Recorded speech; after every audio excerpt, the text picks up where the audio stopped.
All right, good morning, ladies and gentlemen. Let me go ahead and first put on the record in the matter of those particular individuals in indictment 22 SC 183572. I'm going to go ahead and call roll first, and then we'll go ahead and take up the preliminary issues and get to the day's business. Let's see, Khalif Adams. Good morning, Your Honor. It's Jeffery. Good morning again. He's present. Good morning, madam. Okay, Durante Beebe. Good morning, Your Honor. All right. Good morning, sir.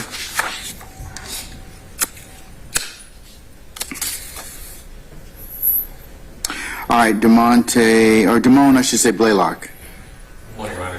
Mr. Hill, good morning, sir. All right. Jeffrey Williams and Mr. Adams, good morning. Good morning, sir. Good morning. We're All right. present today. Kadarius Dorsey. Good morning, Your Honor. Good morning, sir. All right, Christian Eppinger. Good morning, Mr. Johnson. All right, Miles Farley and Mr. Meneas, good morning, gentlemen. All right, Javon Fleetwood, good morning, sir. Marcavius Huey, good morning, Mr. Matthews. DeMonte Kendrick, good morning, Mr. Weinstein. Denise McMullen, good morning, sir. Tencurius Mender, Ms. Fagan, good morning.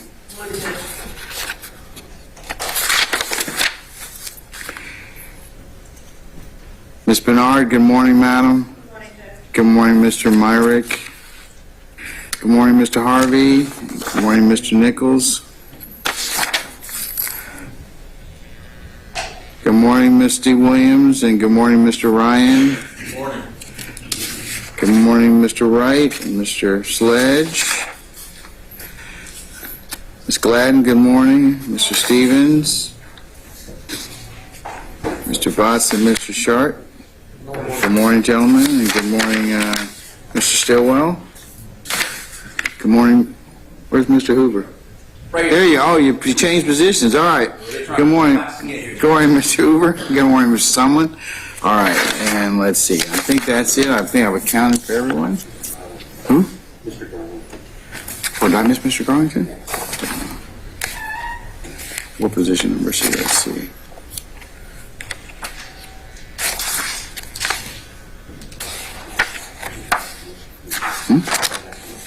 Yeah, I probably skipped. Hold on, let me just see. I get both of them. I probably skipped it. No, I did skip them. Mr. Fleetwood, where are you? Good morning, sir. All right. And then Mr. Garlington? Good morning, sir. Or anybody I missed? I don't think so. I think we got everybody now. All right. Housekeeping. Mr. Johnson and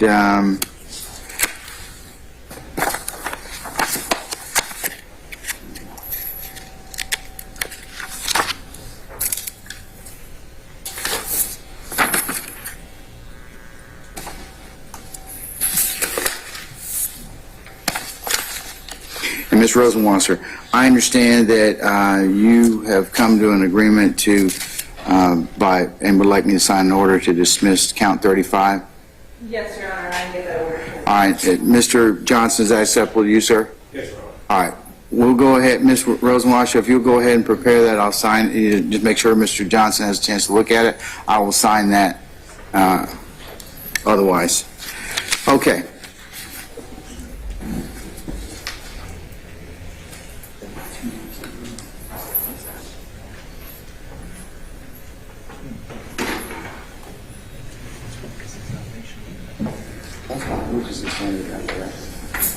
Just check that out.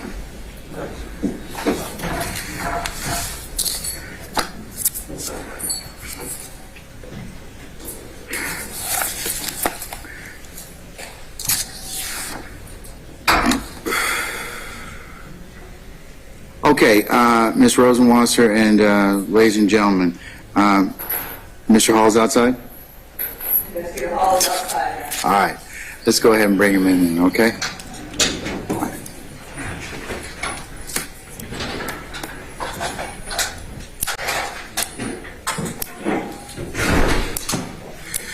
Investigator Hall, good morning. I'm Judge Glanville. If you could go ahead and please approach the witness stand. Once you get there, if you'd be so kind to turn and face Deputy Lieutenant Gibson to be sworn as a witness, please.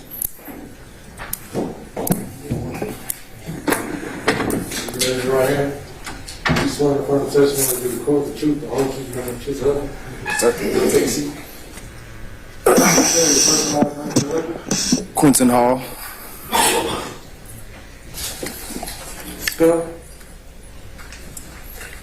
Can you spell your first name for us, sir? Quinton. Hall, common spelling? Yes, sir. Okay. Thank you. Is the witness's microphone on? Testing. Can you hear me? Yes. it's on. Thank you. Investigator Hall, what is your current position? I'm a gang investigator at the Cobb County Jail. And how long have you been at that position? 3 years. Do you have any previous law enforcement experience? I was the detention officer for the sheriff's office as well before I became an investigator. And how long were you a detention officer? Since 2014. Okay. Does your current job or any of your past jobs involve investigating gang members or classifying gang members at the jail? My current job. Can you explain your duties in relation to gang members in your current job?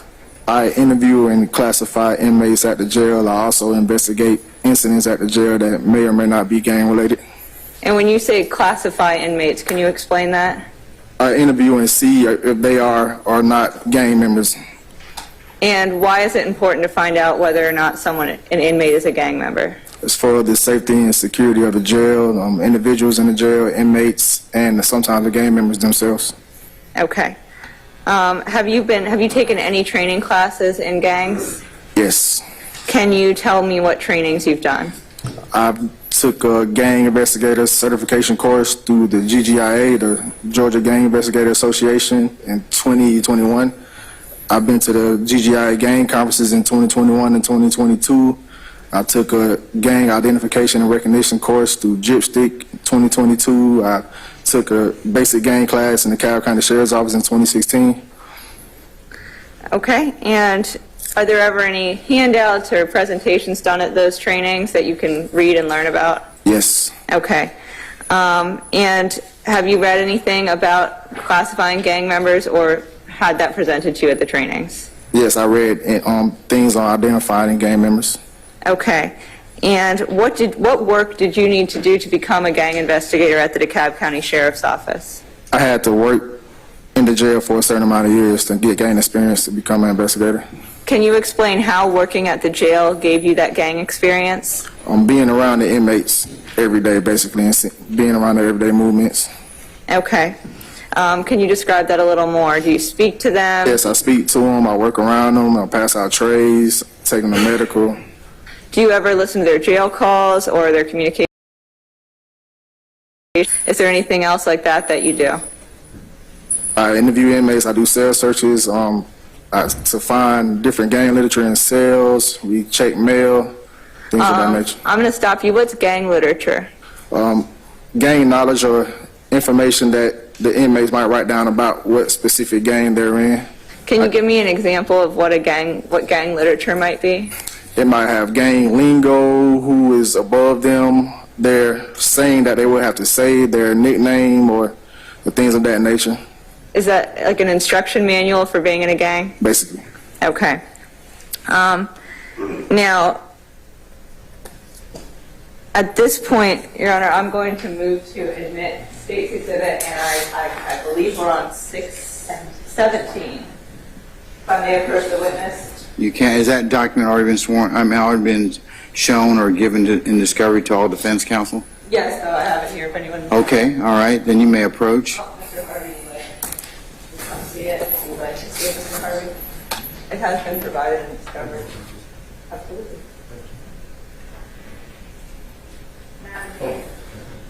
No, that's fine. If you want to see it. Yes, it was provided in discovery. Is it the CD? Yes, ma'am.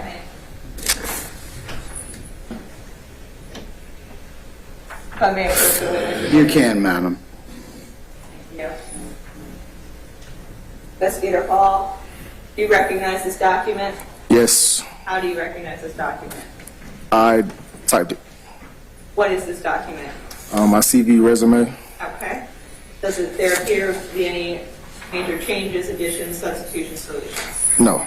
Okay. Your Honor, at this point, the State would move to admit State's Exhibit 17 for the purposes of this hearing. Any objection? All right. State 17 is admitted.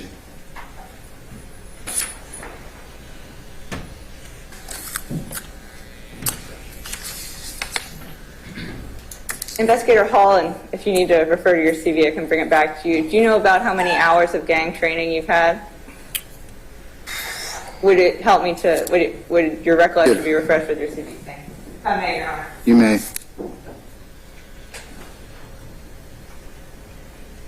If you can review that and look up what your recollection is refreshed.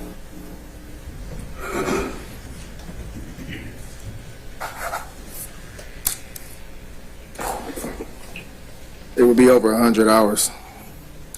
So, I'm sorry, I gotta do this. Is your recollection refreshed? Yes, Okay. How many hours of gang-related training have you had, sir? that's maybe over 100 hours. Okay. Now, have you had interactions with gang members personally? They've told you about their gangs and their Yes. affiliations at the jail? Yes, And to clarify, this is the DeKalb County Jail only, is that correct? yes, Okay. Based on your experience and your training, are you aware of any gangs that exist in the DeKalb County Jail? yes, Excuse me, let me object to the hearsay nature of this. This is both hearsay and there is a confrontation problem with what he is about to tell us. And it's from in custody individuals. It would be to a law enforcement officer and presumptively testimonial. Your Madam? Honor, we are qualifying him as an expert in gangs. It's for the purposes of determining whether he can testify as an expert in gangs in the DeKalb County Jail. So these objections would be ripe were he to testify at trial, but right now we're trying to show the court that he is an expert in the gangs in the DeKalb County Jail, that he's become aware of them, how he's becoming aware of them, his experience. We're trying to go to the Daubert factors, it doesn't go against the defendants in the same way that a hearsay would at the... I'll hold the objection, Mr. Harvey. As a continuing objection. Sure. please. Absolutely. Go ahead, madam. Okay. Thank you, Your Honor. And, sir, what are the main gangs that you've become familiar with at the DeKalb County Jail? Bloods, Crips, and GDs. Are there any specific sects of blood that you become aware of? Yes, Can you tell me what they are? G-Shine, Sex, Money, Murder, Billy. Okay. And you don't see much of YSL at the DeKalb County Jail, right? No, Okay. Do you ever investigate gang members at the DeKalb County Jail? yes. And how do you do those investigations? I listen to phone calls, conduct cell searches to collect items in their cells, such as the gang literature. We check mail, and we also interview inmates. Okay. And if I can ballpark, about how many gang members in the DeKalb County Jail have you ever interviewed or spoken with? Over 50. Okay. How many hours of jail calls have you listened to from gang members within the DeKalb County Jail? If you can ballpark it for us. Over 1,000. 1,000 hours? Thank you. Do you ever review any social media accounts from people that might get cell phones within the jail? Yes, Okay. Is that something that's happened, that people have gotten cell phones in the DeKalb County Jail? yes. Okay. Could you please silence your phones? Okay. And do you ever look at tattoos on gang members? Yes, Are you familiar with different gang tattoos? yes, Okay. And do you generally review communications between gang members within the jail as well? yes, Okay. Are people ever prosecuted as a result of your investigations? yes. And so I know what are some common actions that gang-affiliated individuals at the DeKalb County Jail might take that warrant your investigations? They usually commit physical altercations or assaults together at the jail. Is that assaults of other rival gang members, or essentially is it gang-related? Or it could be people that's not gang related or other gang members. So I guess if I'm understanding is that gang members, if put together, may assault others. Yes, Is that a lot of the bulk of your investigations? yes, Okay. Now, were you trained how to identify and classify inmates at the DeKalb County Jail that are gang members? yes. Okay. How were you trained? Can you describe that? We were trained to conduct interviews to look for certain tattoos that might be an identifier, listening to phone calls, conducting our cell searches, trying to find gang literature in their cells. Okay. And was that a specific method, or that was just general ways that you were taught to identify them? Just general ways that I was taught. Are there certain identifiers that you're trained to look for, and be as specific as you can? Yes, through literature, it might be purposeful misspelling where they're crossing out a C and replacing it with a B. Through phone calls, they might replace the C's with B's, or tattoos, it might be a 5-pointed star with the B inside it or a flaming B. It just depends on the person. Is that all for one type of gang that you discussed? Yes, What gang is that? Bloods. Okay. And do other police forces or agencies attend the trainings that you went to as well? Yes. Okay. Now, I know you said you were particularly aware of the Bloods gang at the DeKalb County Jail. Yes. Are you aware of the sex money murder gang at the DeKalb County Jail? Yes.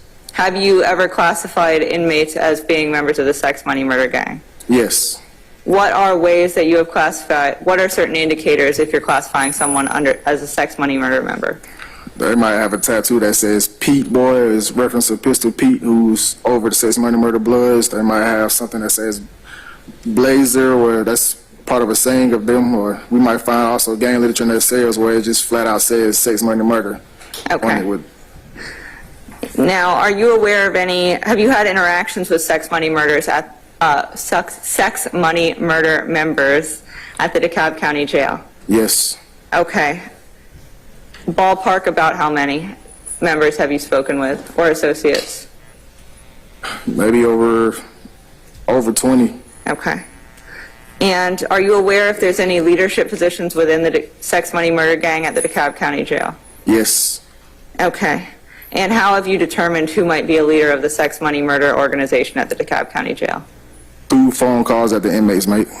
Can you kind of describe what might be in those phone calls to lead you to your conclusions? We might hear inmates say whoever the person is over this is running things as far as murder in the jail. Okay, so when you say running things as far as murder in the jail, what does that phrase mean to a layperson that might not understand that? That they're the person that they have to answer to before anything happens in the jail. As far as the gang. Okay. So if I'm understanding, before someone is harmed in the jail, they have to go to a leadership position and confirm? Yes. Has that been your understanding from your past investigations? Yes. Okay. Now, I also want to ask you, before you became a gang investigator, were you aware of any of this stuff we've talked about today? Was this something you just knew about? Or have you learned I knew about a it? basic gang knowledge, but I learned through experience of being an investigator. Okay. So there's certain things that you've learned through your training and experience that someone else might not know. Is that fair to say? Yes. What are some of the specific things that you've learned that somebody off the street or me who isn't a gang investigator might not know immediately? The lingo, some of the numbers that they might use, like 27 might stand for BG, which is blood gang, or just some of the lingo that they might say to try to throw people off. What's examples of lingo? So you said 27 and 27 would be blood gang for certain people, or they might say change the C or B, or be like I'm bull, or something, or instead of cat, bat. That is something of that nature. Okay. Now, are you aware of an individual by the name of Cordarius Dorsey? Yes. Was he an inmate at the DeKalb County Jail? Yes. Were you able to determine his position within, were you able to classify him when he was at the DeKalb County Jail? I didn't do his classification, but he was classified at the jail. What was he classified as? Sex, money, murder, blood. Okay, and were you aware of his status within that organization at the jail? Yes. What was that status? We heard through phone calls that Mr. Dorsey was over the sex, money, murder, bloods at the jail at one point in time. Okay, does that mean he was in a leadership position? Yes. Okay. Now, how do you know, beyond just what you find in their cells, if someone's associated with sex, money, murder at the DeKalb County Jail? Through phone calls, through their interviews of them saying, and just investigating through phone calls. Okay. Now, how might inmates or how might gang-affiliated inmates show support for one another within the jail? It could be putting money on phones or their commissary. And when you say putting money on, what does that mean? Putting money on their accounts. Okay. Is that a way to show allegiance or affiliation with a gang? It could possibly be. Okay. And have you also investigated any conflicts within the gangs between the gangs at the DeKalb County Jail? Yes. Okay. And what sort of things might happen when there's a conflict between gang members at the DeKalb County Jail? Physical altercations. Okay. And is that when you become involved as the gang investigator? Yes. Okay. Is there anything that I haven't asked you about your job that goes into your classifications that you might notice indicators, anything like that? No. Okay. Your Honor, at this point, the state would move to tender Investigator Hall specifically as an expert in gang classification at the DeKalb County Jail. You said gang classification? At the DeKalb County DeKalb Jail. County Jail? County Jail? Yes. County Jail? Yes.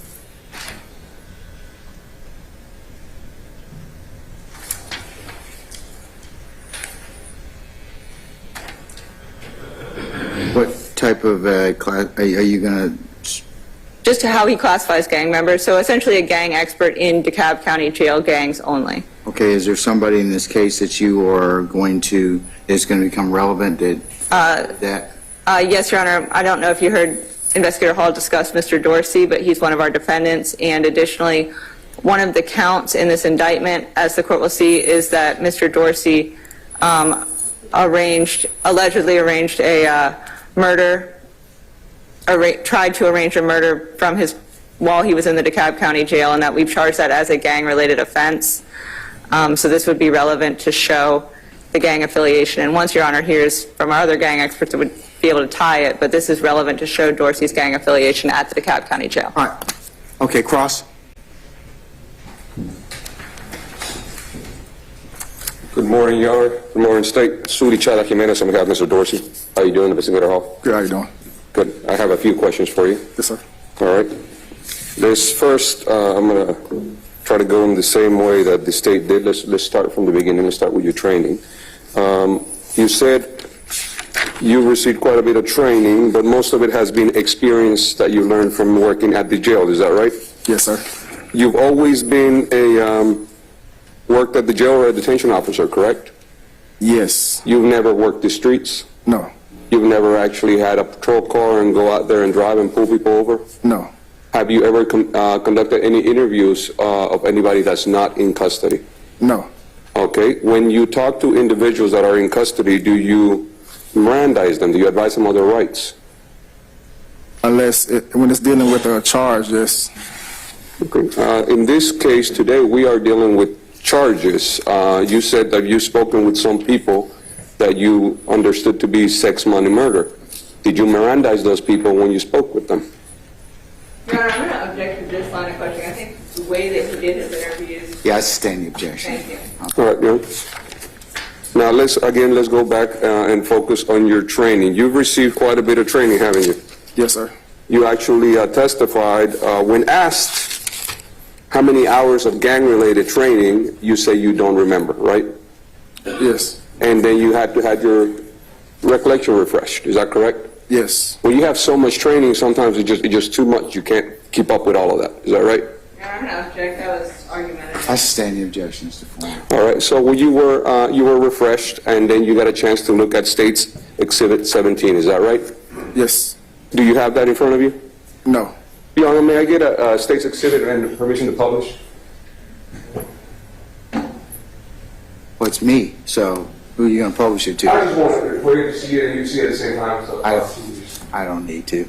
I mean, I'll have and also a for the copy. benefit of the other. I have a copy of it, so it's fine. Okay. I don't think you need to Well, publish is it. it okay if I hand him my copy? It Yeah, is that's the same. fine. That's fine. All right.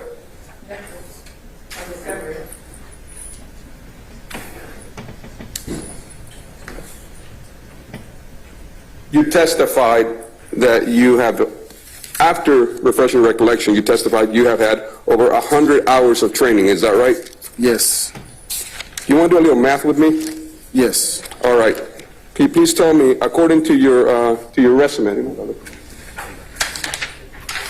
you received gang basics in DeKalb County Sheriff's Office on October 2016. Is that correct? Yes. How many hours was that? 8 hours. Okay. And then after that, let's say 8. After that, you also received narcotics and gang investigation from Dobbins Air Reserve Base on December 2019. How many hours you get there? 24. Okay, 24. Next, basic gang investigator certificate course on Coweta County Sheriff's Office on May 2021. How many hours you get there? 8. All right, so now we got 8 again. Then we got Georgia Gang Investigators Association Conference in Savannah, Georgia. Beautiful city. You don't know how many hours you got there? Both of those conferences were a week long, so it was 8 hours for 5 days. So Oh, you didn't put that here. Why didn't you put that on your resume? I don't know, sir. Okay. Now let's go to the last one. GPSTC, chip stack, that's how y'all call it, right? Yes, sir. Gang Recognition and Identification Course, October 2022. And that was Gwinnett County Police Academy. How many hours is that? 24. All right, so let's just add up the ones that you actually put a number of hours in there. How much does that add up to?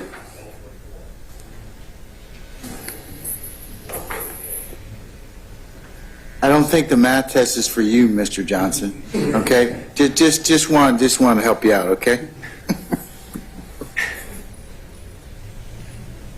About 66 hours. 66 hours.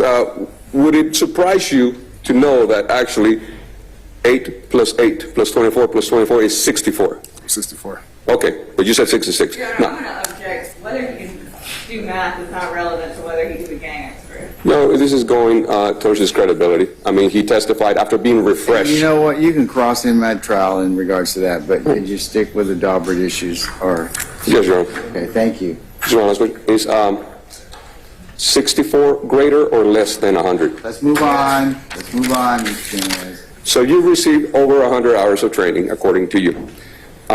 Most of that training has been pretty recent, hasn't it? Yes. You claim that you've had a chance to talk to a Cordarius Dorsey, is that right? Yes, I didn't do his classification, but his classification was done at the jail. So you said you didn't know his classification, is that right? I didn't do his classification, but his classification is in our files. Okay, so why are you here if you are not the one that did the classification? I'm here for the expertise of the gangs in the DeKalb County Jail. Okay, so as far as you know, you were just given a paper that says that he is sex money murderer, is that right? Yes, it's documented as Okay. a sex murder. Who wrote this document classifying Mr. Dorsey as sex money murder? An investigator that was on a unit at the time. And what is that name? Investigator name was Smith, Taylor Smith. Taylor Smith. Does he Yes. know, is he still working with the cab office? No, And Taylor Smith, according to your knowledge of your business records, is the one that had a chance to interview Mr. Dorsey? yes, Did you ever interview Mr. Dorsey? no, Okay. So all you know is from we're lawyers, a business record that somebody gave it to you, right? yes. Now, I'm going to show you what I will mark as, hold on.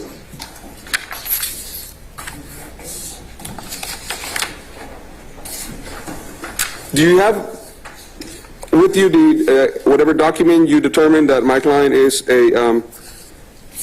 is claimed to be sex money murder? No, I don't have it. Do you remember that document? Yes, All right, what was that document called? a gang classification. Gang classifications. And then what does that document show? It shows tattoos, it has basic information of the individual, and it also has a narrative that the person who classified the inmate wrote or typed. Did that document that you reviewed, where you determined that someone else has classified Mr. Dorsey as sex money murderer, did that document have any information about the interview that was conducted? Yes, Okay, and in that interview, do you remember what questions were asked? no, Okay. What type of questions would be asked to determine if somebody is or is not in a gang? usually they would just ask the person, are you in a gang? And according to your memory, did Mr. Dorsey answer in the affirmative to that question? Yes, He did. And what did, according to your memory, what did he answer? he stated he was a sex money murder blood. Okay. And again, this is a documented record that has been given to the state, is that right? Yes, Okay, so we should have a copy of that somewhere. yes. Okay. Now, in that document, other than, hello, Mr. Inmate, what is your affiliation? What else do they ask them? Basic information as name, date of birth, address, social security, things of that nature. Let me make my question a little more specific. Other than, hey, Mr. Inmate, what are you affiliated with? What other questions are asked that would trigger you making a decision as to whether or not somebody's affiliated with a gang? No other question besides if they are in the gang. Okay? So just to clarify, are you in a gang? Yes or no? And then what's your name, what's your birthday, what's your social? Yes, sir. Now you want to know their basic information, birthday, social, and all that, so you can keep track of them, is that right? No, Well, why are you asking for their social then? You're trying to get a gift card? that's just part of the process of the classification. But processes have a reason. What is the reason for that process? Your Honor, he already answered that he doesn't have a reason for that. That's part of the I sustain the objection. All right. Now, do you also do their fingerprints? No. All right. Someone else takes their fingerprints, is that right? Yes. All right.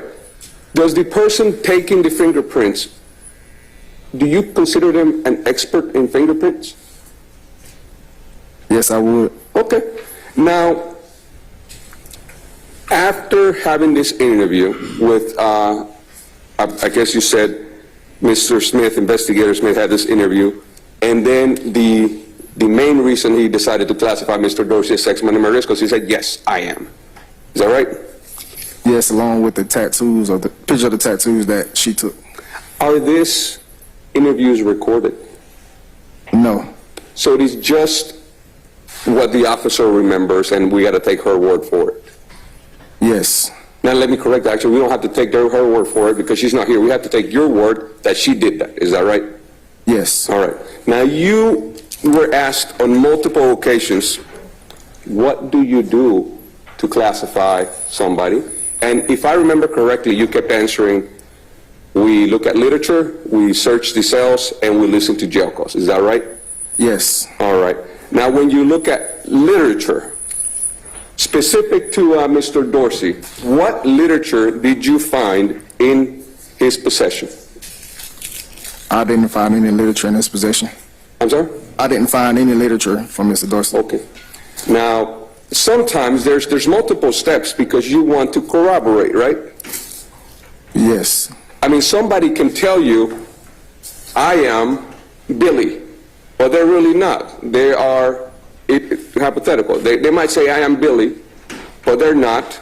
They might be a gangster disciple, but they want to be placed with the police because maybe they have a reason to go in there and take care of something. Is that right? Yes, that could happen. People lie to you. Is that right? Yes. Okay. So then once you hear something, you go and you look for more information. Is that right? Yes. Okay. You didn't find any literature regarding Mr. Dorsey? No. Now, what are the identifiers of sex, money, murder? You might see a tattoo with a SMM. They might have a Portland Trailblazer symbol on them, or a blazer, or they might show two guns or have two guns, or you might see the word two guns. Okay. And once you have a tattoo, it's forever, isn't it? Yes. All right. And is gang membership eternal? Are you a gang member forever? Yes. Okay. So once you're in one gang, you can't shift gangs. You can. You just told me that you're in a gang forever. How are you going to do that? But it's still considered a gang. Oh, okay, okay. Part of your training, am I right, is that they tell you to also consult with other agencies, correct? Yes. Because what you're doing is you're gathering intelligence, is that right? Yes. And you don't want to have just the intelligence of a small circle of information, right? Yes. Okay. What agencies do you consult on a regular basis? The Cobb County Police Department and Department of Corrections. All right, but that's still just the same group of people you're dealing with, right? Yes. Do you ever go out and consult with the investigators in Troup County? No, I haven't. Now, Troup County has a very big gang problem, don't they? I don't know. Your Honor, we're not qualifying this today. I sustain the objection. So today, you're here to tell us that the only thing you only know stuff at the jail. All right. Yes. All right. DeKalb County. At the DeKalb County Jail, Yes. which is a different county than the county we're in today. Yes.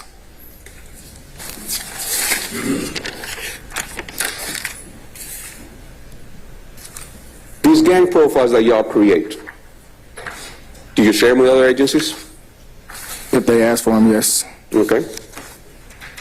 Have you looked into gang profiles of other agencies for the same individuals? I have asked for DeKalb County for this individual we're speaking of today. Okay. You had asked, and what did you get as a result of you asking that? I got a gang profile from that department, For what department? DeKalb County. When did you get that? I don't recall the actual date. Was it like a few weeks ago, a few months ago? No, it was months ago. Months ago, okay. But you are DeKalb County, though? Yes. All right. So I'm confused. You being DeKalb County, you asked for DeKalb County's? Yes, the DeKalb County Police Department has their own separate gang unit. Okay. And who is in that gang unit? Different police officer detectives. All right. Who's the detective you spoke with about my client, Mr. Dorsey? I can't recall his name. Okay. And then when he gave you this profile, he just emailed it to you, or how did you get that profile? He just emailed it. Did you have a conversation with him? No. Okay. Did you go back with him and say, hey, my information checks, it's the same as yours, or hey, some of your information is conflicting? Did you do that? No. Do you ever do that? Yes. All right. Have you ever done that with regards to my client, Mr. Dorsey? No. Why not? I didn't see the need to. You don't see the need to verify information that you've collected and other agencies have collected? He already said he didn't see the need to. I sustain the objection. With regards to the two profiles that you have, one was made by the DeKalb County Police Department, that you don't remember the name of that officer, is that right? Yes, sir. The other one was made by Investigator Taylor Smith, who was with the DeKalb County Sheriff's Office, is that right? Yes, sir. Tell me a little about those profiles. Are they both the exact same, or do they differ in some ways, and in what ways? No, they'll be different. The DeKalb police will probably have more narratives of what they occur on with the individual on the street. Do you know how DeKalb classifies, what information they use to classify somebody? The DeKalb police, no. Okay. Have you ever gotten a profile from the Atlanta Police Department? Not that I recall of. You didn't ask for one? No. Would it be beneficial to know what the Atlanta Police Department is saying about my client for your classification purposes? It could. Okay. Do you usually just do things by gut feeling, or is there a manual for you to follow when classifying somebody? No, I think I'm not fair to that question. Argument is. It is. I sustain the objection. I'll rephrase, Your Honor. When classifying somebody, the things you do to classify them, are they just the things that you do because that's what you feel like doing, or is there an actual number of steps, a methodology given to you by the people who trained you?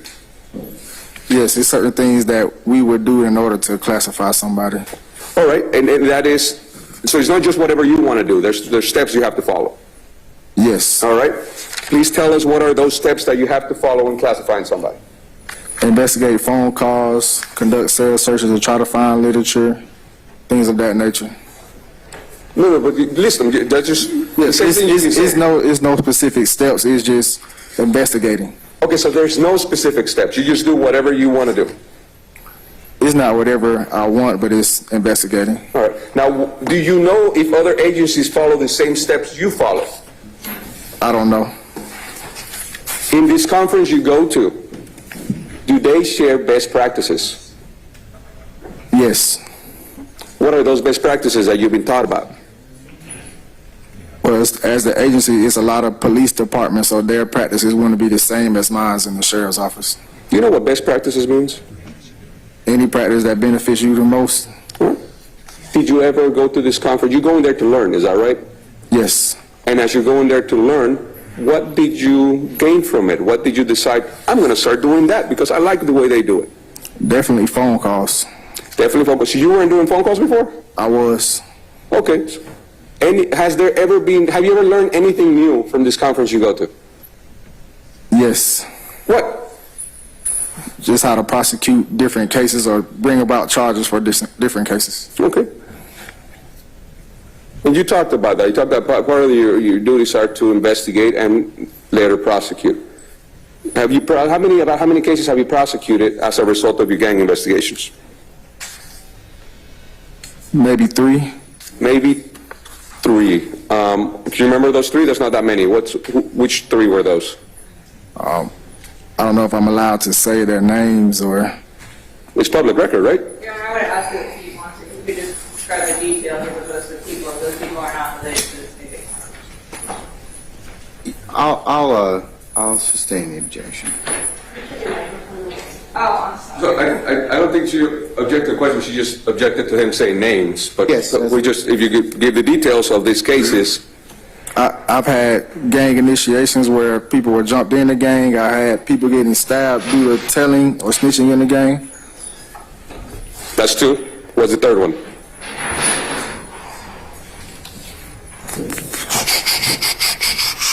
It's pretty much the same. Usually jumping and physical altercations for the same. I maybe had another one where it was a physical altercation. Okay. None of those involved Mr. Dorsey, did they? No. Okay. What gangs were involved in those that you prosecuted? Bloods. Blood's a very general term, isn't it? Yes. Okay, which bloods? G-Shine, sex, money, murder. Okay. Now, you said that you determine leadership in part based on phone calls. Is that right? Yes, sir. Because when people want to do something, they have to get permission from leadership. Is that right? Yes, sir. You made a very big claim that my client, Mr. Dorsey, is sex, money, murder leadership. Is that right? I did hear that at one point in time, yes. You heard that at one point in time. When did you hear that? Months or maybe a year ago. A year ago? What did you hear? We heard that Mr. Dorsey was over the sex, money, murder, bloods over the jail. Is that what you heard somebody on the phone saying, Mr. Cordarius Dorsey is the chief executive officer of sex, money, murder? Is that what you heard? Not in those words. Okay, well then tell me what the words were. The words were, yeah, his nickname, Juicy Boy Polo, he running things in here. Okay, who was in that phone call? I don't recall the name. Do you have that phone call saved? I don't know.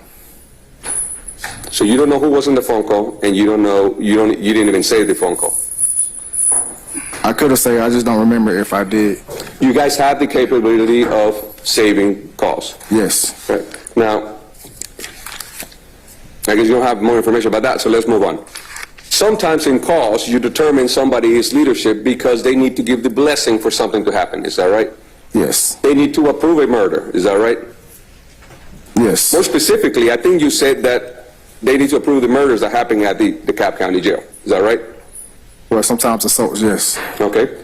Or sometimes assaults. How many murders have taken place at the DeKalb County Jail since you've been there? Murders that's gang related? First, let's start with murders. How many murders inside the DeKalb County Jail have taken place since you've been there? One. One. When was that? I don't recall the year, but it was years ago. Years ago. Yes. My client was at the DeKalb County Jail. He was an inmate there for some time. Is that right? Yes. Do you remember when he was an inmate there? Maybe 2019. I don't remember the exact year. Maybe 2019. Through when? Your Honor, he just said he didn't recall exactly when Mr. Dorsey was an inmate there. I don't think that's what he said. The first he answered, my first question was when did he get there, and my second question was when did he leave, and he should be able to. Well, if he knows, do you know when he arrived and when he left, sir? No, I don't recall the exact date. Okay. This murder you speak of, did it happen while my client was there? No. Okay, so unrelated to my client, that murder. Yes. Was that murder gang related? No. Okay, so you testify in direct that you can identify leadership because they give the approval for a murder, but is it right to say that there's been 0 murders since my client had been at the DeKalb County Jail? Yes. Is that because he prevented anybody from killing somebody? Not of my recollection. You don't know if he saved a bunch of lives? I don't know. Okay. Now, you also said there's some assaults. Sometimes they got to get blessings for assaults. Is that right? Yes. I am going to assume there's been quite a bit of assaults and jumpings since you've been there. Yes. All right. How many of those assaults were approved by Mr. Dorsey? I have no knowledge of how many that's been approved by him. So first, that one of the factors is somebody giving permission to commit acts at the jail, puts him in a leadership position, right? Yes. But you don't have any for Mr. Dorsey. No. What other factors do you determine when you're trying to see whether somebody is leadership or not? It would just be through phone calls and different interviews with inmates stating. Okay. Have you spoken with anybody that has told you that Mr. Dorsey is leadership? No. So today, you testify in direct that you have determined his leadership. Is it fair to say that the only factor that goes into that determination, into your, potentially your expertise, your expert opinion, is that one phone call that you don't remember? Yes. All right. Who are the other leaders of sex, money, murder at the DeKalb County Jail? I have no knowledge of that right now. You are the gang expert at the DeKalb County Jail, right? Yes. Who are the, first tell me the structure. I know a little bit about police structure. You know, you have captain, chief, lieutenants, sergeants, deputies, and all that, military, not as much as the court, but you tell me what is the structure of the sex money gang at the DeKalb County Jail? I can't tell you an exact structure at the jail. No, don't tell me the exact one. Tell me whatever you got. I just go by from what I investigate and hear on phone calls, or what I might learn from different things that I find through cell searches or something like that. Cool. Based on that, tell me from what you just said, phone calls, cell searches, literature, what do you know or do you think you know about the structure of sex, money, murder at the DeKalb County Jail? I don't know. I will go based off of what a person said on phone call, or if they say they're running things, that would be my... So you don't know? No. I don't think there's a point to keep going on. No further questions. Anyone else? Yes, Mr. Wright, go ahead.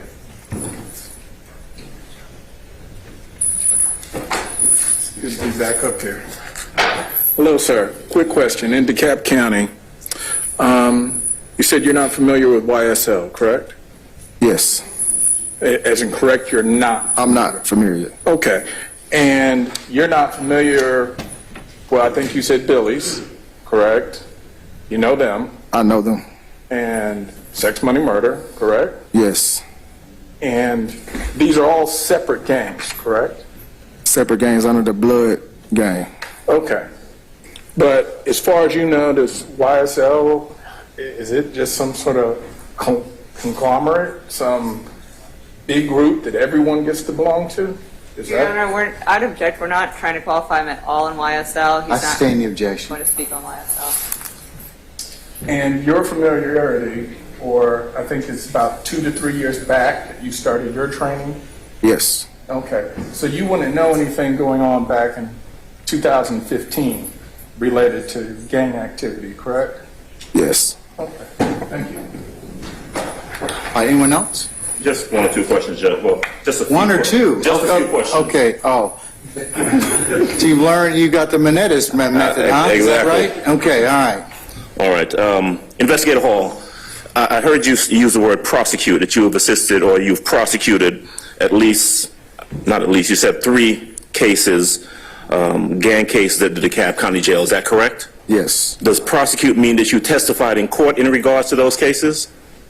I've done hearings, but I haven't been to actual trial for the cases yet. Okay, you've never been called as a witness at a trial of a case involving any sort of gang activity at the DeKalb County Jail? Yes. You have never been qualified as an expert, is that correct? That's correct. All right. And in regards to your duties at the jail, you classify individuals at the jail. That's what you testified to, right? Yes. And that is based upon a variety of different information that you get. You can get it from a hearsay statement of another officer, correct? Yes. You can get it from a document, or your duties can get that information from a document prepared by somebody else, correct? Yes. That you have no personal knowledge of yourself, right? Yes. You can get that from a phone call that you might listen to, correct? Yes. Just a phone call like anybody else could listen to, correct? Well, they would have to have the rights to listen to him in the jail, but yeah. Sure, but I mean, if hypothetically a phone call is made at the jail and it's provided to, let's say, me in discovery, I can listen to that same phone call and get the same information that you get from that phone call, right? Yes. Okay.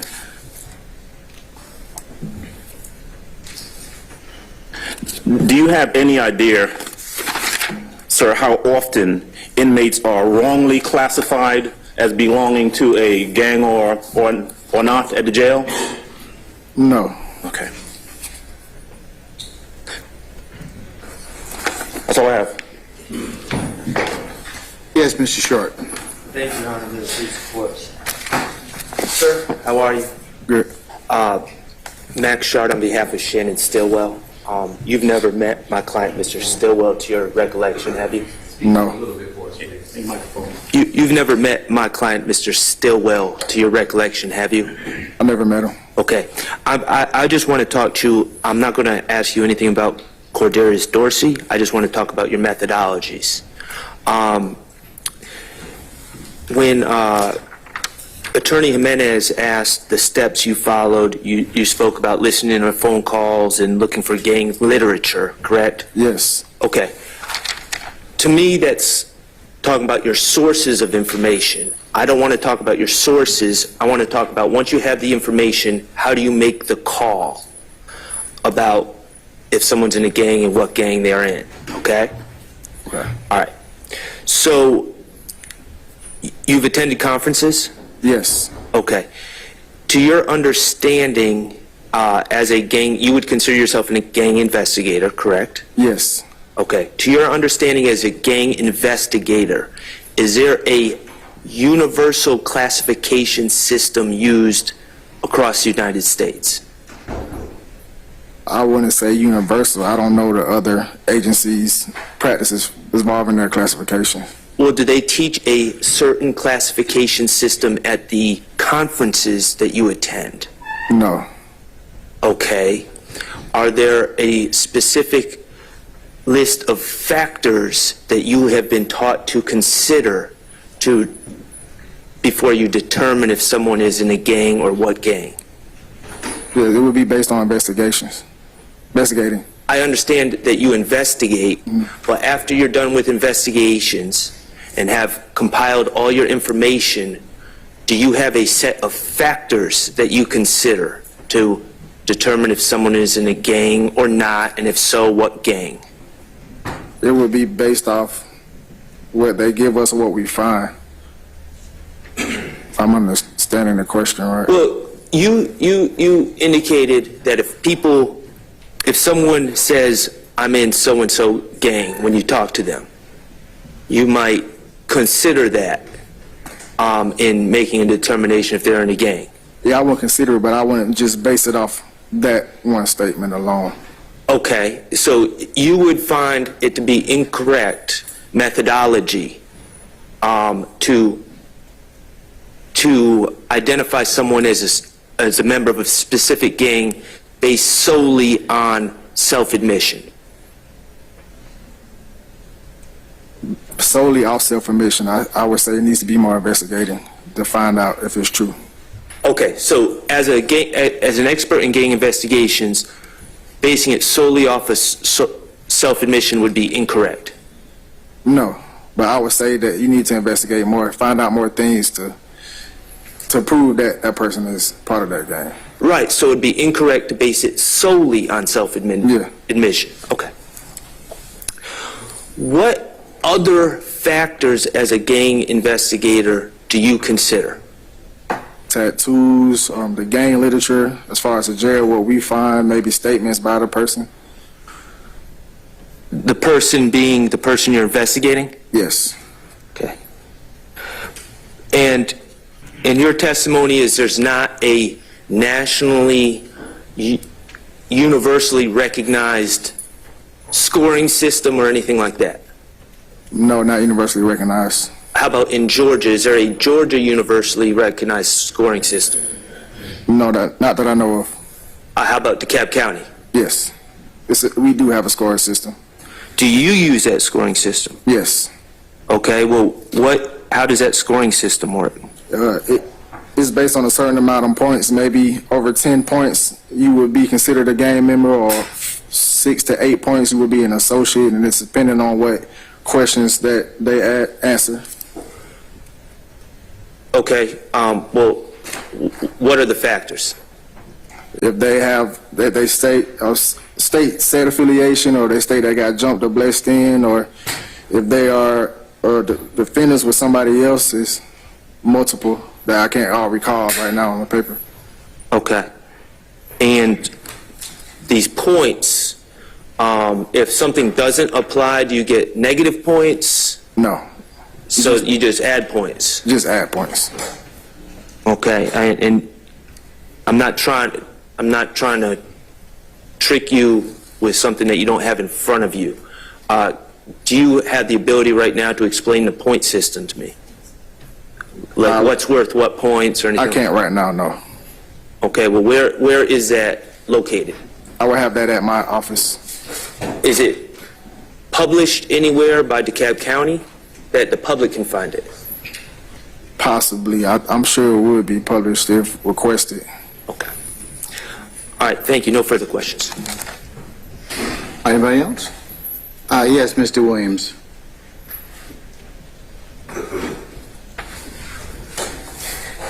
Good morning, Angela D. Williams from Mr. Ryan. You're aware that people join gangs for safety? Yes. Do you classify someone who joins a jail for safety? Yes, we will stick. Do you notify? Basis. I'd asked to clarify. She said, do you, she asked about people who joined a jail for safety. I don't know if that was just a... Well, yeah, why don't you, I'll stand for Mr. Williams, why don't you rephrase that? Okay, do people join gangs in jail for safety? Sometimes, yes. Do you classify somebody who's in jail who joins a gang for safety? Yes, we will still classify them. And do inmates get tattoos in jail after they've been through intake? Yes. Okay, nothing else. Thank you. All right, anyone else? Yes, Your Honor, short, briefly. Well, I guess I should say less than 100 questions, Your Honor. Oh, So I just have to figure something out. Are you a gang expert? Are you a DeKalb County jail gang expert? Or are you a DeKalb County jail gang classification expert? What are you? Your Honor, we've moved to classify him as an expert in classifications at the DeKalb County Jail. Great. Okay. Which one are you? I'm the DeKalb County expert in classifying at the jail. Okay, so it's just classifying gang members Yes. at the DeKalb. At the at the DeKalb County Jail. Okay. Now, in this role, do you have any experience or training going back to, I guess, the makeup of the gang, the history of all gangs, the hierarchy of all gangs, and I mean all gangs in the DeKalb County Jail? It would be based on what I find and what I investigate in the jail. So, well, your training isn't based off of what you find and investigate. My question was, from your training, do you get that information to go into At what you're finding? At some trainings, yes. Okay, so tell me about that. What type of trainings do you get with the background, the history, the hierarchy of gangs that you've been trained to help you do your job? I haven't been trained. Well, the trainings I've been to, it doesn't go into the hierarchies, but it goes to basically identifying and recognizing.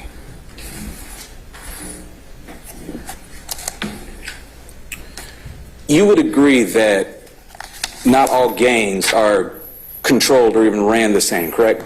Yes. And you would agree that the Bloods specifically are completely different from the Latin Kings or the Crips or even the Aryan Brotherhood, correct? Yes. All right, so tell me your training and experience about, or what training experience do you have to separate certain gangs at certain times so you know who they are or you know where they are in the system? As far as the jail, I would know by the literature that I find or the phone calls that I would hear. And I get that you find stuff in your investigations. I'm still just talking about your training outside of your investigation. What are you trained to do that equips you to do that job? That's what I'm asking you. We are trained to identify certain tattoos that we would see. We would see maybe how they are talking, the lingo, maybe what flags they might be wearing. Okay, so no specific training as to this is why I know it's a member of a blood, or this is why I know. Yes, it would be things like a blood would have a 5-pointed star, or you might see a Latin king with yellow, or things of that nature. Okay, and you put that into, I guess, this system when you're classifying a person, correct? Would I put things that I found in my training, would I put it into that system that I? Things that you learned in your training that gets you through your investigation. Yes, I would you put would those put that together. information in the system. I will put that together, yes. Okay, so in your experience, you already testified that people go into gangs for different reasons. So in your experience, is there any time when someone gets out of a gang? I haven't experienced it. You haven't experienced it? No. Okay, so through your training, you've never had a class where someone has said some gang members get out of a gang at some point in life. You've never had that training? I've heard of stories where it's been people who say they've got out of the gangs, but I haven't myself just experienced somebody getting out of a gang. And that wasn't my question. My question is through your training and experience and just common knowledge, because the state's calling you an expert, you know that there are certain times when people get out of gangs, correct?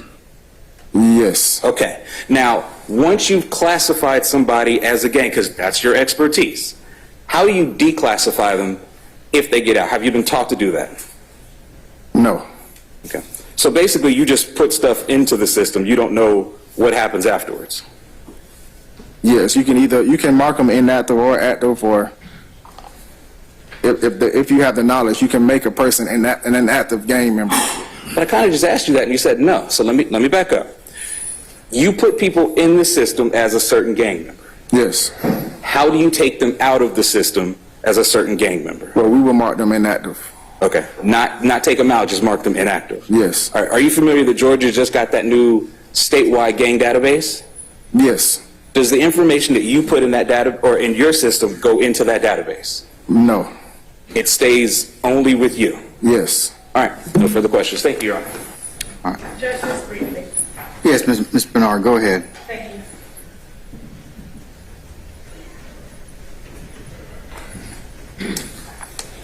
Gina Bernard for Jaden Myrick. Good morning, investigator. How are you? Good, how you doing? So you are aware that when somebody gets arrested in DeKalb County, they go to first appearance, correct? Yes. And when they're at first appearance, every single person that comes in and is arrested is represented by, gets a public defender and is represented by a public defender, correct? Yes. And your interviews of these individuals comes after first appearance or before? Usually after. Okay, so you are interviewing people without their attorneys being present, is that correct? Yes. And you're not Mirandizing them either? I've already objected to this line of questioning with a different attorney. I stay in the objection. Thank you, that's all that I have. Thank you. All right, anybody else? Okay.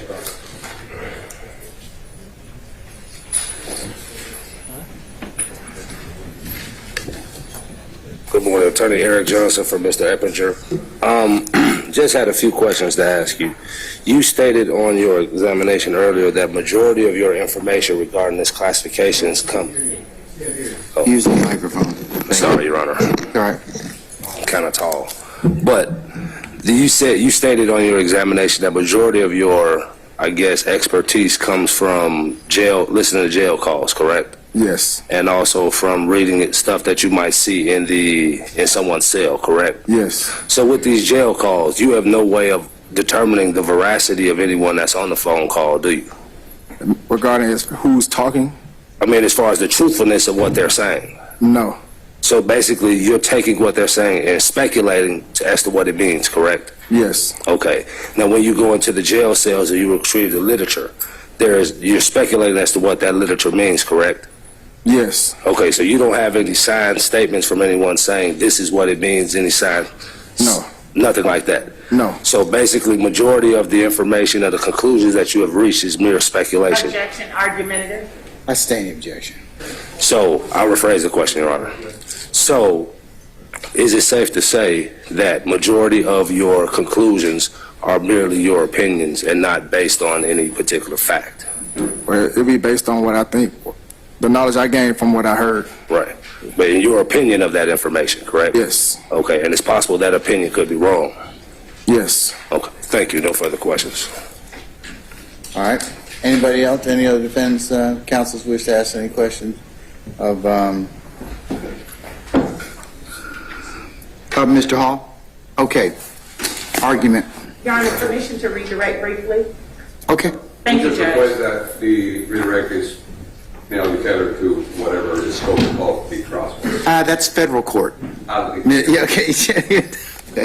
Georgia has no scope. Georgia has no scope rule. Remember? Judge, I will keep One it to witness, what has been one happening. attorney. Yeah, one witness, one attorney, though, Ms. Love. You're gonna need to let your colleague handle that, though. Your Honor, I would ask that the court provide leave and provide the state, with the court's permission, the state can have more than one attorney, and I would ask for the court's permission to redirect the investigator on the stand. Please, Your Honor. I have some discretion in order to do that. I'll allow her to do that. And Your Honor, I will keep my questions tailored to what was asked on cross-examination. Okay, all right. Thank you, Judge. Just reserve an opportunity to recross if necessary, Your Honor. Sure. Thank you so much, Judge. Good afternoon, investigator. Good morning, is it still, Investigator Hall? How are you? Good. How you doing? Good.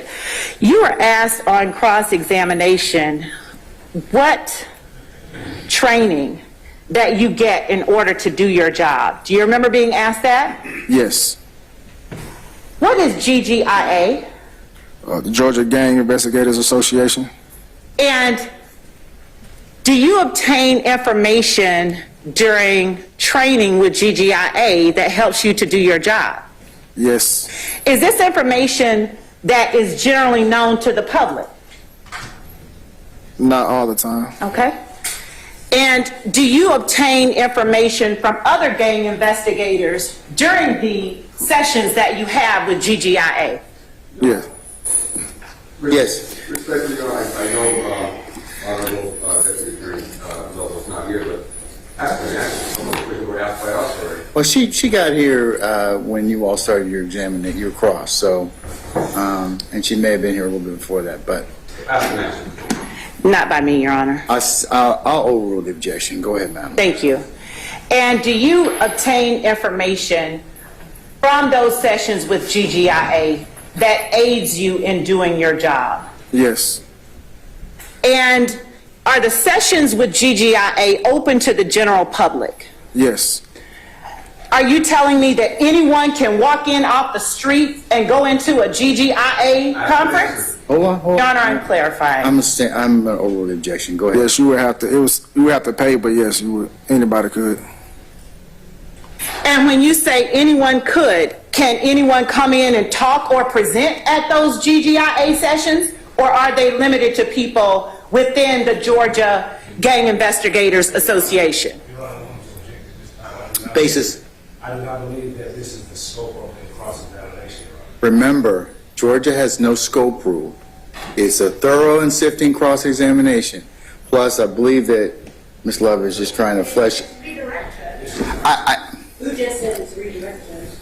Miss Bernard. Yes, Your Honor. All right. Yeah, I understand that, but it's all right. Since she's back on direct, okay. It's still there's still relevant questions related to his knowledge and experience. So I'll allow it. Thank you, Judge. All right, Ms. Bernard. Anything else, madam? No, Judge, but I'm objecting to that. Sure. Okay. All right. The information that you obtain, or the information that is given out, the information through the speakers, are those speakers anyone off the streets, or are they Georgia Gang Investigator Association members and invitees? They're members and invitees. Okay. You were asked whether the information that you use to classify or the opinions that you draw from the information that you hear, defendants speak themselves, whether or not you speculate about their meaning. Do you recall being asked that question? Yes. What is false flagging? claiming something that you're not. In your experience as a gang investigator, is false flagging something that is okay to do? No, Why? because you're representing a gang that you're not a part of. It's disrespect to the gang members. And based on the information that you've received during training and your experience as a gang investigator, are there repercussions to false flagging? Yes. Your Honor, relevance to this question? All right, hold on. Madam, you want to answer that? And then I'll take Mr. Jimenez after that. So, Yes, Your Honor. The witness was asked on cross-examination whether or not he speculates about things. He was asked whether or not, or the significance that he gives to information that he hears defendants speak out of their own mouths. I am asking this witness to clarify, based on the questions asked during cross-examination, whether or not or why he gives what value he gives to the information that he receives. And I'm laying the foundation for that answer. This question also crosses speculation. I'm going to overrule your objection. Hold on, Mr. Jimenez, you have a... Yes, Your Honor. You have an objection on that question? On that question, Your Honor, my ending line of question, my objection is relevance. And the basis is because we are at a Daubert hearing. We're not here for him to tell us whatever he's trying to get at. We're here only to look at the Daubert factors. I'm sorry, I kind of sound like a mistake, but we can see whether the testimony is based on sufficient facts and data, reliable principles and methods. Mr. Jimenez, here's the thing with Daubert. When you're dealing with non-scientific witnesses like he is, the Daubert factors may not apply, but it more so you look at knowledge and experience of the expert rather than a particular methodology. So I have to evaluate some other things. I mean, I'm not supposed to ignore all the factors if there are some other factors that apply, but this pertains more so to knowledge and experience, and she's clarifying some of the things that he brought up during the fleshing out more of the direct. And they're relevant for the court's analysis as a gatekeeping function. Thank you, Your Honor. Hold on. To make it very clear that when we were trying to get into very similar questions, we were objecting over relevance because of Daubert. And that's fine, I understand, but I just want to say that whatever's good for the goose is for the gander. If she can ask, we should also be allowed to ask. If we can ask, neither should the state. Thank you, Your Honor. All right, well, remember, gatekeeping is different than cross-examination and weight and the jury's issue on credibility. Ms. Bernard? Your Honor, my objection is in addition to what my colleague indicated and my other colleague indicated, this is beyond the scope of the redirect. And that is my additional objection. Okay, so noted. Mr. Harvey, did you have a...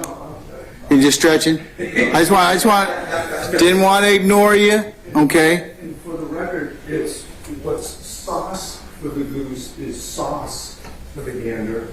It's the goose-gander rule, which has been adopted by the Georgia Court of Appeals. Too much sauce. Thank you. All right, okay.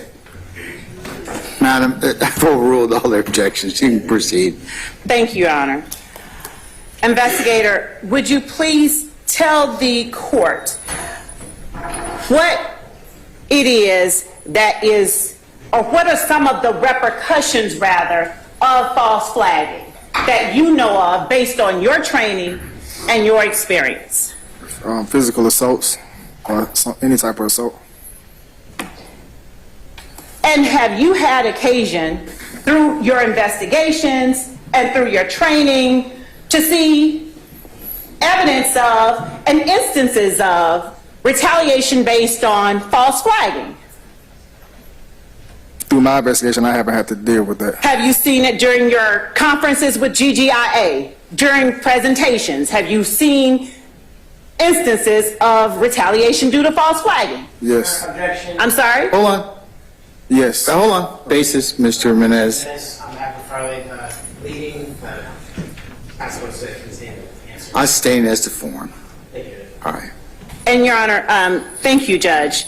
I will ask the court to once the state does ask a question, the fact that a question contains a yes or no answer, the case law, and I can present it to the court and to Mr. Menendez, is clear that yes or no answers are not leading questions, questions that have yes or no answers. Rather, if I were to ask, isn't it true that X, Y, or Z is a sign of retaliation for false flagging? That may be a leading question, but asking whether or not, if, is this a sign of false flagging, yes or no, does not make it a leading question. If I suggest the answer by saying, isn't it true that this is a sign of false flagging, that's a leading question. But asking, is it sunny outside, because it's a yes or no question, does not make it a leading question. If I said, it's sunny outside, isn't it? That would be leading, and I'd ask that. I would rather you just use the who, what, when, where, why, how. I can do that, Judge. Yes, sir. That's a lot easier. Thank you, Okay? Judge. All right. Yes.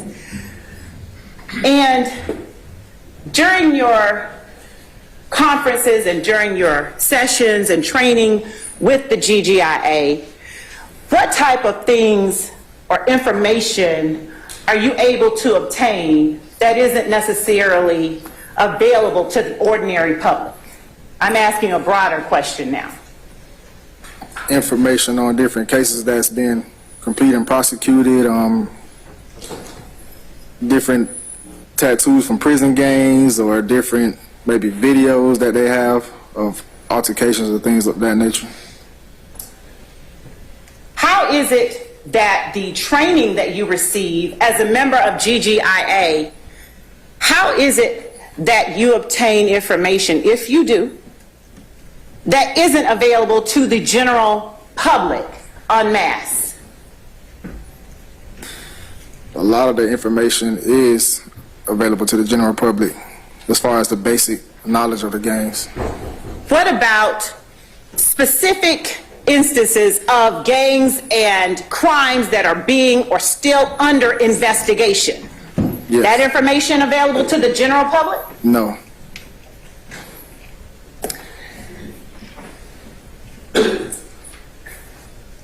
Now, you said you work in classification at the DeKalb County Jail? Yes.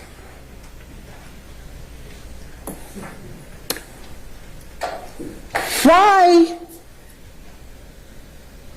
is classification at all concerned with whether or not detainees are in a particular gang? Objection, Judge. Basis.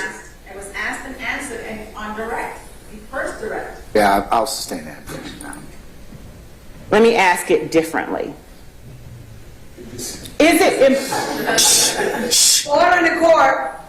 Wait till the questions propounded, all of you. All right, madam. Would you tell the court ramifications of improperly classifying detainees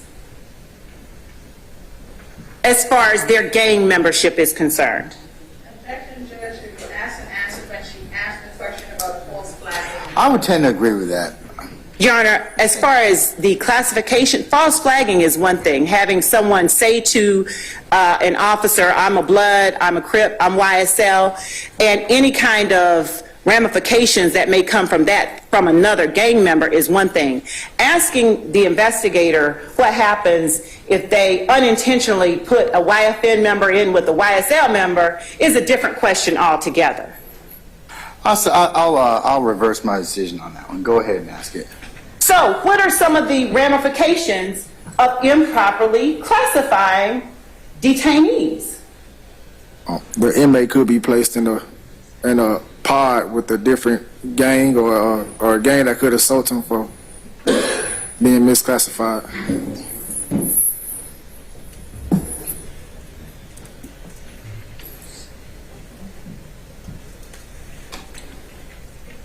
You were asked, I believe, by one of the last counsels for defense that crossed you several questions regarding whether or not you are speculating when you draw certain conclusions. Do you recall that? Yes. When you make a determination in terms of classification, do you rely solely on information from one source that is not supported by anything else? Objection, Your Honor, that's a leading question. I sustain the objection, Mr. Foreman. I'll ask a different question. Would it be proper to make a classification decision based solely on one thing without any other information? Objection, Your Honor, that's also leading. And that's an answer. I'll sustain it.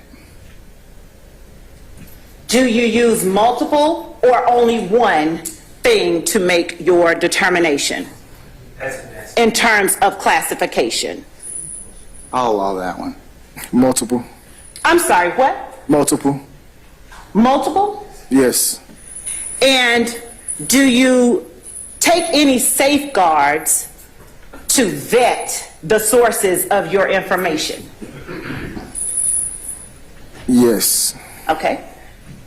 And are the safeguards that you take means that are always available to John Q. public? Or do you have resources and databases that are law enforcement only? Yes, we have resources that are law enforcement only.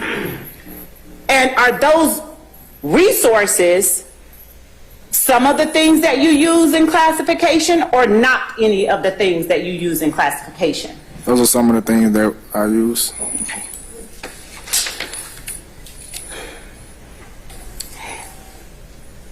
To work in classification, did you have to have any specialized training in gang identification, culture, and protocol, or did you not have to have any just to work in classification at the DeKalb County Jail? It was not mandated, but it was highly recommended to have the training. And when you say that it was not mandated, what was mandated in order for you to be an employee in classifications at the DeKalb County Jail? Well, we had to have some type of experience on the floors, but we had to take classes sooner or later. We had to take classes. What type of experience on the floor did you have to have when you signed up and applied to work in classifications? What kind of experience did you have to have, and what kind of experience did you represent that you had? Your Honor, compound question. I'll sustain Mr. Foreman. Just break that up, Ms. Long. We're going to break that up, okay? What kind of experience did you have to have in order to get your job in classifications? Not the kind that was recommended, but the kind that you just had to have, baseline. I had to have experience working the floors, actually working in the pods with the inmates and doing everyday activities with the inmates. Why? Because I couldn't have the position without having some type of knowledge of what goes on in the jail. I'm sorry, I could not hear you. Hold on. Ask an answer. We've been through his CV on the record examination. Yeah, I'll sustain the objection now. Your Honor, that question specifically was not asked. Why it is that he had to have that baseline experience, that was not asked. So this broad objection based on what was asked during direct. I'll reverse myself on that one. Okay. Thank you, Your Honor. Why is it that it was important that you have personal knowledge working with inmates in the pods in order for you to get the job that you have? So I had to have some understanding of what goes on in the jail and the inmates and the everyday activities of the inmates. Why? Because it would help me understand what I need to look for as far as investigating and conducting my classifications. Does everybody in the general public have that same experience? No. Now, you spoke about what was highly recommended. Why is it that gang training is highly recommended for the job in classifications? Because you have to know information about the gangs and identifications before you try to classify anybody. And did you indicate on your application for the job you now hold your specialized gang training? Yes. Okay. And apart from what has been covered in direct and cross, what did you put on your application? First of all, were you truthful in your application? Yes. And what training did you put on your application that you possess that caused you to get this job? Objection, Your Honor, speculation, he doesn't know why. Your Honor, he got the job, and I'm asking simply what training he listed on his application for the job. That's stage 17. It's already been admitted, so. Your Honor, his resume has been admitted. I'm asking what he listed on his application for the job. That's fine, Your Honor, but she said that caused you to get the job. That's speculation. I'll change the format if the court will permit me to do so. I'm still yes, Your Your going to Honor. sustain the objections to form. Yes, Your Honor. On your job application, did you list all of the training that you indicated on your resume? Yes. Did you list any additional training that you did not indicate on your resume? No. Okay.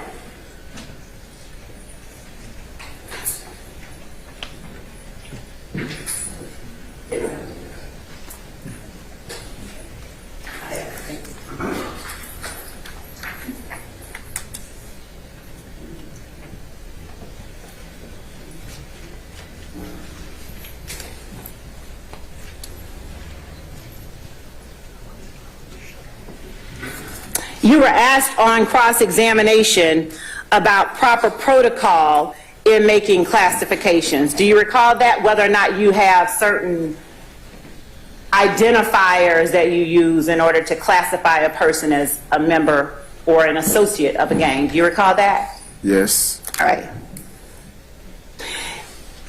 Is that process one that is as simplified as 1 + 1 = 2, or is there a degree of subjectivity that goes into making your classifications? It's a degree of subjectivity. Is that subjectivity in any way based on your own experience working with inmates and working with gangs and Yes. other training?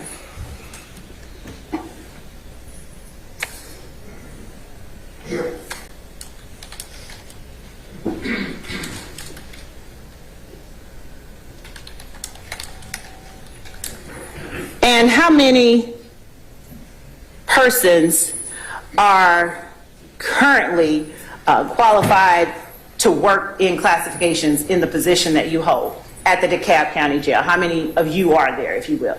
There's 2 of us. And how many inmates would you say you have a responsibility for the classifications for? As far as inmates in the jail, period, Yes. there's over 1,000 inmates in the jail. Are the 2 of you solely responsible for making those classifications? Yes. And do both of you work at the same time on a particular inmate that is being classified, or do you have different inmates that you're responsible for classifying? It would be different inmates.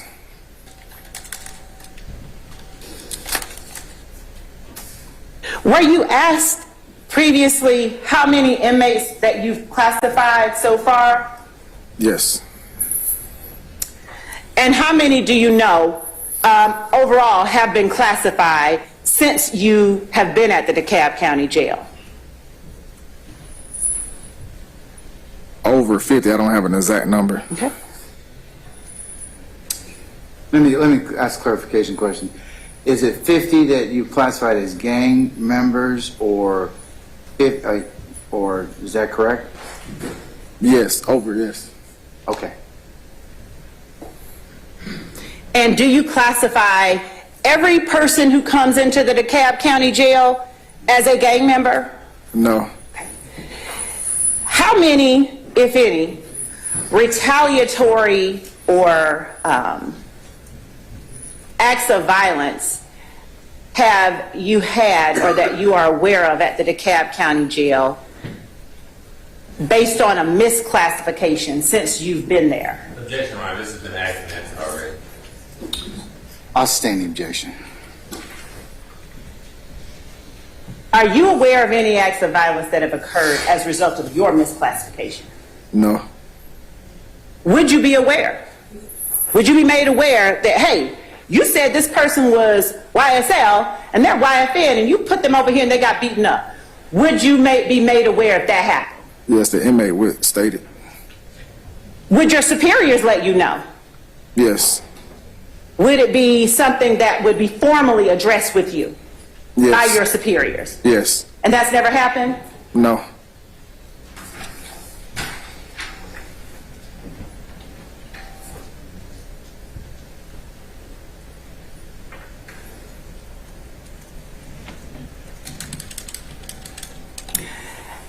How many times have you been subjected to this type of examination? How many times have you had to ever undergo this sort of rigorous questioning? And let me add the objection also as irrelevant. Yeah, I'm going to sustain. I withdraw. Thank you, Judge. All right.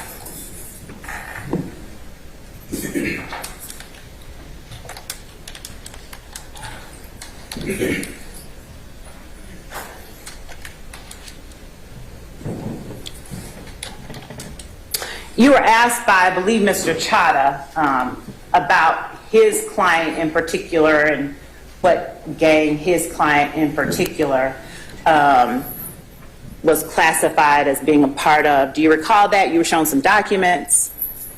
Do you recall being asked about Cordarius Dorsey? Yes.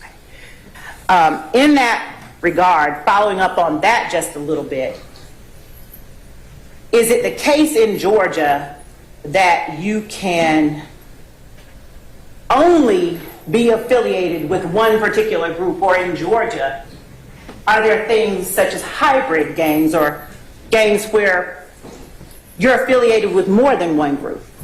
Your Honor. Basis. These are compound questions that are being, and these are leading questions that are being masked as non-leading by making them compound, when she already gave him the answer she expects. There's a lot, this feels like a police interrogation, where they're telling him what they want to hear. Some of the examples are... I got it. I agree with you. It's in terms of form. I'll sustain the objection. Thank you, Your Honor. Okay. Are you only allowed to be associated with one group in Georgia if you're a member of a gang? No. Say that louder, please. No. Okay.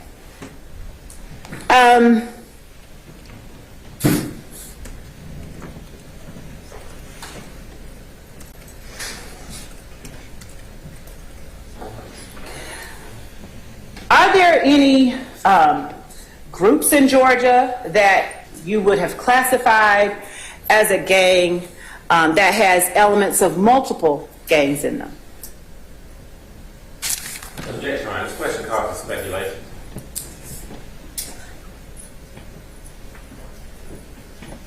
Repeat the question one more time. Are there groups in Georgia that have been classified as gangs that have elements of multiple gangs in them?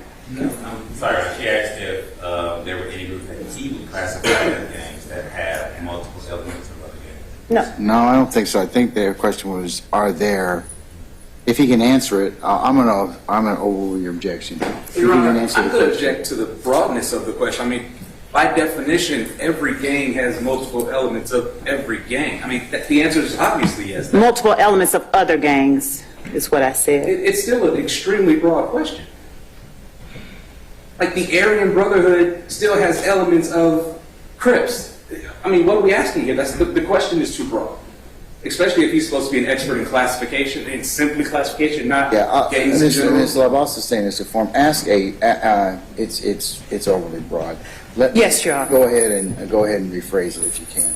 Thank you, Your Honor. I will. When classifying inmates for placement in the jail,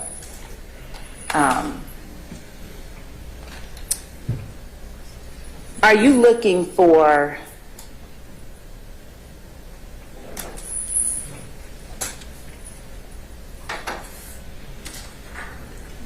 have you on occasion seen inmates who are members of groups that have, for instance, a person, just for example, say there is a gang called the Orange Gang, and the Orange Gang has members from the Grape Gang, the Banana Gang, and the Apple Gang. This person comes in, you see grape, apple, banana. Have you seen instances where a person comes in identifying as one gang, and that gang has elements of other gangs? Yes.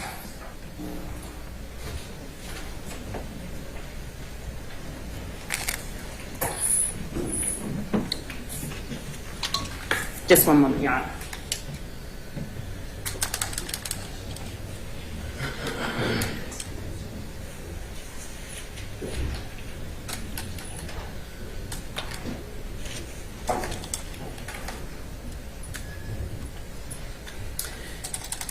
And have you been asked by the state or anyone else during the course of the pendency of this trial to speak on anything beyond the classification of inmates at the DeKalb County Jail?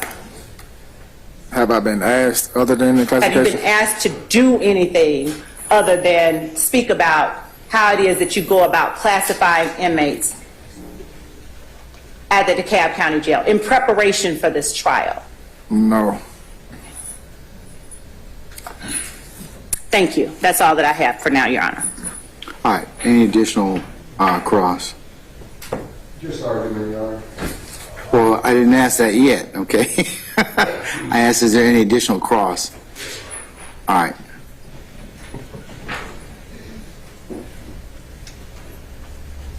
Mr. Johnson for Mr. Eppinger. You were asked on redirect, basically regarding your knowledge and whether or not as to whether or not that some of the information that you learned was public knowledge. Now let me ask you this. The gang that we were speaking about, the sex, money, murder gang, what area of DeKalb County do they operate out of? Objection, Your Honor. Relevant. The relevance is, Your Honor, he's basically stating that the state asked him questions about whether or not he had information that was not readily known to the public. I'm trying to establish his situation. It's not relevant for Mr. Carter, right? At least for what he's being tried to be qualified for. I mean, it's just a response to what was asked on redirect, Your Honor. But you're asking him something that's not relevant. So, is it your position? I stand the objection. Okay, is it your position today that only a person in your position would know what a gang tattoo is? Objection, Your Honor. Grossly. I stand the objection. And what's the basis for the objection? Argumentative, grossly mischaracterizing any particular testimony. There's a couple bases. So, So, is it of your opinion that the existence of gang tattoos is something that is not known by other individuals in the public?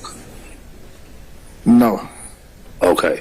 So it is possible for members of the public to know and to be able to identify gang tattoos, gang markings, gang colors, gang insignias, gang... Objection, compound question. I'll break it down, Your Honor. And, Your Honor, also objection as to asking the witness to get into the province of the court in this hearing. Your Honor, the state made numerous attempts in bolstering this witness to say that his knowledge was something that the public did not know. I believe there are 4 or 5 questions asked for that particular point. So I'm basically coming back asking, are this information something that the public would know? Because one of the factors in consideration at Daubert is that he would be able to say something to assist the public that the general public would not know. Assist the jury. Assist the jury of something that they commonly don't know. To basically say that he has testified that majority of his information has come from individuals in the jail and stuff that he found in their rooms and stuff like that. Although he has received specialized training about this, when he's been classified as an identifications expert. So if the identifications that he's used and he's testified about are the markings, the tattoos, gang insignias, I believe he mentioned flags and all of these other things, the state made the effort to say that the knowledge of these things are not within the purvey of the public and the common individual. I'm just merely asking questions to establish that they are. That the things that he's talked about. Okay, all right. So I'm going to overrule the objection. Go ahead. Thank you, Your Honor. Thank you. So, is it possible for the public to know, individuals in the public or throughout the area? Speculation, is it possible? Okay. Well, This has to, do you know? do you know if individuals in the public know about gang markings? Yes. Has your experience and training shown you that? Yes. And would you say that these individuals may also know about gang insignias? Yes. Objection calls for speculation. Okay. Well, are you aware that the public has knowledge of, through your training and experience, have you encountered individuals of the public who have knowledge of gang markings? Yes. Through your training and experience, have you encountered individuals of the public who have knowledge of gang insignias? Yes. Through your experience and training, have you encountered individuals who have knowledge of gang colors and tattoos? Yes. Okay. So based on your experience and training, is it safe to say that individuals in the public, that knowledge of these particular things is not something outside the knowledge of the general public? Objection, Your Honor. That is within the court's purview to make a determination Yeah, I'll whether sustain the objection. Well, I'm asking his opinion. But still my determination. Well, I believe I made my point. In terms point. of that particular last question. I believe I made my point, Your Honor. No further questions. Okay, all right. Anybody else? All right, Mr. Boss.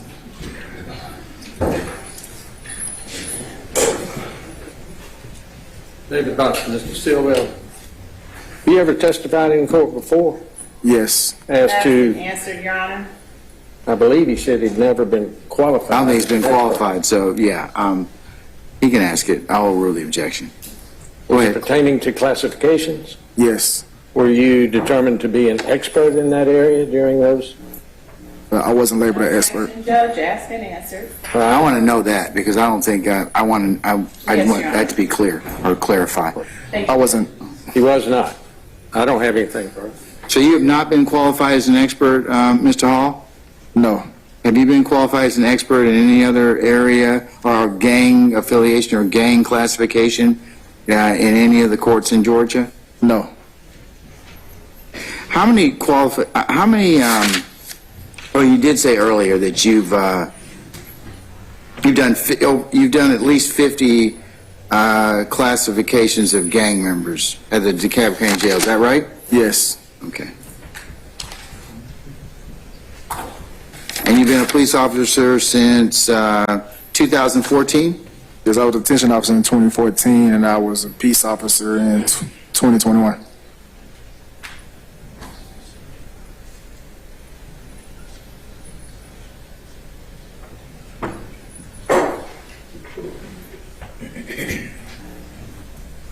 Okay. Anybody else have any questions based on the court's questions? Okay. Argument now, Mr. Jimenez. The state wants to go first, so I'll go first. No, you all go first, and I'll let them respond. Can we ask Mr. Hall to start? Mr. Hall, just stay there for a second. Okay, all right. Go ahead.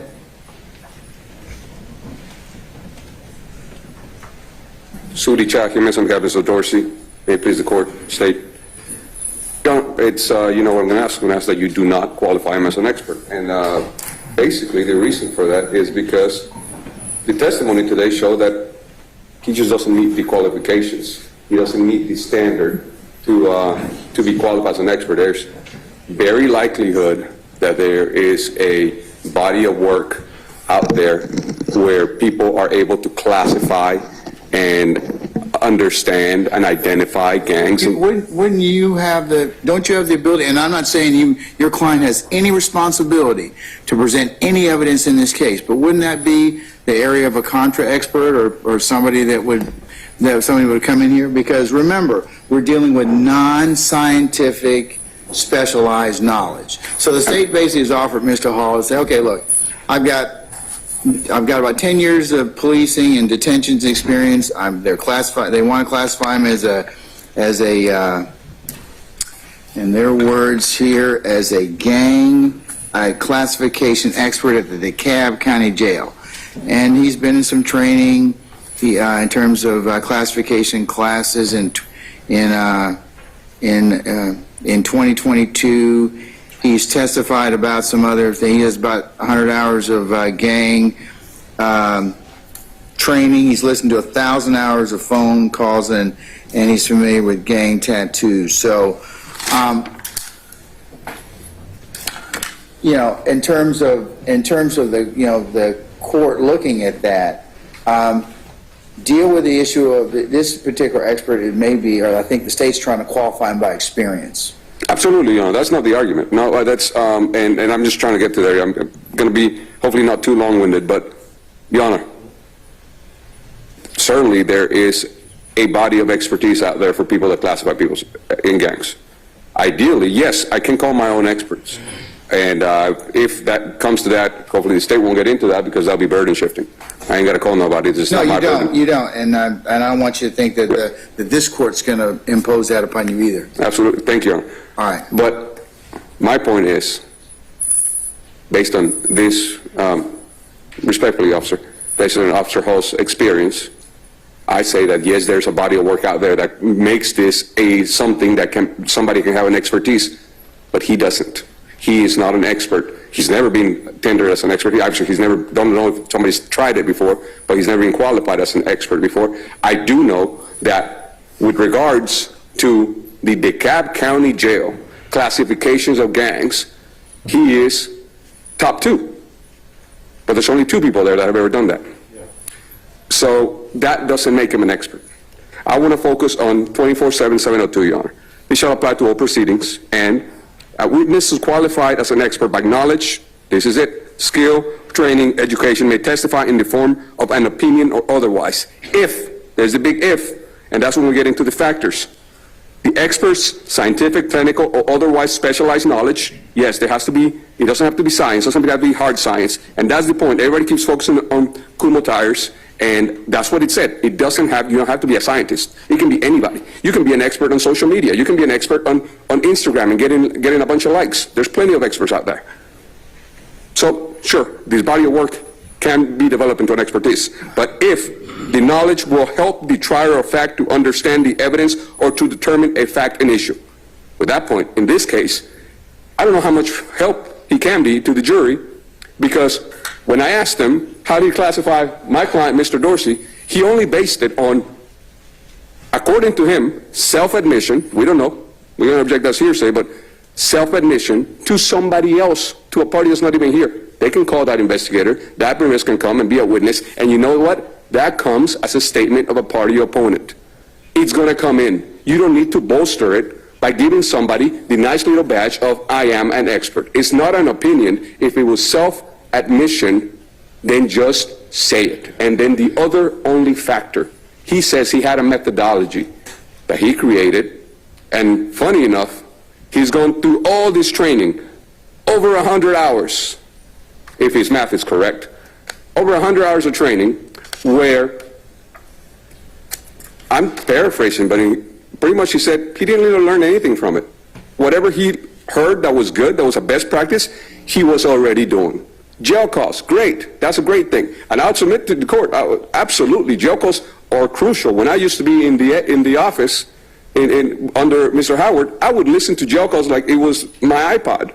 I listened to those things 24/7. I was in court, I was at home, I was on my drive, I was listening to jail calls, and people say some really stupid things. You know what? Absolutely Nobody said anything about my client. He claims that there's a call where somebody said something, but he doesn't have that call. He doesn't even remember who was in that call. That's the only other factor. He has not testified. He found any literature. He didn't testify as to anything else regarding to my client. So, if the only thing you have is self-admission, that's a statement of a party opponent.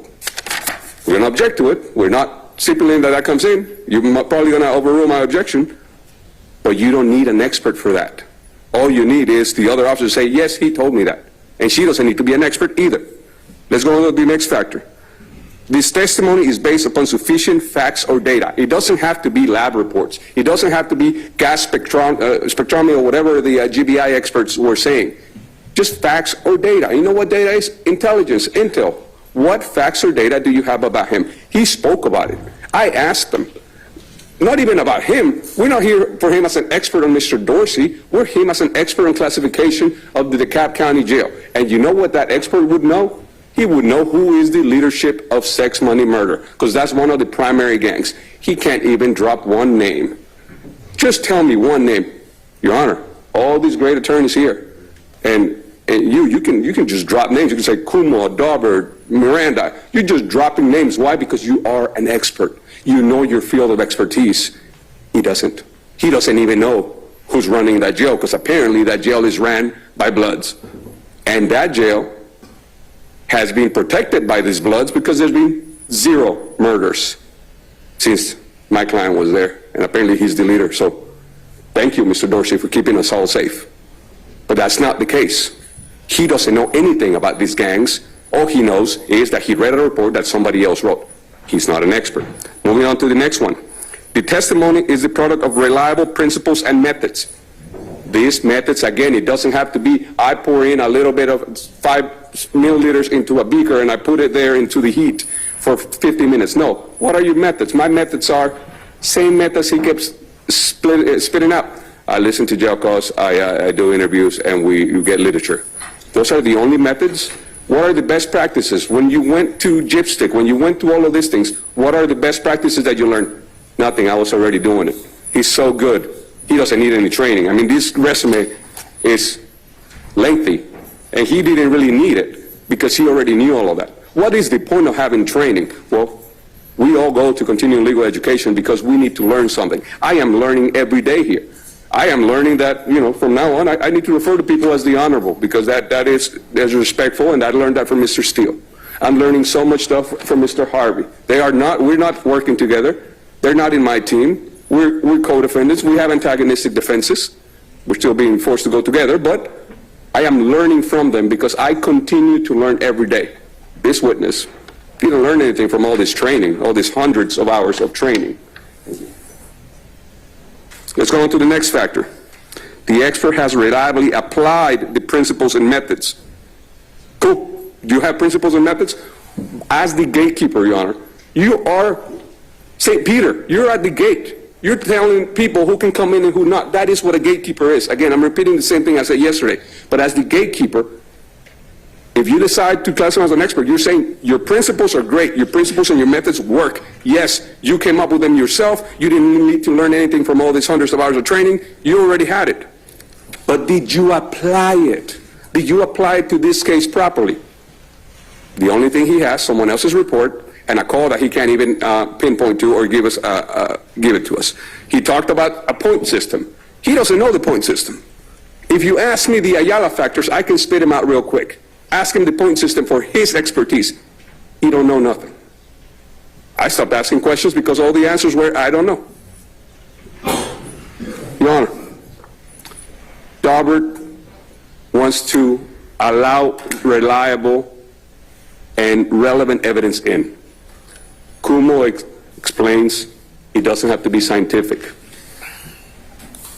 And General Electric Company gives us the standard. The standard is abuse of discretion. That is a very high standard. It is within your discretion. But, Your Honor, I will submit to you, this is going to be a 6 to 9 months trial. Not because of the evidence, but because of the sideshow they're trying to put up. They're trying to get everything in, everything that has nothing to do with the facts of this case. They're trying to bolster people by making them experts. Again, just tender into evidence whatever that legal classification was as a business record exception, not saying that we agree with it, we will object to that, but it's a business record exception because it's part of classifications. When you go into the jail, you get fingerprinted. That young man or woman that grabs your finger and rolls it across is not a fingerprint expert. That is a technician that takes fingerprints. A person that asks you, what gang are you in, what is your name, date of birth, and social security number, that is not an expert. That is a technician. That is an intake officer.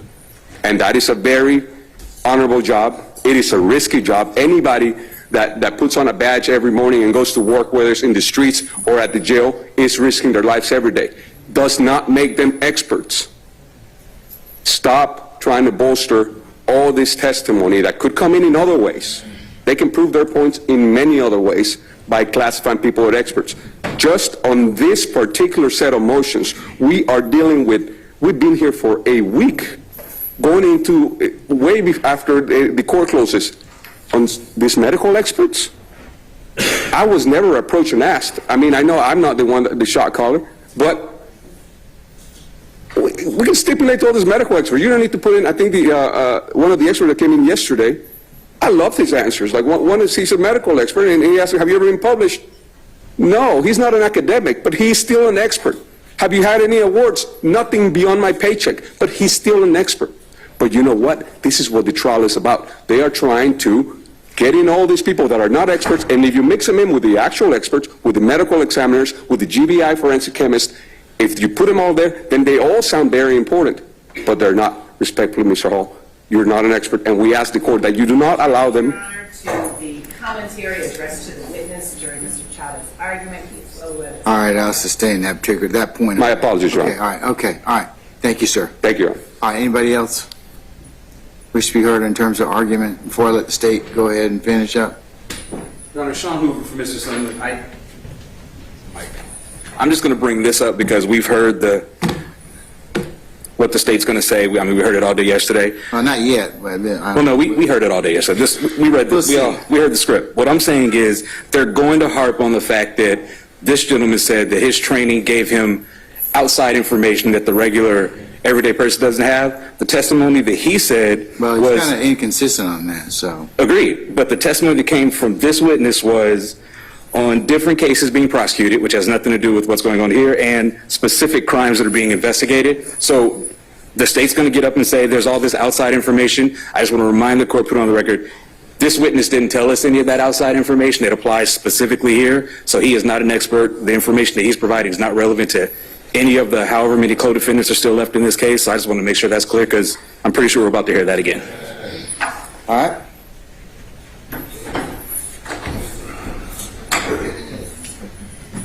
Yes, Your Honor. Mr. Johnson for Mr. Eppinger. Your Honor, as it relates to this particular expert, looking at the Daubert factors, what that was brought up earlier, we can say that his techniques are not reliable in any way in this matter. He testified that majority, and I asked the question specifically, I'm not disputing the fact that he has received some training, but he testified that majority of his determinations and classifications comes from information that probably would not even be admissible in court. He comes from the hearsay statements of individuals on the phone that he cannot confirm the veracity of, and also statements that were written inside of a jail cell that he cannot say exactly who wrote them or anything else. And as Ms. Bernard brought up, all of these conversations take place when individuals are in custody, and most of them are represented by counsel, so would not possibly be admissible anyway. So, and also, Your Honor, as it relates to his classification and knowledge of the gangs, the district attorney who presented yesterday got up here and stated that Georgia, Atlanta has a gang problem. So to act like the public does not know about or have any knowledge about the gangs is kind of disingenuous. The state is going to allege through this trial that there's a great intersection between the gangs and the hip-hop community. So that in and of effect gives a wide range of individuals who would have knowledge about these things that we discussed as it relates to the markings, the identifiers, and all the stuff that he uses in his classification. This is not something that the public does not know about. There are 10-year-olds on the internet right now who are watching this online who know about all of these markings and things of this nature right now. So to say that he has some kind of specialized knowledge that the public would not be able to understand during the presentations of the state's course is somewhat disingenuous, and the fact that that information is based on evidence that would probably be inadmissible in court also does not make him an expert in this case. And so for those reasons, Your Honor, we do not believe that he should be qualified as an expert in gang identification at the DeKalb County Jail. All right. Thank you. Anyone else? All right, Madam, Ms. Rosenwasser? Yes, Your Honor.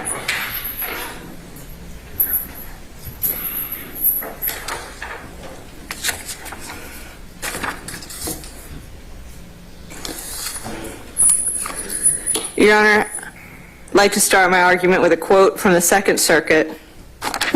Although he had never been qualified as an expert witness, even the most qualified expert must have his first day in court. That's out of United States versus Locascio, L-O-C-A-S-C-I-O, 6F3D 924. That's the Second Circuit, 1993.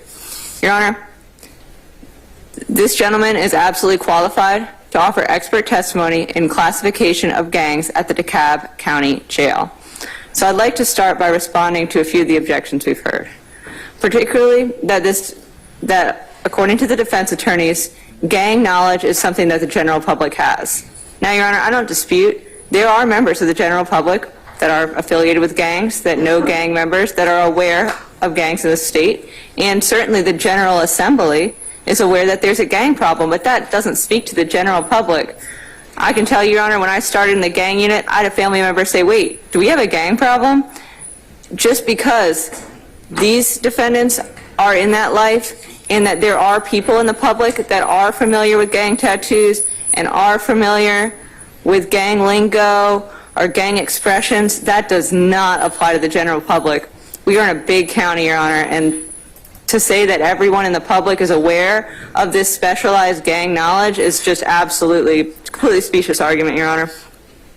This individual testified, Investigator Hall testified, that he has specific information that he learned through training at the GGIA, which certainly not everyone can go to, and he has learned, he's one of only 2 people that can do the classifications at this jail. And if he makes a mistake, people can die. And while Mr. Chadha wants to take credit for Mr. Dorsey keeping the jail safe, I think it actually speaks as circumstantial evidence the fact that Investigator Hall is reliably applying the methods, that there hasn't been a murder at the jail, that he has been able to correctly classify over 50 gang members so that there are not these incidents. The reason, as the court's aware, there is a charge in this case involving Mr. Dorsey attempting to arrange that type of thing. This investigator's job is to stop that through his classifications. That's what he does. The fact that no one has died speaks to the fact that he's good at his job, not that he's bad at his job and he doesn't know how to do it. There is circumstantial evidence that he's reliably applied the principle and methods. And, Your Honor, the question specific to, who wrote the report, who listened to exactly what, who made the jail call, that's all questions that go to weight, not to admissibility. And they are more than welcome to cross him at trial. They are more than welcome to call their own expert and say, he doesn't know what he's doing, he's wrong, my expert. I'm ready for battle of the experts, Your Honor. We can certainly do that, but that does not mean that this expert is not qualified.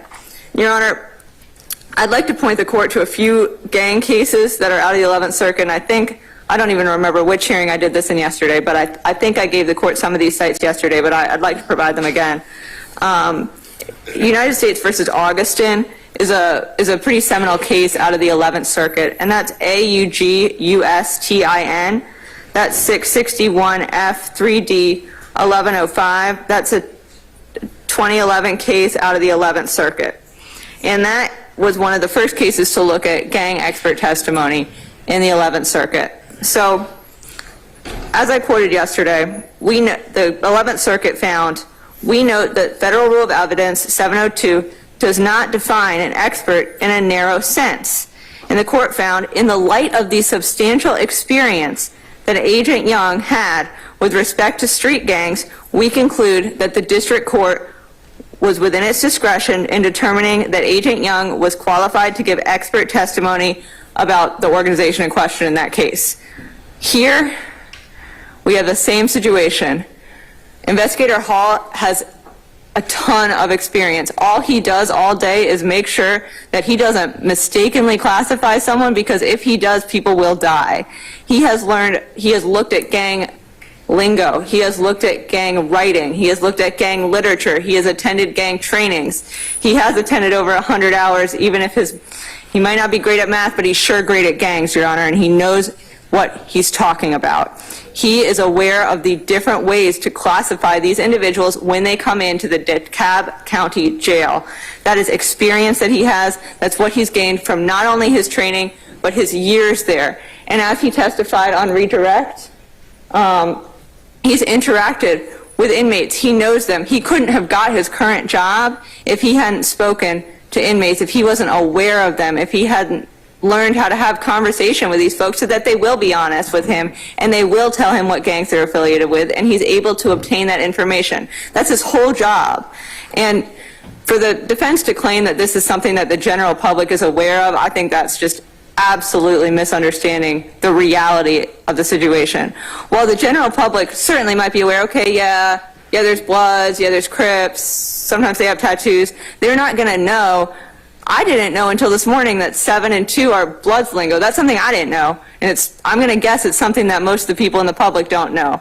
Maybe people here do, but, Your Honor, that's not going to be something that somebody just coming out of their house one day and coming to jury duty, they're not going to know that.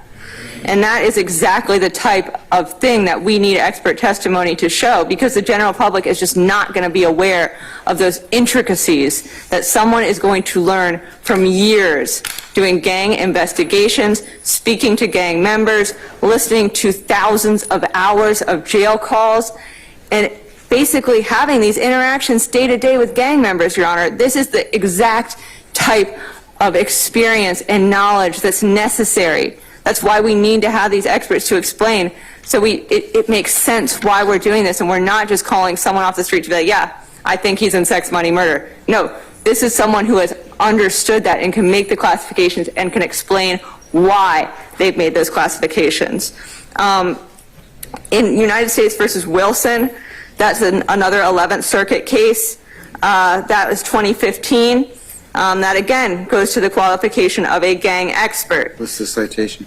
I'm sorry, Your Honor. That's 634 Fed APPX 718.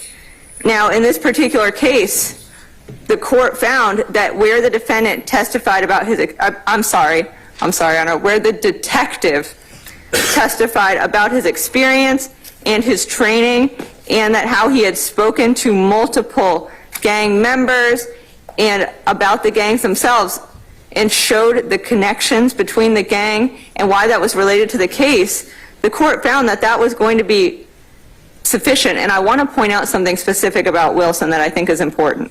At Penn Site 727 in Wilson, the particular gang expert that testified in Wilson was actually admitted as a general gang expert. This particular gang expert didn't actually have any direct information about the appellants in the Wilson case. He just testified about the background of the gang. And the court found that that was acceptable. The court found it didn't matter if he did not have personal knowledge if any of the appellants in that case were in the gang. It was that he was able to provide that specialized background about the Bloods gang in that case based on his training and experience and his the fact that he knew about how these gangs worked, his history, the traditions about gang membership, the distinction between West Coast, East Coast Bloods. He was able to explain statuses in the gang. He was able to explain tattoos in the gang. And that's a lot of what we heard today from Investigator Hall. And Investigator Hall even does have that boots on the ground knowledge, but I wanted to bring Wilson to the court's attention to explain that it's not a question of specifically, okay, it's whether he's an expert in this particular field. What he knows or does not know specifically about Cordarius Dorsey or what he's done. Part of it is application, though. Absolutely, Your Honor, but I wanted to point that Daubert does require that, when you have training, when you have with non-scientific specialized knowledge, you still has the testimony still has to be based on data reliable principles, and the experts reliably apply the principles to the facts in this particular case. Yes, Your Honor. So, I mean, we wouldn't call him if he had no knowledge of DeKalb County jails or any classifications, but I wanted to point the court to Wilson to show how far that is stretched, just to show the court that this is not a situation where he's in no way involved. Wilson absolutely applies.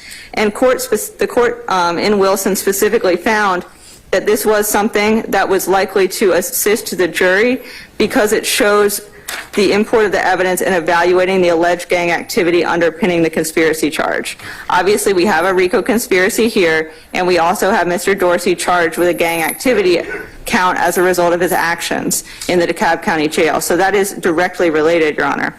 And the court found that this was highly probative, and here's why. They said evidence of the appellant's membership in or affiliation with the blood gang tended to make the prosecution's theory of the case more likely. So it was admitted in this case. Your Honor, another case out of the 11th Circuit that I'd like to point the court to is United States versus Lobo Lopez, LOBO-LOPEZ, 468 Fed APPX 186. That's an 11th Circuit case from 2012. And in that particular case, an individual was qualified as a gang expert.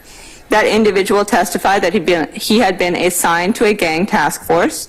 That individual testified that most of his job focused on one of the gangs at issues. He testified that he'd gone to training at various conferences about gang activity. He testified that he had been involved in gang investigations and that he participated in surveillance of gang members approximately 50 times and had interviewed 50 gang members during his career. The court affirmed the admission of this expert testimony. The court found Rule 702 does not require that a court rely solely on an individual's education to qualify him as an expert. Rather, the text expressly contemplates that an expert may be qualified on the basis of experience. Here, and I'll just say the expert's name to make it make sense. Here, the expert testified to extensive experience in investigating the gang, surveillance the gang, interviewing the gang members, and training with law enforcement on this gang and another gang that was related. Accordingly, we cannot conclude that the district court abused its discretion in qualifying this individual as an expert on that particular gang. Specifically, the court found that the expert's testimony, quote unquote, shed light on the various rules, terminologies, and methods of the gang, and they concluded that the testimony was proper and that it should be admitted, and that the court properly admitted it. And there's a lot of cases from other states, too, with this same, other circuits, too, and I do want to note that Rule 702 doesn't just confine courts in this state to looking at the 11th Circuit. It actually says specifically to look to all federal courts and other states. So, briefly, Your Honor, United States versus Ledbetter, that was out of the 6th Circuit. And the district court, in that case, a notable line that I want to point out is that an individual was qualified to testify as a gang expert, where the court found, notably, this line, the district court sensibly noted that it could not imagine too many people having more credentials. So essentially, he said he's one of only 2 people that knows how to do this. He has the credentials, he has the experience, he has done this, he knows how to do it, and if he does it wrong, people will die. So he has a real incentive to do it right. And the fact that nobody's died speaks very, very highly to his abilities. Your Honor, additionally, specifically, the court found in that Ledbetter case that the gang testimony helped the jury to determine whether the charged gang was a criminal enterprise. What's the citation for Ledbetter? Yes, Your Honor, I'm sorry. That's 929 F3D 338. That is a 6th Circuit case from 2019, and the spelling of Ledbetter is Ledbetter. And additionally in that case, and this is at Pin Site 348, the court said, as we said in United States versus Johnson, which is another case, courts generally have permitted police officers to testify as experts regarding drug trafficking as long as their testimony is relevant and reliable. There are innumerable trades and practices that employ their unique devices and codes that may mean nothing to the untrained observer, but may speak volumes to a maven qualified by experience or training. So I think that's what we have here, Your Honor. contrary to the defendant's statements, while maybe their clients or someone else may have detailed inner workings about how a gang operates, your average layperson in Fulton County certainly does not know that 2 and 7 are Bloods lingo. They don't know that a 5-pointed star tattoo can go for the Bloods.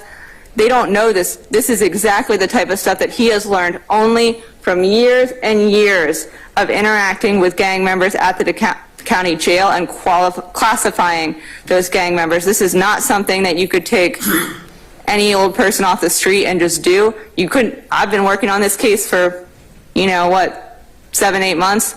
I think I'd do a pretty bad job trying to classify gang members because I do not have that same experience. I don't know what he knows, and I'm essentially a gang prosecutor, and I don't know that. So what he has to offer is way beyond the ken of the average juror, Your Honor. This is exactly the type of thing that experts need to inform the jury about and explain why they're able to classify folks in the DeKalb County Jail. Your Honor, United States versus Hankey, Hankey, that's 203 F3D 1160. That's a Ninth Circuit case from 2000. And in that particular case, it just again says the relevant reliability concerns may focus upon personal knowledge or experience. And it also says what I like to point out in this case at pin site 1169. Here, the witness had devoted years to working with gangs, knew their colors, signs, and activities. He heard the admissions of the specific gang members. He had communicated and worked undercover with other gang members. This type of street intelligence may be understood as either remote or hearsay, but FRE, Federal Rule of Evidence 702, works well for this type of data gathered from years of experience and special knowledge. That's exactly what I've been saying, Your Honor. He knows things that I don't know, and I'm sure a juror doesn't know. Maybe one juror might, but I can tell you, Your Honor, this is not the type of thing that every juror is going to know. There are jurors out there that might not even recognize what the legislature has, that we have a serious gang problem. They are going to need to be educated, and he can provide that education. That's exactly the purpose of expert testimony. Again, Locasio, I provided the court to that site earlier, and that again says, just because an expert's never testified before doesn't mean he's not an expert. Sometimes we have to be the first ones to pave this ground. And I think, Your Honor, it's important to note, of course, that 702, as applied to criminal cases, is brand new. So we're doing a lot of these. If it sounds like we're doing stuff for the first time, it's because this is a brand new statute, and we're having to make sure that they're qualified in a way that maybe we were not having to before. So that's why we're here today, Your Honor. And again, I'd also like, in Fourth Circuit, United States versus Thomas, 490 Fed APPX 514, a gang expert was qualified. Here it just said, this is important about the factors. The Daubert factors simply are not applicable to this kind of testimony from a gang expert whose reliability depends heavily on the knowledge and experience of an expert rather than on the methodology or theory behind it. Here, the extent of the officer's knowledge and experience was sufficiently probed, and the district court did not abuse its discretion. I'd also like to point the court to a case called United States versus Archuleta, ARCHULETA, 737 F3D 1287. That's out of the 10th Circuit in 2013. Specifically, what I'd like to point the court to in that is that in that case, the court found that the average juror is unlikely to be aware of those facts. Those facts refer to structure and activity of the gangs. That's exactly what I'm saying here today. Although there are some people that might know that, that's absolutely not knowledge of the average juror, Your Honor. A lot of your argument, though, Ms. Rosenwasser, focuses on, on testimony that might be for a gang expert and for some of the factors that the court considers. I'm not saying, but you're going, do you have anything that's more recent that our circuits have done, the 11th Circuit or any other circuits post-enactment of our 702 and the Daubert requirement? Well, Your Honor, the federal courts were operating under 702. So the Wilson case I gave you was Your Honor, was 2015. They were doing 702 before we were. We essentially just adopted their rule. So all of their holdings are going to be applicable here. And so a lot of these cases are fairly recent under the federal court. So I don't have anything from after we adopted that in 6 months ago. Do you have anything from any of the federal circuits that interprets 702 or Daubert since then? Or recent pronouncements, like after 20, let's say after 2020, 2021, 2022? Your Honor, I can certainly provide that. The court give me a moment, but what I want to, the law hasn't changed for the federal circuits. It's only changed for Georgia. I understand that, Mal. I understand that. I'm not saying it isn't, okay, but there are some other civil and criminal cases that appear to interpret when you have a federal cases, that when you are talking about non-scientific areas of specialized knowledge. So the inquiry goes back to Kumo, and it says that the Daubert factors don't necessarily may not apply to testimony. It depends on the knowledge and experience of that particular area. Mm-hmm. Yes, Your Honor. And it references Hankey, which is a Ninth Circuit case, but it's you look at Daubert, Kumu, Hankey, 702. For example, I'm looking at MedCorp versus Airmark Sports and Entertainment LLC. Entertainment Service LLC. It's out of the United States District Court of Arizona, April 23rd, 2021. It's a slip opinion. 2021 Westlaw 1597897, and it talks about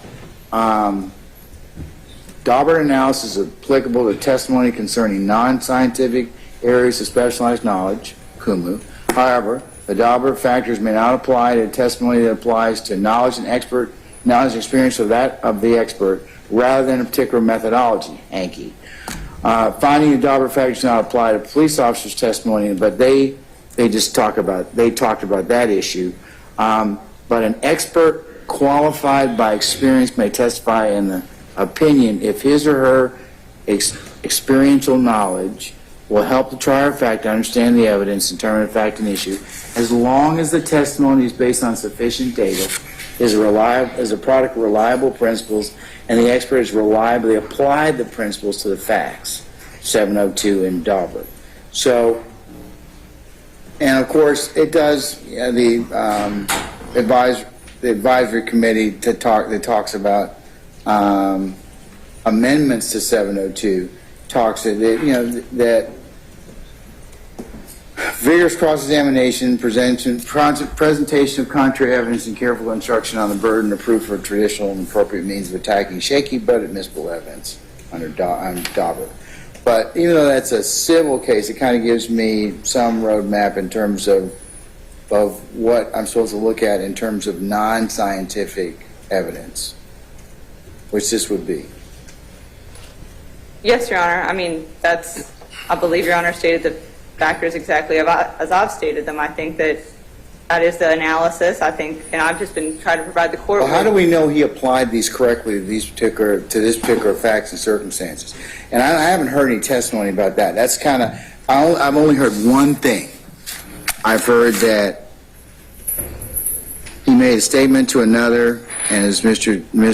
Jimenez mentioned a little earlier, you may have some foundational issues in regards to that, but I'm struggling whether or not he applied it to applied it correctly to Mr. Dorsey. Now, you haven't told me you needed this evidence for some other reason other than classification, and it hasn't been brought out in terms of that, but that's my concern with Mr. Hall. Okay. Your Honor, I believe that, first of all, as I've stated, we have circumstantial evidence that he's reliably applied his methods generally, and the fact that no violence has occurred, that he's been doing the classifications correctly. That's a stretch. Your Honor, with these experts, it's different than when you have, for example, okay, a scientific test, you put it in, did it show cocaine? Let's just say, as a general proposition, I'm glad that people who are in custody haven't been harmed in DeKalb County. But the fact that he's classified may or may not necessarily go to that particular issue. So. Well, Your Honor, I think the fact that Mr. Dorsey, his ability to discuss that Mr. Dorsey is a member, that he was classified as a member of sex, money, murder, and how they did that classification, I think that's absolutely how he applied his methods, and it was reliably done, and that can be inferred by circumstantial evidence. And it's different with these gang experts because they're essentially testifying about, they're not testifying about the results of an experience. Did he testify that Mr. Dorsey was a member of sex, money? Your Honor, yes, he testified that they classified Mr. Dorsey as a member of sex, money, murder. That was my belief about what he testified to. He also testified to that he listened to that he heard communication showing that Mr. Dorsey was a high-ranking member in the jail. That was the testimony that I recalled. And Your Honor, if the court would like me to provide additional case law, that I can... I don't need more case law. Or if the court would like further questioning, we would have no problem with the court reserving ruling and revisiting this later should the court wish to recall him at a later time if the court feels that this isn't ripe yet. All right. Just give me a minute. Okay.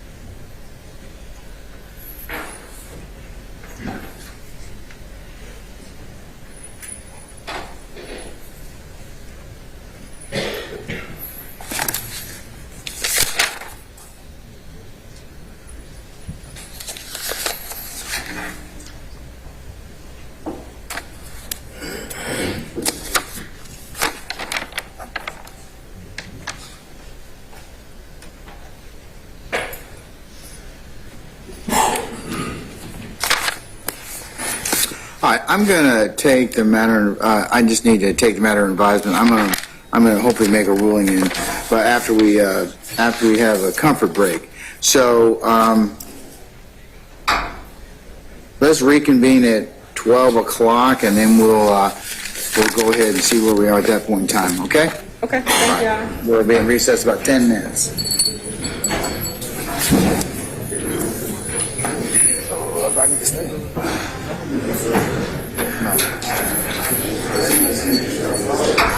Say it again. Can you excuse me?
Where's your witness?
Okay, here's generally the way we'll proceed. I'm going to make a ruling on this in just a second. Ms. Rosenwasser, do you have the other two experts available? Your Honor, I believe the court, when they put them on call. Well, yeah, they're on call. They're available. They're available? I mean, they have to get here, but I think they're going to be 20 minutes. All right, can you call them and tell them to be here for 1 o'clock? And we'll go ahead and take up those at about 12:30 or so. Those individuals in here who have not had lunch, who lunch is provided for, people in custody need to eat. So I'm going to go ahead and recess at 12:30 and let them eat. So if those two experts could be here by 1 o'clock, Mr. Tanner and Mr. Kilgore, I can take up those and we can clear those, and then I can spend the rest of the afternoon, depending upon how much time we need with your questionnaire. So that's my intent. All right, Your Honor. We'll have them here. Okay, all right. Okay, turning to the issue of qualification of Mr. Quentin Hall, who is sought by the state to be qualified as an expert in gang classification at the DeKalb County Jail. He has offered through counsel that he has been held that position for the past 3 years.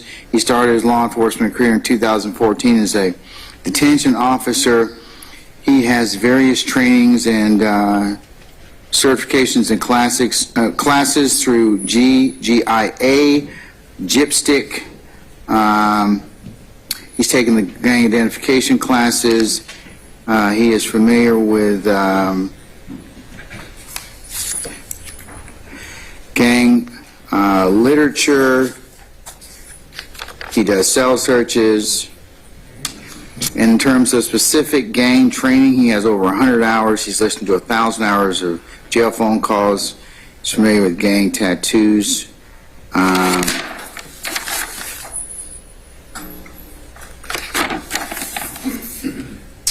He's testified about some part or attempted to testify about the point system at the DeKalb County Jail in terms of some of the factors they utilize, but in terms of statements, gang leadership, tattoos, speech, flags.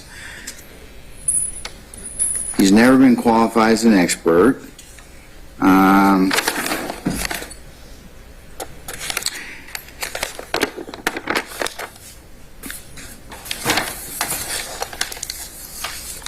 And I've heard, in making this ruling, I have considered the cases that the state cited for purposes of the record. U.S. versus Augustine, U.S. versus Wilson, U.S. versus Lobo Lopez, U.S. versus Ledbetter, U.S. versus Hankey, United States versus Thomas, and as well as the slip opinion in Medor versus Aramark Sports and Entertainment Service, LLC. These citations have already been provided on the record.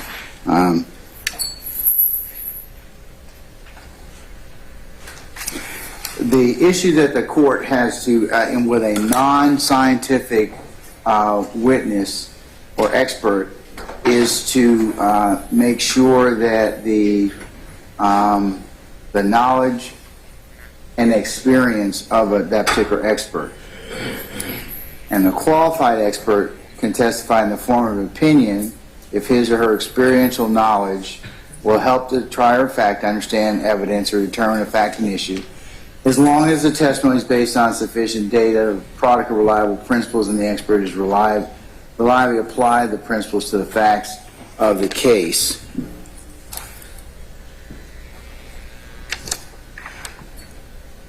The court further finds that this is the area of general knowledge that not necessarily, even though defense counsel has tried to intimate or make that, is not everyone in the public is aware of gang information. Not everyone is in the GGIA. That there's been testimony that false identification will get people harmed. But the question I posed to Ms. Rosenwasser, which still is not, I'm not satisfied as to as of yet, is that even though he's classified over 50 gang members, I have to be assured that he's reliably applied the principles and methods as to Mr. Dorsey. He couldn't explain the point system. I have a problem with that at this point in time. And even though he's testified that Mr. Dorsey's a member of Sex, Money, Murder, how did he specifically do this? I haven't heard testimony in that regard. So I'm unsure at this point in time from his testimony. So at this point, I'm not going to qualify him as an expert. However, I'll revisit that should the state repackage his particular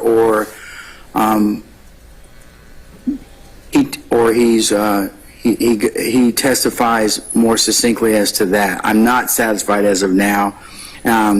He's got a lot of experience, but I still have to be assured that he can apply that to Mr. Dorsey. And it may have just been, I don't know if he's nervous or if the questions he was asked or whatever else, but it's like you have to be able to testify, okay, these are the things that we in the gang expert, whatever, take a look at. We do X, Y, Z. My training tells me I do X, Y, Z, A, B, C, L, M, N, O, P. As it pertains to Mr. Dorsey, I did A, B, C, D, E, F, G, X, Y, L, M, N, O, P. Boom. He hasn't testified anything such as that. That's why I'm not going to qualify him at this point in time. I'll revisit it at a later point. Mr. Hall, you're doing a fine job. Don't want you to think you're not. I'm just not going to qualify you as an expert at this point in time. But State will get with you, and we'll see you at another point in time. Okay, sir? Don't discuss your testimony with anybody except the attorneys in this case. All right. Thank you. Thank you, Your Honor. All right.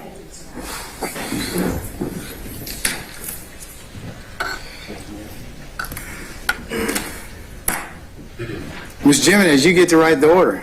Look at you. You get to write the order, okay? All right. Make sure you send that to Ms. Love and to Ms. Rosenwasser and let them take a look at it, okay? All right. I'm sorry. Did the court want orders for all the other experts from this week? I can certainly do those. Yes, ma'am, I would. Okay. I thought you were going to go ahead and do that, but if I have not otherwise tasked you, yes, ma'am, I would. Yes, Your Honor. Okay, all right. Just bear with me a second.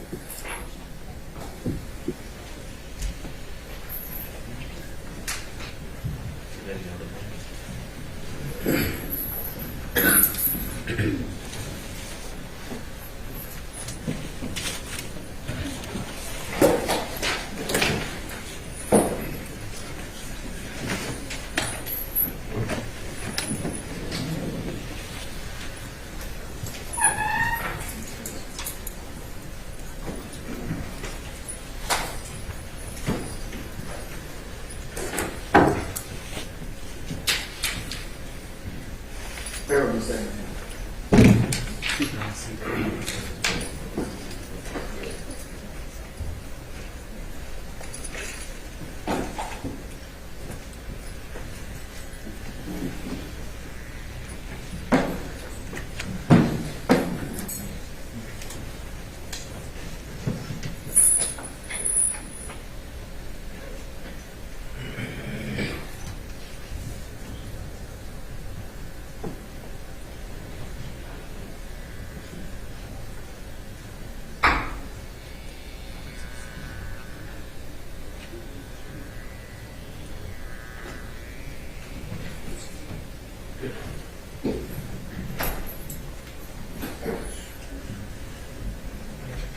Okay, all right. Okay, anything else? I think we're at an after stopping point. As I promised, we have several individuals accused here that need to have the rest. So, is your expert on down the way? Yes. All right. So let's reconvene at 1:15. Okay, and we'll go ahead and take their testimony at that point, and then we'll go ahead and talk about a jury question. For those of you who have followed that activity, Mr. Kearns has sent out an somewhat updated questionnaire that I was trying to kind of manipulate earlier this morning. But it's the second one that we have sent out that I'm going to go off of this afternoon. So if you have it electronically, go ahead and pull that up. You can use that. Okay? All right. Unless there's anything else, we're going to recess until 1:15. All I right? had one thing. Of course, knows that Mr. Harvey celebrated his 49th wedding anniversary. Right? And he's here. Hold on, Mr. Harvey. I know from previous, I'm not talking about you. But I'd also like to personally say that on behalf of him, I would like, the way things are going here, for next year on his 50th, that you get him the day off. I can do that. Just because you asked. I mean, he's not taking you and him are not taking CLEs anymore, so why not? We're too old to do that. I hope you get that. You throw that in there all the time. All right. Charles, let me get you down. Whatever reason.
Sorry. Hey, man. Yeah. Yes, sir. No, they broke the lines. Yeah. Oh, yeah, yeah, blow it down.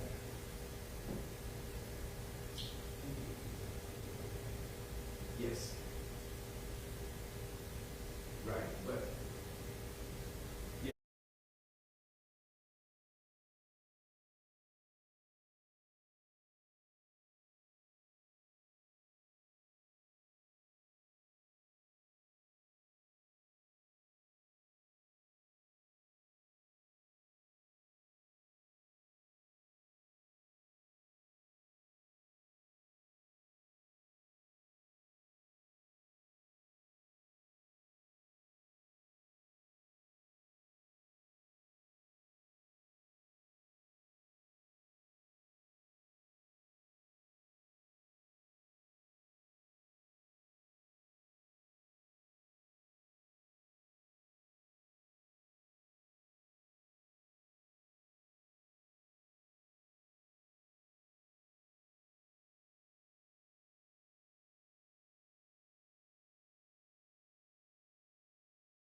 Yes, yes. We need to go out. Yes.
Yes. Do you understand that you are not allowed to possess or use a firearm while on probation? Yes, ma'am. Do you understand that if you are not a United States citizen, a guilty conviction will affect your immigration status and will result in deportation, just like a conviction at a trial would, and that this is true regardless of any advice by your attorney or anyone else? If you are, you can get deported. Are you a U.S. citizen? Oh, yes, ma'am. Do you understand that there may be other adverse or unfavorable consequences as a result of this guilty plea conviction, Yes. just as there would be from a conviction following a trial? Yes, ma'am. For example, your guilty plea may affect your right to vote, your right to hold public office, your right to serve on a jury, your right to obtain a passport, your right to receive, possess, or transport a firearm, or the ability to obtain employment. Do you understand that? Yes, ma'am. Do you understand that by pleading guilty to a felony, if you use, receive, possess, or transport a firearm, or use a firearm in a crime, you will be guilty of a felony which may carry a sentence of 1 to 15 years in prison? Yes, ma'am. Do you understand that you waive any and all offenses, including any mental health offenses, by entering a plea of guilty? Yes, ma'am. Do you understand that if you went to trial, you have the right to a trial by jury, the right to see, hear, and confront witnesses called to testify against you, and the right to testify to remain silent and not incriminate yourself? Yes, ma'am. Do you understand that by pleading guilty, you are giving up the following rights, and after each right, I want you to answer if you understand that, okay? Yes. First, the right to a trial by jury. Yes. Next, the right to remain silent and not incriminate yourself. Yes, ma'am. The right to counsel hired by you or to court-appointed counsel if you cannot afford an attorney at the trial of your case. Yes, ma'am. The right to the presumption of innocence. Yes, ma'am. The right to testify on your own behalf and to present other evidence. Yes, ma'am. The right to subpoena witnesses.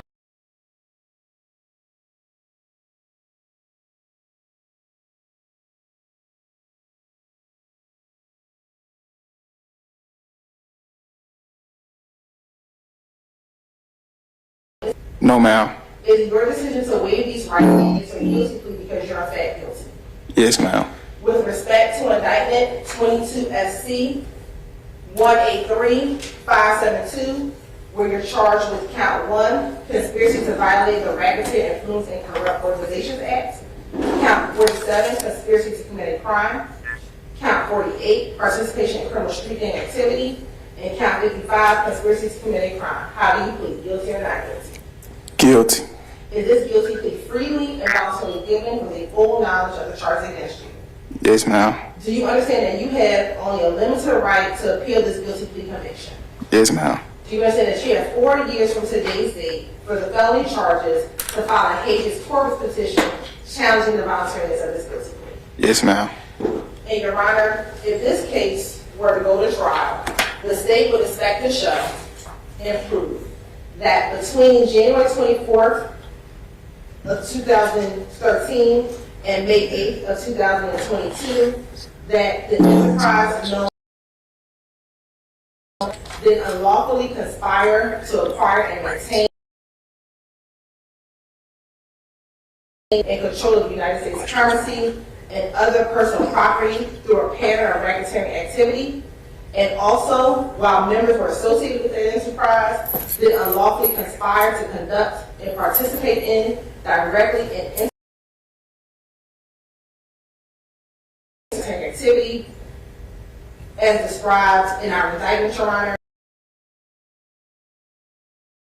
Associates of the enterprise, YSL or Young Slime Life, they did conspire to associate together with others for the common purposes of illegally obtaining money and property through a pattern of racketeering activity and conducting and participating in the enterprise through a pattern of racketeering activity. And in furtherance of that conspiracy, the defendants engaged in the activities enumerated within our indictment. Some of the objectives, Your Honor, include but not limited to preserving, protecting, and enhancing the reputation, power, and territory of the enterprise through acts of racketeering activity, including murder, assault, and threats of violence. Also preserving, protecting, and enhancing the reputation, power, and territory of the enterprise by the posting of messages, images, videos, and songs demonstrating an allegiance to the enterprise and a willingness to engage in violence on its behalf. And those are just some of the ways in which they try to further the enterprise. Your Honor, the state would expect to show that this YSL started in the late 2012 in the Cleveland Avenue area of Atlanta, Georgia, and that some of the founders of this enterprise was Jeffery Williams, also known as Young Thug, also known as Slime, Walter Murphy, also known as DK, and Trotavia Stevens, also known as Tick, and also known as Slug. That this group uses a variety of identifiers, including colors, clothing, tattoos, and hand signs, as well as verbal and written identifiers. And Your Honor, specifically, how Mr. Sumlin will contribute to this enterprise is that we have a number of Instagram postings of Mr. Sumlin. The first being, Your Honor, Mr. Sumlin was incarcerated, I believe, between 2014 and 2017. Upon his coming home from prison, we have a picture of him in that video. Excuse me, it was a video. In that video is one of the co-defendants, Jeffery Williams, and they posted this on social media, and the tag of that was original slime shit, and that was posted and tagged by this defendant, who's also known as Obama. We also have some imagery, Your Honor, also posted on social media with this defendant wearing red clothing with, on that clothing, it has Massive, which is a play on MAGA, which is Make America Slime Again. And then he also has several tattoos identifying YSL on his body, Your Honor. We also have a couple other postings of this defendant with other members of YSL posted on the internet. Specifically, two of the crimes that he is charged with, Your Honor, in this indictment are actually two telephone calls of individuals who were both housed at the Fulton County Jail. The first phone call was on February 22nd, 2022, Your Honor. And this is a phone call by one of the co-defendants, Christian Eppinger. That individual called this defendant asking permission from a person known as Slime, whether or not he would have permission to harm Wyatt Benalucci, also known as Rashard Bennett. Your Honor, that phone call came after Mr. Bennett had already been attacked by other members of the YSL gang in the jail. Your Honor, although Mr. Spellman did take the phone call and agreed on the phone Slime, it does not appear that that ever took place. Nothing happened to Mr. Bennett subsequent to that phone call. Second, Your Honor, we have a phone call on April 7, 2022, where another co-defendant by the name of Cordarius Dorsey also called Mr. Sumlin on a jail call and asked Mr. Sumlin to either rob or kill an individual known as Head. Mr. Dorsey provided Mr. Sumlin with the phone number to kind of set up an armed robbery and whatever would happen after that armed robbery. We later found through investigation that Head was an individual by the name of Harold Bennett. What we learned is there was nothing that happened to Mr. Bennett afterwards. So there was this agreement on the telephone. However, it does not appear that anything happened subsequent to those two telephone calls. Your Honor, those things, the social media posts, in addition to the those two phone calls, is how Mr. Sumlin has furthered the enterprise in this case, and that's what the state would have expected to prove in this case we're going to want to try. All right, thank you, Ms. Hilton. Mr. Hoover, anything on behalf of your client? No, Your Honor, we just... Okay.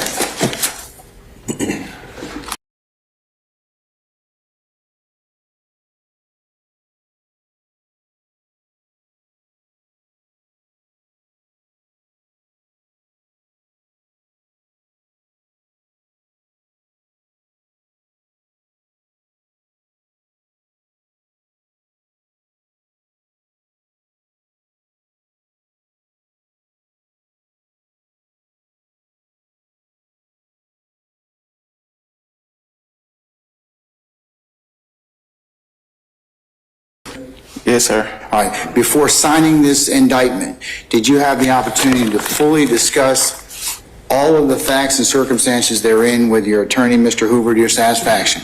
Yes, sir. Is there anything about the indictment you wish to ask me or ask any questions about? No, sir. All right. I'll note the indictment's been signed and the plea has been entered.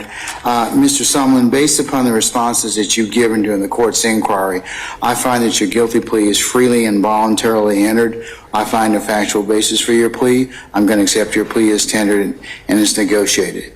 As it pertains to you in count 1, that's conspiracy to violate the Racketeering Influence and Corrupt Organizations Act. This court will sentence you to 15 years to serve on probation subject to the special conditions that have been set forth on the record already in terms of your plea, and I'll go over some of those with you in just a minute. As it pertains to count 47, conspiracy to commit a crime, murder, this court will sentence you to 15 years to serve on probation subject to the special conditions. Count 48 is participation in criminal street gang activity, YSL. This court will sentence you to 15 years to serve on probation subject to the special conditions already set forth. And on count 55, as it pertains to you, conspiracy to commit a crime, murder, this court will also sentence you to 15 years to serve probation subject to the special conditions therein. All counts 1, 47, 48, and 55 will run concurrently to you. That means that concurrent means they run at the same time, okay? Yes, sir. All right. As part of your this particular plea in this particular case, you understand that you need to abide in full by each of the terms of your negotiated agreement between you and the state. You understand that? Yes, sir. You also understand if you fail to do so, that may constitute a violation of your agreement. Yes, sir. You also agree that you'll testify truthfully about any and all matters in regards to this case if you are further asked in any further judicial proceeding stemming from the facts and circumstances in this indictment. However, you reserve your right to assert your Fifth Amendment privilege against self-incrimination. Is that correct? Yes, sir. All right. You also agree to testify as to the acknowledgments that you have made within the terms of the plea agreement. Is that correct? Yes, the factual acknowledgments. Yes, right? sir. Okay, all right. And then also you agree not to possess any guns during the term of your sentence unless your rights to do so have been restored. You understand that? Yes, sir. You also understand and agree that you shall not commit any criminal acts. Is that right? Yes, sir. You wouldn't be able to do that as part of the general conditions of probation anyways, right? So, okay, all right. Additional special conditions of your probation are as follows: that you'll be subject to a curfew from 10 p.m. to 6 a.m. unless you're otherwise working, in school,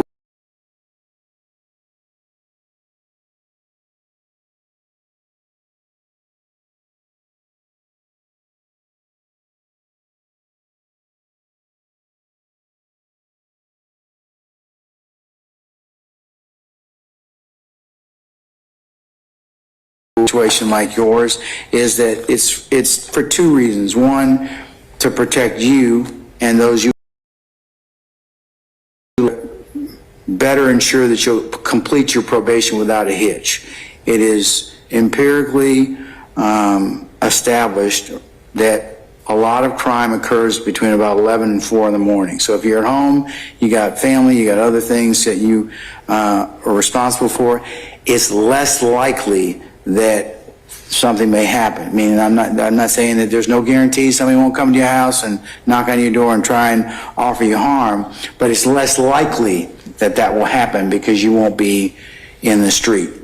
Now, the other thing is, if you work the second shift, third shift, or say, for example, you got a small child, or your parents or your mother gets sick, you can certainly go and see about them. You can certainly take your child to urgent care or whatever.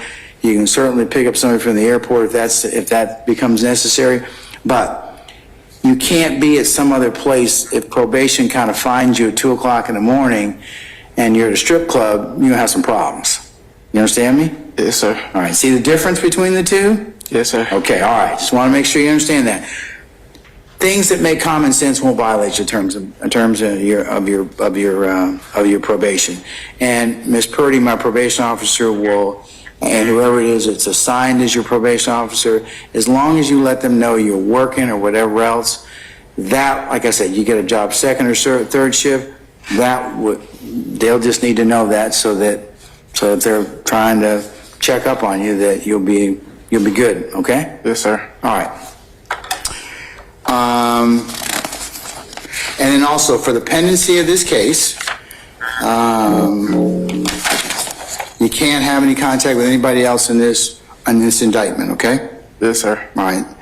That would also go along with, as Ms. Purdy's going to tell you, you can't be associated with anybody else with a felony record, so that's why you couldn't necessarily have any contact with anybody. There's probably a few people on this who have had some prior contact with the law in terms of felony convictions, okay? So don't have anything to do with anybody in this particular indictment, okay? Yes, sir. All right. The terms of your probation may be suspended after 5 years, provided you don't violate the terms of the agreement and you violate no laws. You understand that? Yes, sir. Your probation may terminate after, so that's suspended, the first part. Your probation may terminate after 10 years, provided you don't violate any terms and conditions of this agreement and violate any laws. Do you understand that? Yes, sir. All right. Sir, do you have any questions about your sentence? No, sir. Counsels, that is Mr. Hoover or Ms. Hilton, any clarifications on the court's entry of sentence or the defendant's entry of plea? Nothing from the state, Your Honor. Nothing on behalf of Mr. Sumlin, Your Honor. All right, Mr. Chamberlain, anything, sir? Okay, all right. Ms. Purdy, anything, ma'am? Anything from probation's perspective? You're going to give them reporting instructions? Yes, I will go back there and. Okay, all right. So, sir, once you're taking it back, Ms. Purdy, my probation officer, will give you some reporting instructions, and we'll tell you when you need to report probation, and that'll be it. I wish you the best of luck, okay? Thank you, sir.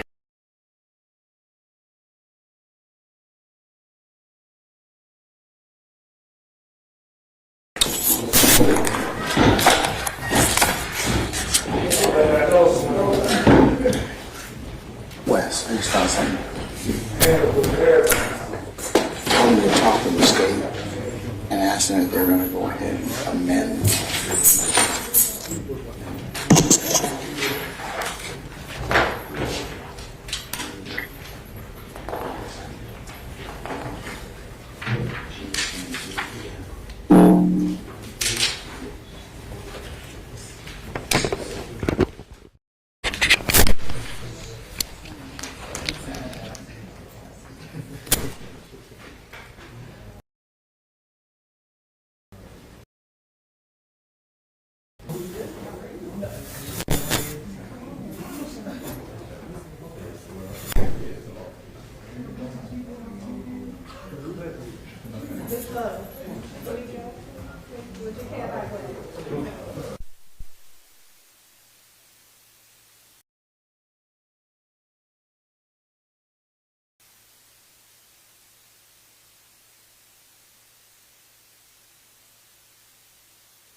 My final 2 years were at Georgia State.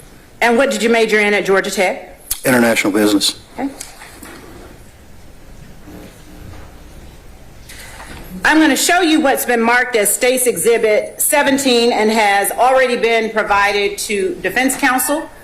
But if any of them would like to see it, I'll show it to them again prior to me tendering it. Mr. Evans, are you good? We will change that to State's Exhibit 18. Your CV. You may approach. Thank you, Judge. Do you recognize what's been marked as State's Exhibit 18? Yes, I do. How do you recognize it? It's my CV form, my statement of qualifications for everything that I've done with the police department. Is State's Exhibit 18 a fair and accurate recording of your qualifications? Is it your resume? Yes. And is your resume, as it is reflected in State's 18, accurate? Yes. Your Honor, the State tenders State's Exhibit 18 as evidence. Any objection? Hearing none, State's 18 is admitted. Thank you, Your Honor.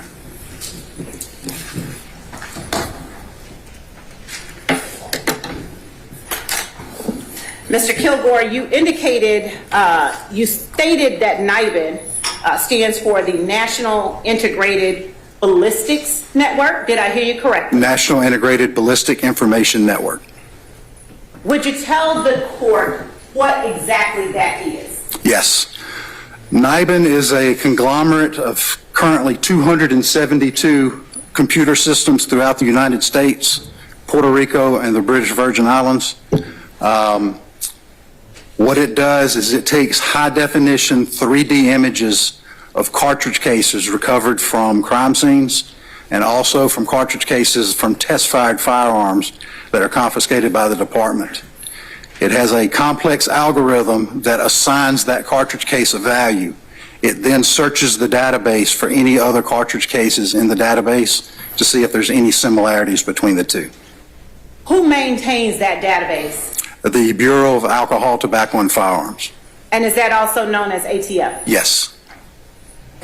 Would you please, using State's Exhibit 18, would you please read into the record the other training that you have listed on your resume and the firearms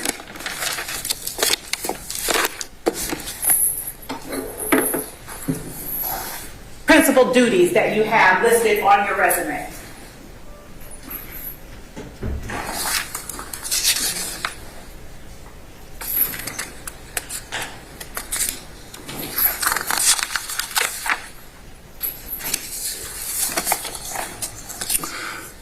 So we receive firearms and firearms-related fired cartridge components from the APD property unit. We enter that evidence onto our Justice Tracks software program. We test fire evidence firearms. We enter those test fires and evidence onto the IBIS system, which IBIS is a subsection of NIBIN. It's the Integrated Ballistic Information System. We then correlate results for potential leads and hits on IBIS. We prepare reports, and I'm capable of in-house training on the NIBIN acquisition system. And would you turn over and read from your resume the listing of other training that you have in NIBIN? I believe that it is on page 2 of your resume. Am I correct? Yes. Okay. Would you read your other training? Yes. I'm a graduate of the Smith & Wesson Automatic Pistol Course, graduate of the Forensic Technology Incorporated Integrated Ballistics Identification System Data Acquisition Course. I'm a graduate of the Forensic Firearm and Toolmark ID course, graduate of the Sig Sauer Automatic Pistol course, graduate of the Colt M16 Series Armorers course, graduate of the Sturm Ruger Automatic Pistol, Revolver, and Rifle course, graduate of the Smith & Wesson M&P Pistol course, graduate of the Advanced Firearms Firearm Toolmark ID Shooting Reconstruction course, attended and graduated for the Glock Automatic Pistol course again, attended the Advanced Armament Silencer Shoot and Seminar, 2008, attended the Advanced Armament Silencer Shoot and Seminar, 2009, Attended the Manufacturers Annual SHOT Show, January 2010. Graduate of the Smith & Wesson M&P Pistol Rifle course. Attended the BATF NIBIN Correlation School. Attended the Forensic Ammunition Service ammunition class taught by George Cass. Attended the Forensic Firearm and Tool Mark Identification course taught by Don Micco. Attended the Basic Metallic Cartridges and Shotgun Reloading class taught by Tyler Black. Graduate of the Glock Automatic Pistol course. Attended the BATF NIBIN Authorized Trainer School. Completed the IBIS Tracks HD 3D Match Point Brass Tracks and Bullet Tracks e-learning module. Graduate of the Glock Armorers course. And C-Glass review of ISO IEC 17025 requirements. Tell the court, if you will, what is it that the Atlanta Police Department Crime Lab consists of? Currently, we have the NIBIN unit, and we have the fingerprint identification unit. What is it that the NIBIN units specifically do, and how are they utilized? Again, we take cartridge cases from crime scenes, and we test firearms that are confiscated. We enter those into the NIBIN database to see if any potential leads come up. Can anyone off the street come in and access those NIBIN units? No, it is a lockdown access by the Bureau of Alcohol, Tobacco, and Firearms. They have to grant you access and password to get onto the system, and they are currently utilizing fingerprint identification to be able to log on also.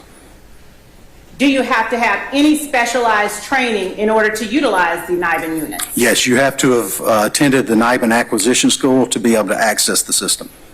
You talked about acquisition and correlation. Yes. Could you please explain to the court what those two terms mean in the context of NIBIN? Acquisition is when we actually take the photographs of the cartridge cases.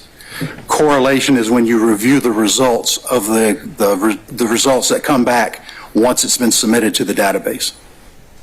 How many employees work currently in the Atlanta Police Department Crime Lab that have access to the NIBIN units? Currently, there are only 5 people that have access to the login system. What are their positions? 4 are, including myself, NIBIN technicians. The other position is our lab manager. And what is it that your lab manager does? She is actually a firearms examiner, so that she's able to review any results that we get. And distinguish, if you will, for the court, a firearms examiner and a NIBIN technician. A NIBIN technician, we only enter the stuff on the system. A firearms examiner can confirm whether or not cases that we get as a potential match are actually linked together. If you, as you put it, only enter stuff on the system, why is it that being a NIBIN technician or accessing NIBIN units requires such training as you described for the court? Because you have to be able to look at the cartridge cases and know how to put them in and the exact reason you're putting them in order for the correlations to come back correctly. And what is it that distinguishes you as the lead NIBIN tech from the other NIBIN techs that work within the Atlanta Police Department Crime Lab? I have more years of experience. The next person under me, the most she's done is she's on her 6th year. Now, as a NIBIN technician, and specifically the lead NIBIN technician, do your duties entail test firing weapons as they come into the crime lab? Yes, it does. Why do you do that? We test fire the weapons so that we can enter that cartridge case on the NIBIN system to see if it has any potential links with any other crimes. And explain to the court what you mean when you say cartridge case. Cartridge case is one of the 4 components of a cartridge. So a cartridge consists of the casing, the primer, the gunpowder, and the bullet or projectile. And when you speak of a cartridge, are you talking about what ordinary lay people would just call a bullet? Yes. An unfired bullet? Yes. All right. And does the number of cases that you entered into the NIBIN system at all inform or expand your knowledge in the field that you work? Yes, it's a constant learning position. So anytime a new firearm comes out, the markings and everything on the casing could be different. So anytime something new comes out, it's always changing. So you're constantly having to keep up to date on new technology. Why is it that it is important, if it is important, for you to be aware of that type of information? Because the way the NIBIN system searches, it can search by firing pin impression and type. There are several different types of firing pins out there. You've got elliptical, you've got circular, you've got rectangular. So if you don't put it in correctly, then it will not search the correct database to be able to deliver results. How many test fires or how many weapons have you test fired during your time as a NIBIN technician? I've test fired in excess of 7,500 firearms. How many shell casings have you had an opportunity to place into NIBIN? In excess of 21,000.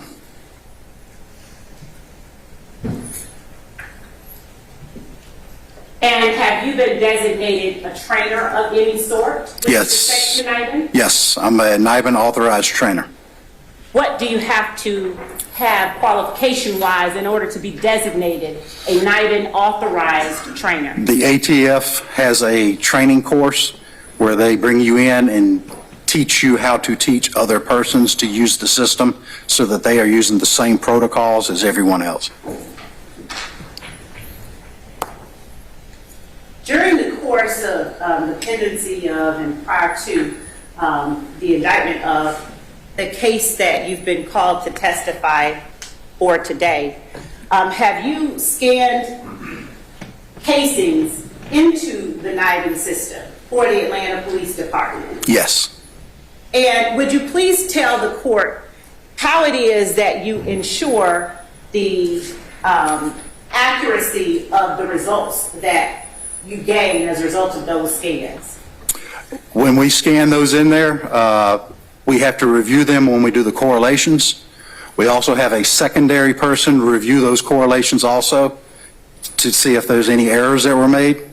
And then if any potential leads are found, a third person will look at those to see if there's any type of mistake. And have you done that with each piece of evidence that you have placed onto the NIBIN system? Yes. Would I, an ordinary layperson, be equipped to walk into the Atlanta Police Department crime lab, even if I'm escorted with someone, and place a shell casing into NIBIN? No, you would not. You have to have access to the computer and you have to be trained first. If you gave me access to the computer and I went up to the system with a piece of evidence in the form of a shell casing and placed it into the system, with you standing there next to me, would I, an ordinary layperson, without your training, background, and experience, be equipped to understand any output or result? You would not.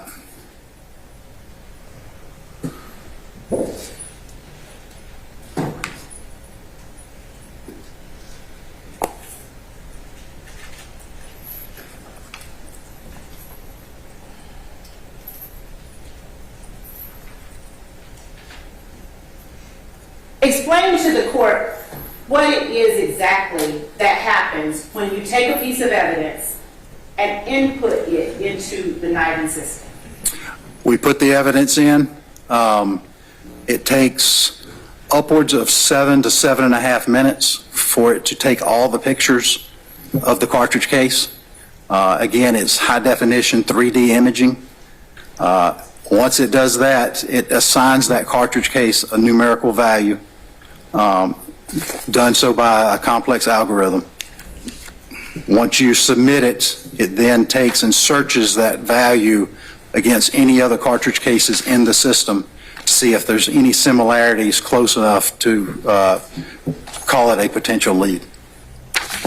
And this high-definition 3D imaging, is it in the form of, or conducted, or captured by any kind of particular microscopic camera, or is it just a regular? It's a microscopic camera at 40 power magnification. How many? 40 power magnification. And when you say submit, it then submits Yes. image. What do you mean? It downloads to the data concentrator where all of the other cartridge cases are stored for it to search. And what is it that your training allows you or causes you to do that I wouldn't be able to do if I went up and just put a shell casing into the system? You wouldn't be able to open the system up without having an access code password to be able to get into the system, and then you would need to learn or know how to create the case. How to do what? Create the case, which is putting all the parameters in, the case numbers, the caliber, the firing pin impression shape. You would have to know how to do all that to be able to open the system up to insert the cartridge case. And is it the experience and training that you have recited to the court that affords you the knowledge that you have regarding those parameters, the firing pin impression shape, the caliber of the ammunition, which allows you to then enter or input that evidence into that system? Yes. Is that information that is known to the general public? Not generally. And I should say absent specialized training that you described for the court here? Correct. Just one second.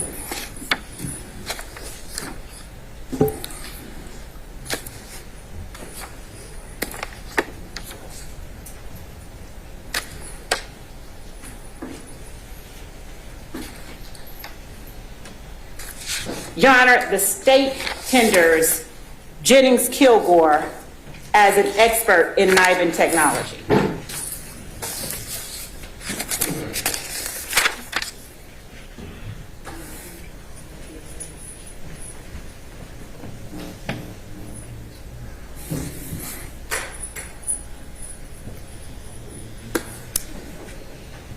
All right, does anybody want to voir dire Mr. Kilgore?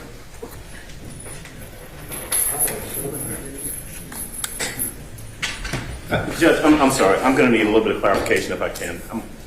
He's being tended as an expert in NIBIN technology. I'm not quite sure I know what that means. Is he just the expert in explaining what the system does? I don't know. What does that mean? Your Honor, Mr. Kilgore has testified as to his training and experience that allows him to speak specifically about the results from NIBIN. I don't want to use the word examination because there is a separate person that does the firearms examinations. But the results of the input into the NIBIN system of leads that are generated and evidence that is input into NIBIN. This is a technology that is background and training specific. The ordinary person on the street wouldn't be able to speak intelligently about what a NIBIN lead is, what it does, what it means. So yes, NIBIN technology. But I haven't heard him testify about results that come out of the NIBIN or if there are any charts, if there are any conclusory, any reports. I haven't heard anything about that. Essentially, it seems as though he's being tended as a witness who can say that this is how the machine works, or this is how you input the information into the machine. It might be a little bit more technical than that, but it doesn't sound as though this is something that requires expert testimony. Well, the word you just said, technical, Mr. Adams, is the reason why it's a subject matter that would be that the average person wouldn't know. Technical meaning it's a machine. I mean, I can put something into a Canon copier but I can't tell you how the Canon copier works or explain anything that comes out of it. So it sounds as though he's being tended. Would you like to lodge an objection? No, I guess I'd like to voir dire him. Okay. Your Honor, prior to Mr. Adams having that opportunity, as I'm happy to yield the floor to him to do, I'd also, in addition to NIBIN technology, tender Jennings Kilgore as an expert in the utilization of the NIBIN system itself. Thank you. Okay. Utilize NIBIN technology and its utilization? Yes, Your Honor. Okay, all right. Okay, Mr. Adams, go right ahead, sir. Yes. Mr. Kilgore, did you, were you assigned to do anything, to conduct any studies or analyze any reports or any results of anything in this case? Yes, well, with the NIBIN system in general, the correlations is where we view the results of the cartridge cases that we submit to look for any potential leads. Okay. And so were there results of submitted cartridge casings that you were tasked with looking at? Yes. Okay. Is there a report that has that information that you reviewed? We do have reports at the lab on the cases that we submit. Okay. And do you have those reports here with you? I do not. Okay. Are you in a position to explain anything that is in those reports, exactly what they say, how they're interpreted? I would have to look at each one. If it has a NIBIN lead, it would say in there that the two cases, there was a potential lead between the two cases. And when we say potential lead, that means that the NIBIN system, as well as us with our eyesight, has found enough similarities between the two different cartridge cases to warrant further microscopic examination by a firearms examiner. Okay. You said us and the NIBIN system. So you were actually tasked with looking at something, at a report of some sort, a generated report, and making some sort of conclusion based upon your review of that report? Yes. Okay. And where is your report or your conclusions that you arrived at? Our reports are on our computer system back at the crime lab.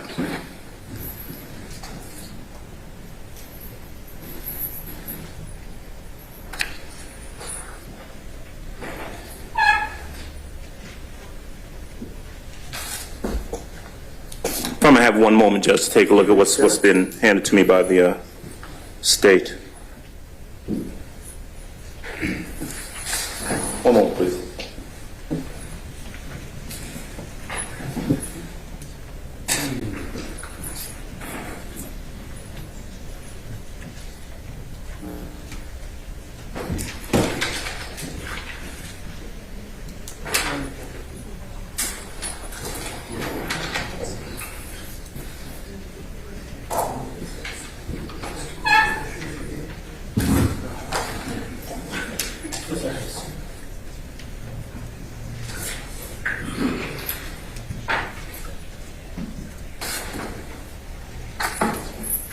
This has not been tendered yet, am I correct?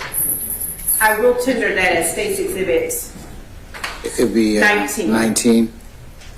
Okay. May I approach the witness briefly? You can, sir. All right. I'm going to approach you and show you what's been marked as, well, it's not intended. It's just for purpose of identification. It has a marking on it as State's Exhibit number 19. Do you recognize what it is I'm showing to you? Yes, sir. All right. Tell me, if you would, without going into the substance of it, what it is generally. This is a NIBIN report where we have entered cartridge cases onto the system. Okay. Now, let me hold on to that a second, if you don't mind. So this is a report that's generated based upon information entered into the NIBIN system. Is that correct? Yes. Are there additional either reports, graphs, readings that go along with this report? No, that would be a final report. Okay, this is a final report, and this was prepared by yourself. Is that correct? Okay. Is there anything else that's generated by the NIBIN system other than this report? If not for just a general report, but if there's a lead, then there's an additional report that we do if there's a NIBIN lead. Okay. Was there a lead? Not on that one. Okay.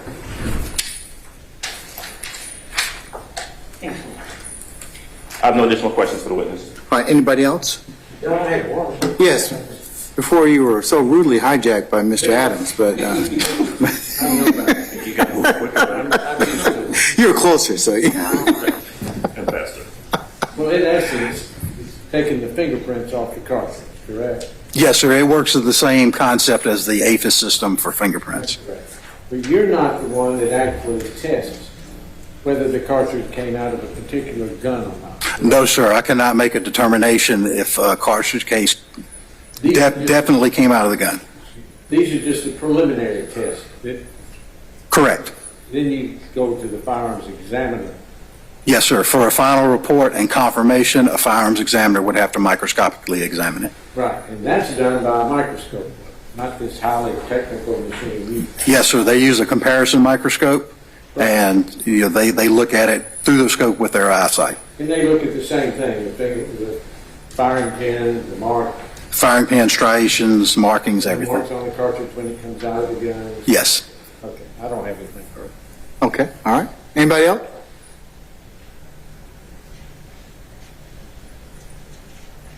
Okay, any argument? If there's no argument, I will go ahead and designate Mr. Kilgore as an expert in NIBIN technology and its utilization. Okay, all right. Mr. Kilgore, what I'll do at this point in time is, sir, I'm going to temporarily excuse you as a witness. The state and/or the defense of the court will call you at a time certain in the future. Yes, sir. You're free to go about your usual duties and avocation. Just don't discuss your testimony with anybody except the attorneys in this case, okay? Yes, sir. All right, thank you, sir. Thank you. And Your Honor, as I represented to the court and to Mr. Adams that I will be tendering State's Exhibit 19, and I'd like to tender it. All right, any objection to States 19? All right, States 19 is admitted. Thank you, Your Honor. All right. Do you have Mr. Tanner available? We do, Judge. Okay, let's go ahead and call Mr. Tanner, please. Your Honor, Mr. Tanner does have a PowerPoint presentation as part of his presentation. Would he be able to set that up as a witness stand, or is there a way that he would be able to set that up? He's your witness. I just wanted to make sure the court would be amenable to that. I don't have any issue with that. If he will aid in him giving his testimony to me, that would be fine. It can be shared digitally on the Zoom system. That'd be fine. Okay, thank you so much.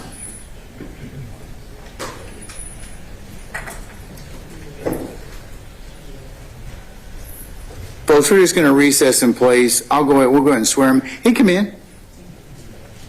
I'll just recess in place till he's ready. Mr. Tanner, good afternoon, sir. Good afternoon, sir. All right, sir, if you would please approach the witness stand. Once you get there, if you'd be so kind and turn and face Lieutenant Gibson, be sworn as a witness, please.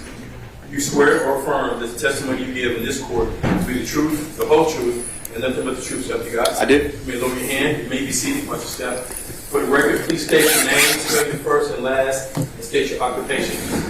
Please stick to the microphone. If I may, Madam Prosecutor, where is that PowerPoint presentation located in the discovery material?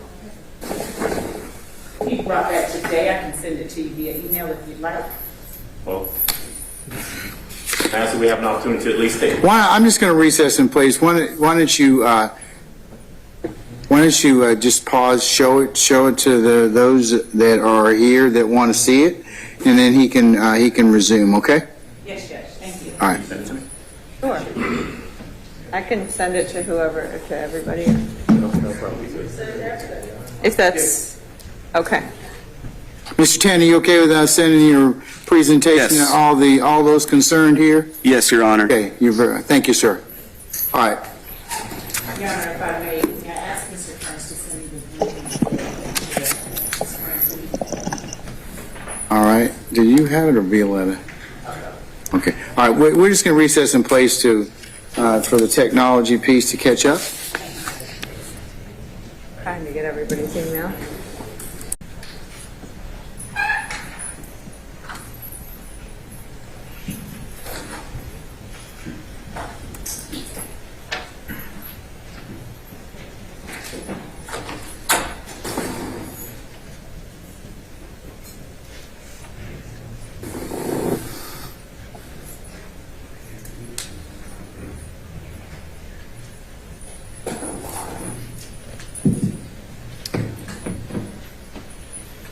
Everyone should have it. Your emails. Hopefully.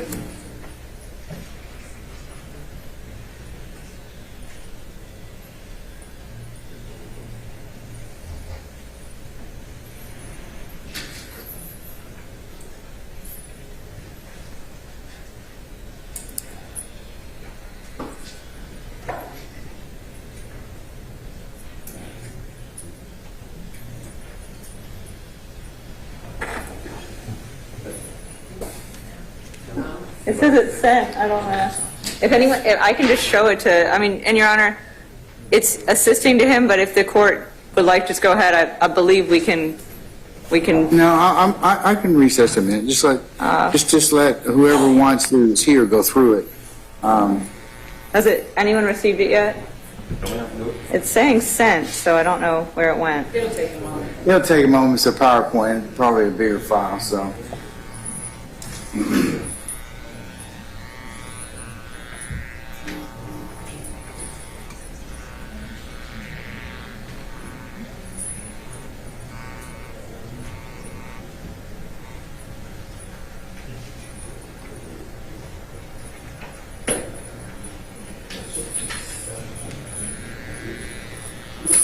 Your Honor, just Ms. Sudi Chagrimes on behalf of Mr. Dorsey, just a small request. I understand there's new stuff coming up, but if we could get it ahead of time, especially because 24/7, 705 allows us to have access to this data that they're basing their testimony on, ideally before the hearing so we can be prepared. So if there's going to be any other experts, just send it to us ahead of time and that way we can be ready for it. Yes, sir.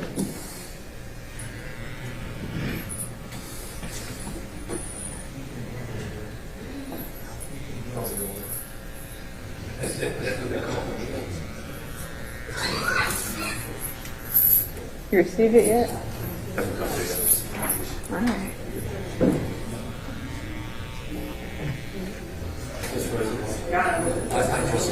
Okay, Mr. Weinstein got it, so. You may. I guess he has the fastest email. AOL.com.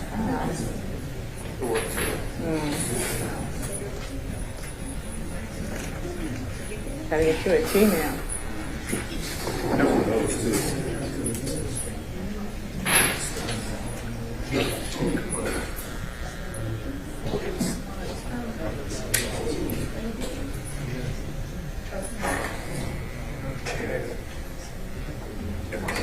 It doesn't detail any of it's just the presentation.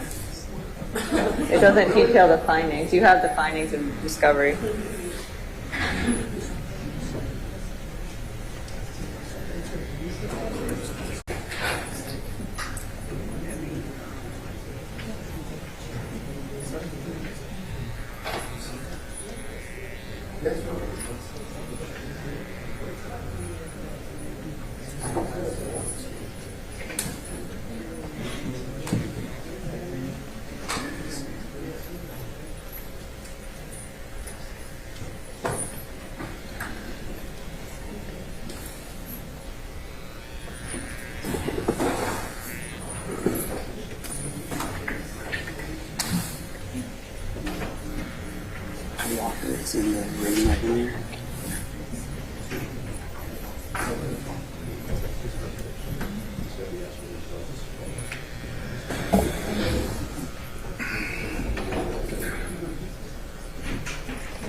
Yeah.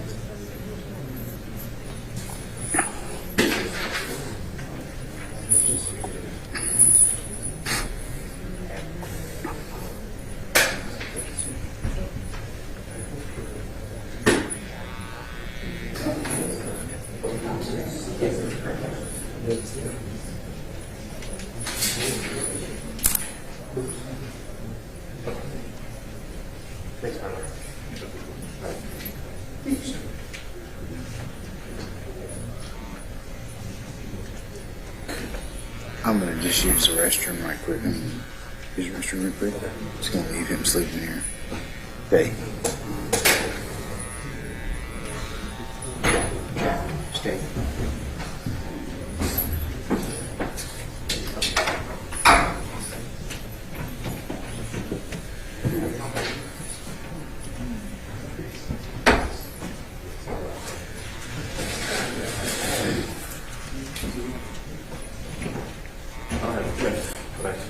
I can pull it up. It's,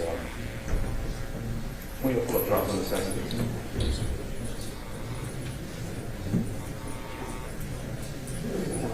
Probably the second. The report somewhere. Ms. Rosenwald, so that's in drop number 7, is that right? What? That report? I'm not sure which Dropbox is, but I scripted.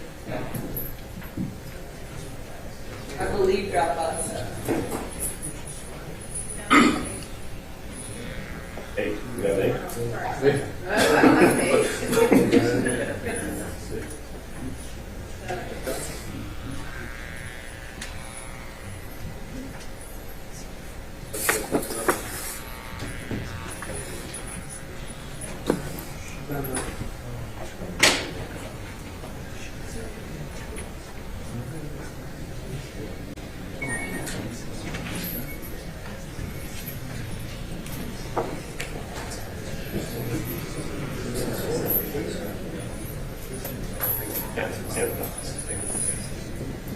Okay, there you go. Look at this.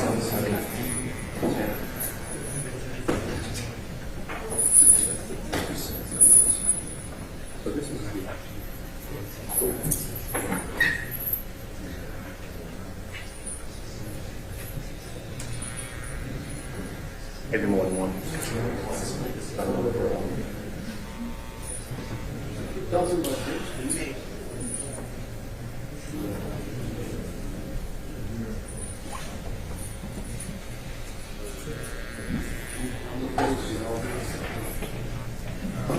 If I take a quick look at the one more, please.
Remain seated. Close come to order.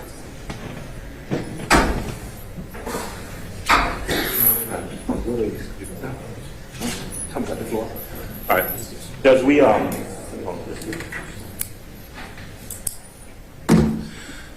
so we're going to object to Mr. Tanner testifying right now, and this is why.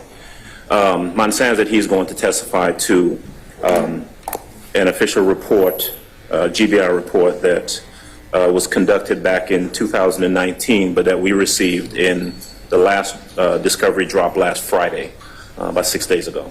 So we have that. We have his report. But in terms of what he's going to testify to in, Daubert Standard 702 and his methodology and so forth, he has a PowerPoint presentation that's about 41 pages long that makes reference to error rates and comparisons in different states and so forth. And we've not received that other than just now.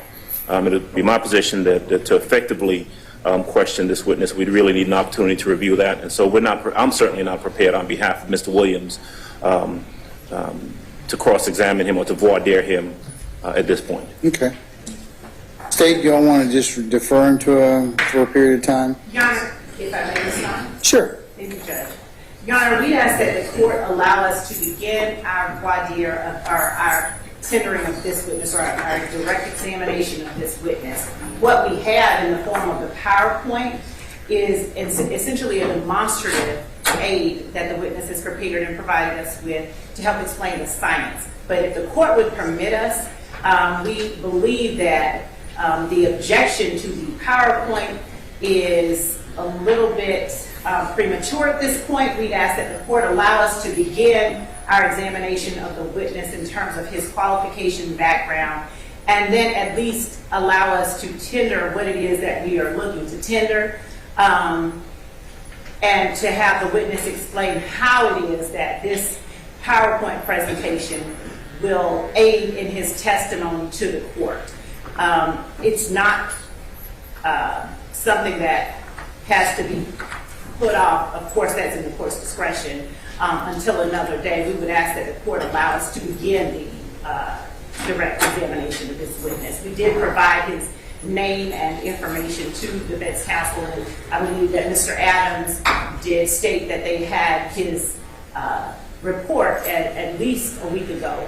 And so we would ask that the court... Well, his report, but his PowerPoint has some other additional information that they might... I think that their objection is with any expert, with any report they're going to rely upon, it's supposed to be disclosed for insufficient time for them to at least look at it, consult with somebody, think about it. So, and in this particular circumstance, I think that given the fact that part of his foundation would be that he did this particular report inconsistent with practices or other things, it might just be better for me to defer him until that time.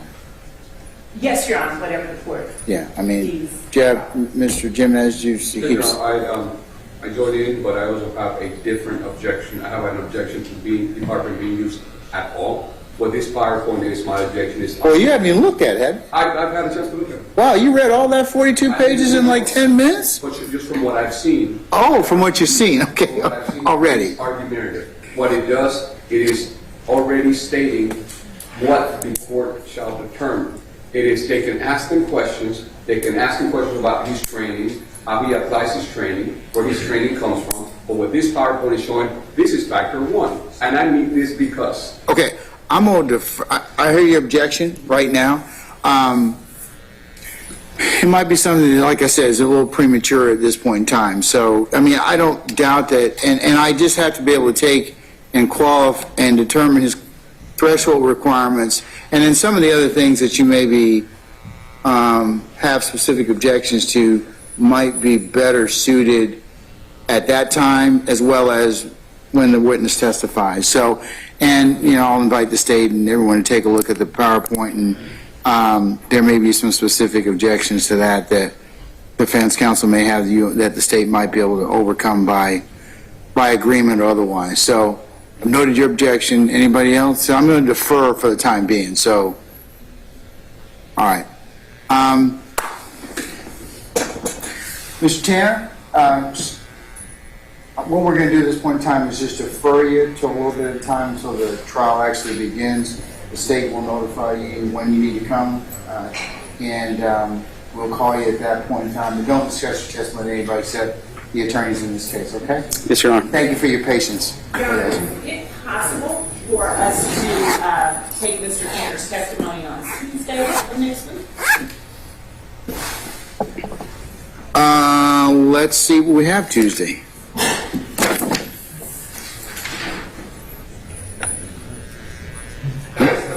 Okay.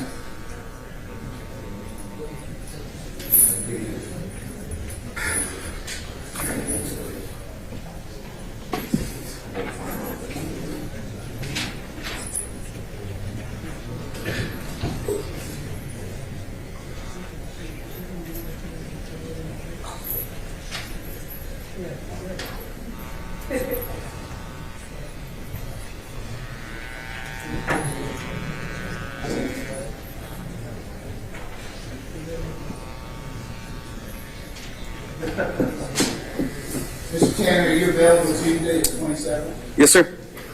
Counsel, you got sufficient time?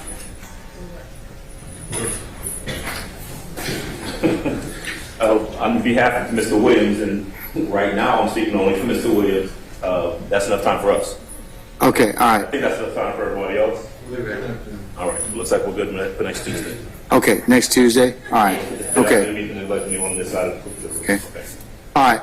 Sir, we'll see you next Tuesday. The state will call you and let you know exactly what time you need to be here. Okay? Thank you, Your Honor. Thank you very much. Happy holidays to you. You too, sir. All right.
Hey, folks, just give me a second. I'm just trying to check out some ministerial I need.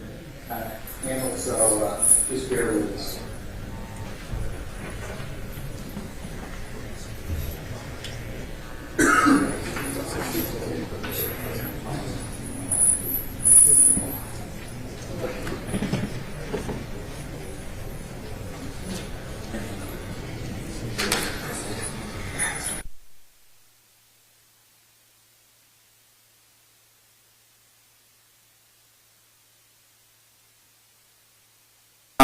What I'm going to do at this point in time, and I understand that meals for our, some of your clients are here at this point in time, so I want to go ahead and break and let them have their meals. I'm going to break for 30 minutes till 4:05, at which time we'll go ahead and then handle the issues involving our jury questionnaire, okay? So that's the administrator I was trying to handle for the time being. So if you'll come back, councils be ready to proceed at 4:05, that'd be great. Thank you, Judge. Okay, thank you.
those that you talk to, they don't want to necessarily be here for that, they can go ahead and excuse themselves at this point in time with your permission?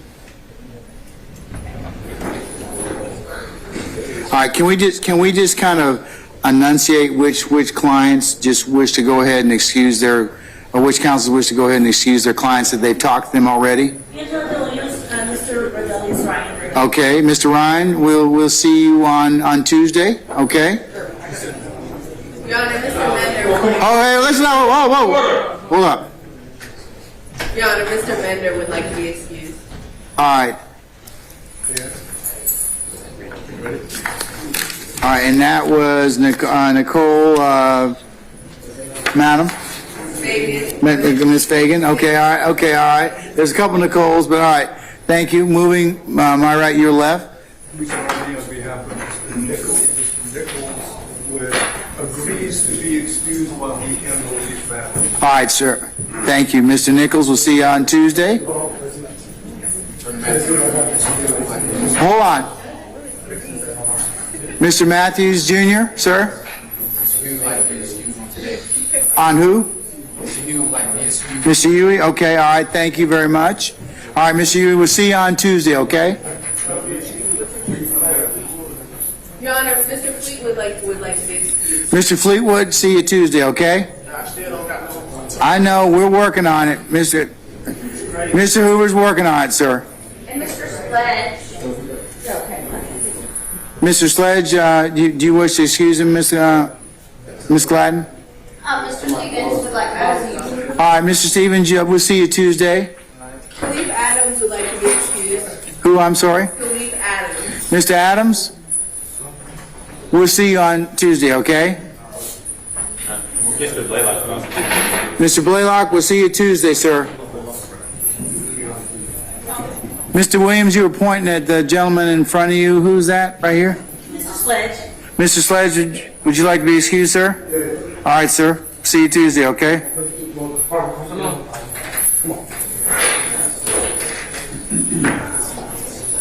Councils, anybody else?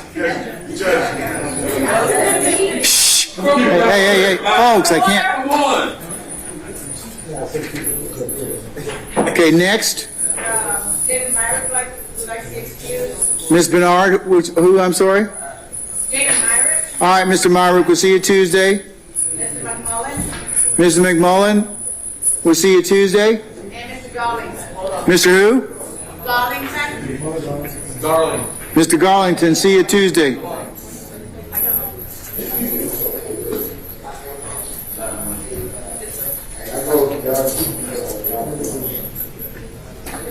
Mr. Meneas? Yes, Mr. Farley would like to be excused, Your Honor. All right, Mr. Farley, we'll see you Tuesday, okay? Judge, Mr. Beebe would like to be excused as well. All right, Mr. Beebe, we'll see you Tuesday, sir.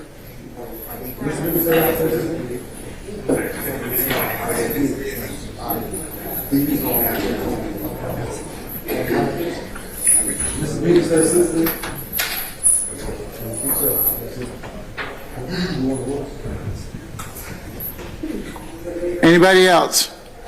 Yes, Mr. William Williams is present and asked to be excused. All right, Mr. Williams, we'll see you Tuesday, sir.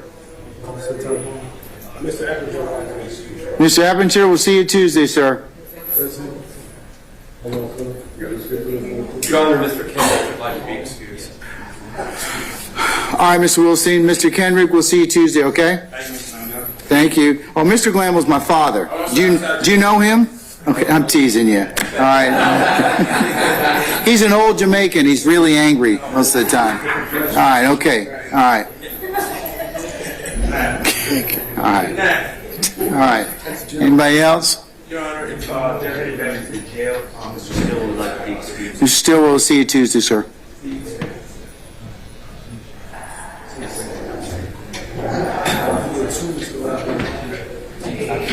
Anybody else?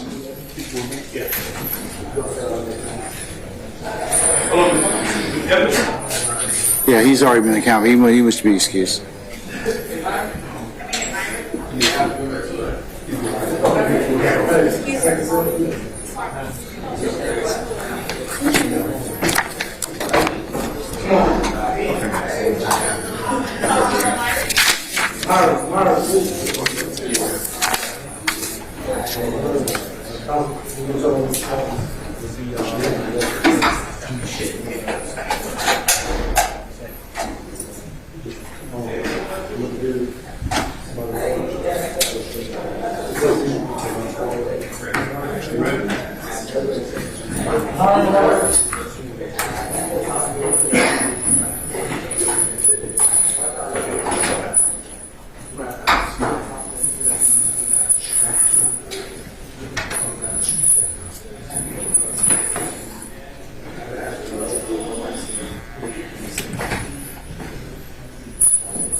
Okay, anybody else wish to be excused or excuse their clients? I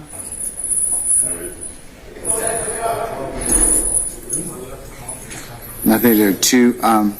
Sir, in the orange, who's your attorney? Judge Woodward, this is Mr. Beebe. Okay, he wants to stay? No, he wants to be. Okay, all right, okay.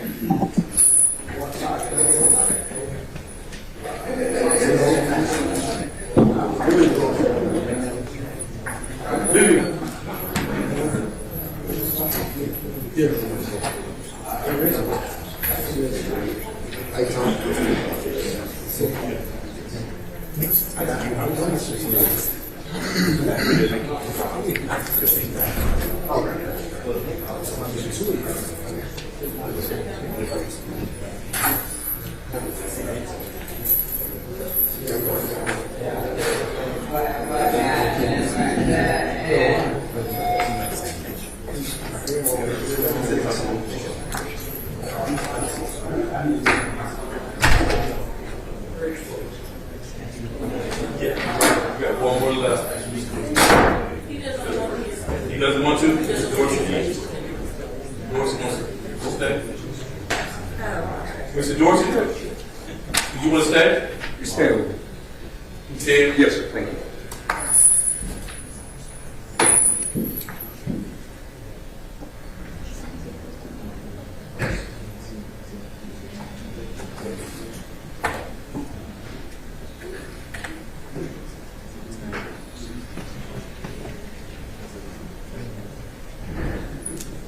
All right, councils, if you all can please be seated. Okay, all of you should have the document which I'm going to mark for identification as Court 2. It is a 56-page document, and it's a compendium of the questions that those of you who have submitted for as a jury questionnaire. Now remember, Ms. Von Kels, my jury clerk, is going to go ahead and replicate this so that on the 5th, 6th, and 7th, those particular jurors that are being summoned for that day will go ahead and I'll swear them in. I'll go ahead and go through the court's regular introductions, admonitions, acceptable behavior, and the like, and read them the indictment. I plan on recording a script much like the introductory comments that you'll find in criminal cases in the Superior Court bench book tailored to this particular case. I'll also record the indictment so that those two things can be played for our grouping of 200. So this particular questionnaire will get us I call it the 97% solution. Because if there are additional questions which may pop up or need to be asked as we start to examine in panels, I will give you wide latitude to ask anything we didn't ask in general question that was missed, or anything for in individual questions as well. So what I like to do is I'm going to go by page. Unless I hear something from you, I'm going to just say that questions 1 through, like for example on the first page, it's 1 through 10, any objection. If I don't hear anything or you want to have a discussion, then we can stop and you can tell me what on that page you wish to go ahead and maybe talk about. So with that, page number 1, anything. Not, All right, page 2. no objections to the state. All right, page 3.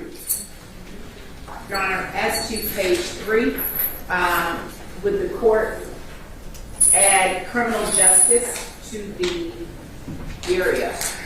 Mr. Kearns, does that appear anywhere later in the questionnaire? The next page is criminology, is that more? It's different. It actually appears later on. I think it does. That's why I asked you, Ms. Lowe. I was just testing you. So you see, you've already flunked part of that already. So, yeah, no, but it's. I think where does it appear? What question, Mr. Adams? Since you were Page 50, question 275. page 50, 275. Can we just maybe move that up, Mr. Kearns? That question. We'll move that up. Okay. Yes, sir. All right. Anything else on that page? Page 3. All right. Page 4. Would the court be inclined to add sociology to the science, medicine, or psychology list? That appears later on also. It's 2. That's 2 now. Reposition. Certainly we can reposition that. Mr. Kearns, what question, or Mr. Adams, what question is that contained in? I'm sorry, Judge. Give me a second. That's okay, that's okay. There are about 20 some odd duplicitous. Yeah, duplicate, yes, and we tried to eliminate as many of them as we could, so your eyes are, collectively would be greatly appreciative of that. Because we will correct these and send those to Ms. Von Keld. She has indicated to us that as long as they are, turned in today, she'll be able to replicate them in time for us to begin on the 4th. Is that sociology? Yes, sir. What you asked about? Yes. I found that, Judge. Page 53, question 328. Okay. So let's move that up, please, Wes. Yes, sir. Okay, anything on page 5? Not a mistake. Page 6?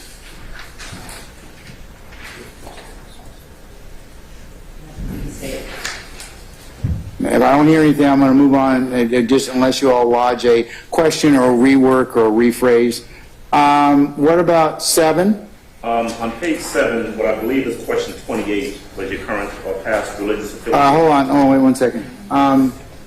7, or the way it's paginating right now is, let me just make sure, because I have it on the computer. What page did you say, Mr. Adams?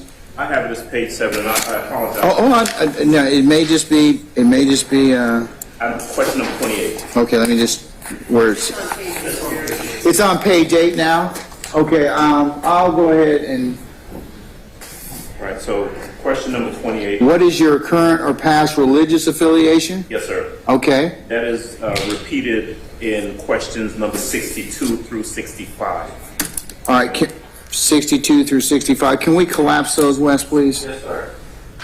We'll move those up, Mr. Adams, okay? Might be more appropriate to also say, what is your current or past religious affiliation, if any?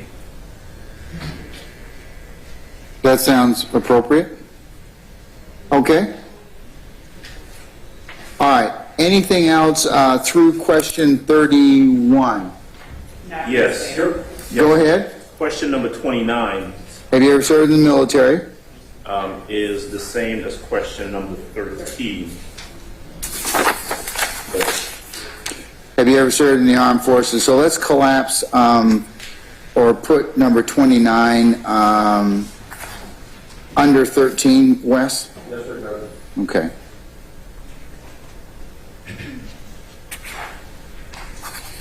Okay, anything else? As to through 31. Question 31. Okay, the next is page 9. Anything on that? Yes, Judge. Question number 37. Yes, sir. And that is, this case involves the arrest and charge of 28 individuals. The alleged events surrounding these arrests have been said to have occurred between January 2015 and April 2022. Okay. Has that been adjusted? I made a note, and I'm looking at the printed one from previously. It has says young slime line. Yes, Mr. Adams, that language has been and Sergio Kitchens' name. All the names and the reference to the YSL gang company. Okay. Where it says, and a company known as Young Slime Life, I would suggest that perhaps be. You don't, there's another, we sent out another copy.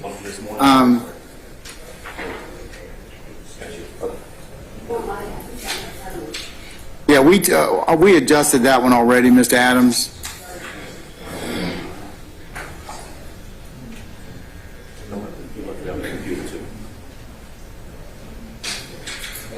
We have one As to what? on question number 37, Your Honor.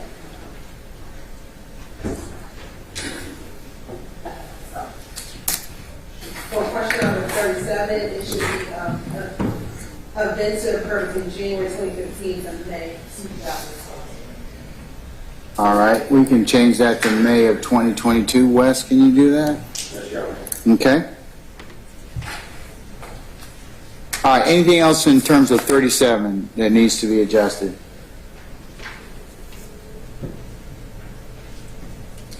All right, how about anything from page 10 purports to go from 38 to 43? All right. What about 44 through 47?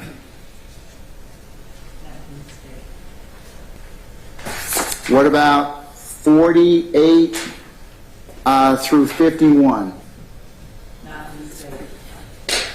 What about 52 through 57? What about 58 through 64 that otherwise have not been adjusted already? We're going to... Through 64? Yes, sir. 1 second, please, Judge. We're going to move some of those to the religious question that we asked earlier. 62? What is your... Yeah, basically it'd be 60, it would be, yeah, 58 through 64, probably also including 65 on the next page. I'll probably dovetail that one into after I ask about religion. Right, because 62 is the same as 28. Yes, sir. That's where we're going to move it and collapse that. And we'll ask 65 on the heels of that. Okay, anything else through, let's move to 66 through 68. Okay, what about 69 through 71?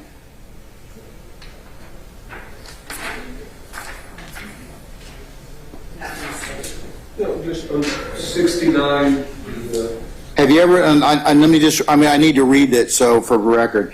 Have you ever belonged to or been affiliated or donated money to any group involved in law enforcement or monitoring the courts? And it's got Neighborhood Watch, Mothers Against Drunk Driving, any pro-death penalty group, anti-death penalty group, parents and families of murdered children, any group that campaigns for stricter criminal penalties, or any group that campaigns for more lenient criminal penalties, or other. If yes, explain. Request that the two groups that reference death penalty be removed. I'm sorry, one more time? Just request that the two groups that reference the death penalty, just, for those two groups to be removed from the list. Any discussion on that? State has no objection. All right, I will remove those. Wes, go ahead and we'll delete those two areas. Yes, sir. Okay. The other thing is, you kind of limits it because you say to any group involved, such as, and then it gives yes or no for all of those, but it doesn't say any other. Yes, it does. It says other at the very bottom. You can write in other, and you can ask about it. 69. Question 69. Right. It might be on the next page. It is on mine. Yeah, I'm sorry that sometimes the way it prints. That's why I'm doing the questions. I think the questions are uniform. So that acceptable, Mr. Botts? Yes. Okay. All right. What about 70 or 71? Anyone? All right. What about 72 through 74? Yes, sir. 73. All right, do you have any previous experience as a juror, yes or no? If yes, for each occasion, please state when, where, civil and or criminal nature of case. Yes, sir. Did you deliberate? Were you the foreperson? Was there a verdict? So what I have, Judge, is on number 73 through 75. 74 is, have you ever served on a grand jury? Yes. 75 is, have you ever served on a court-martial? Right.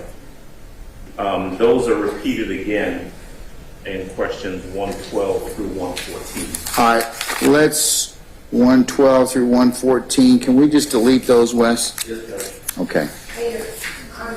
As it relates to number 74, the grand jury. Yes, ma'am. It's also repeated again at question 352. 352?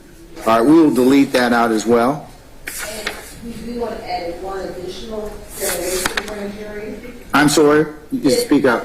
If the answer is yes, can we add a question when they serve on the grand jury to return this tonight?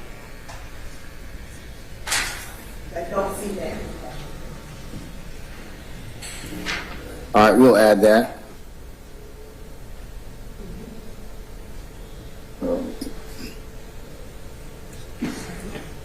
And we also probably need to add in the foreperson, and the foreperson was, and we'll pull that off of, I think the foreperson in this particular case was, I'm looking at the re-indictment, let's see,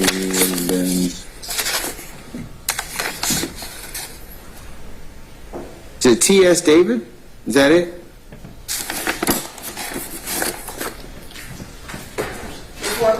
Yes, ma'am.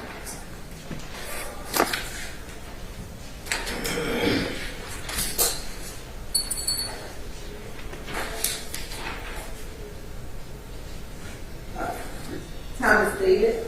Thomas Davis, okay. David, Thomas David. Okay? All right, Wes, you get that? Yes, sir. All right. What about 76 and 77? Anything? How about 78 through, I'm sorry? With regard to 76, we believe it may be appropriate to ask that question in the negative. You got to speak up. I'm sorry, I believe it may be prudent for that question to be asked in the negative as far as, do you know anyone who has ever been falsely accused of the things that they state? Falsely accused, arrested, charged with, or convicted of a crime. Your Honor, I believe that we have requested that as a separate question, and I would ask that it be kept separate from this question. Those are two distinct inquiries. Well, I didn't see that one. Wes, do we have that anywhere? Does that appear, if you all can help me find that as a question that we have propounded or failed to propound?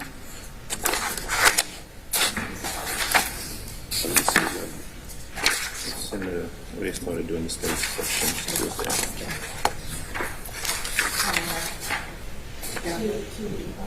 285, Your Honor.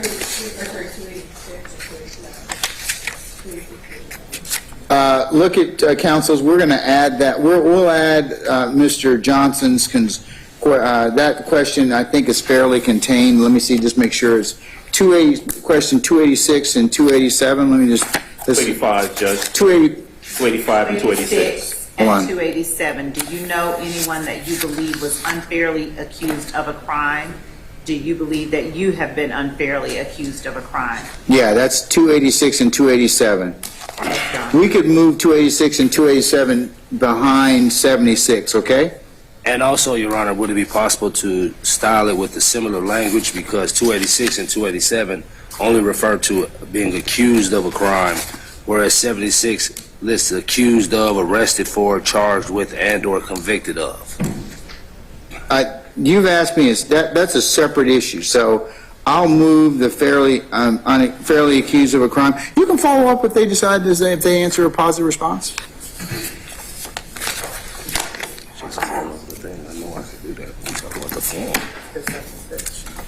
So I'll add that behind 76. We'll ask the two questions.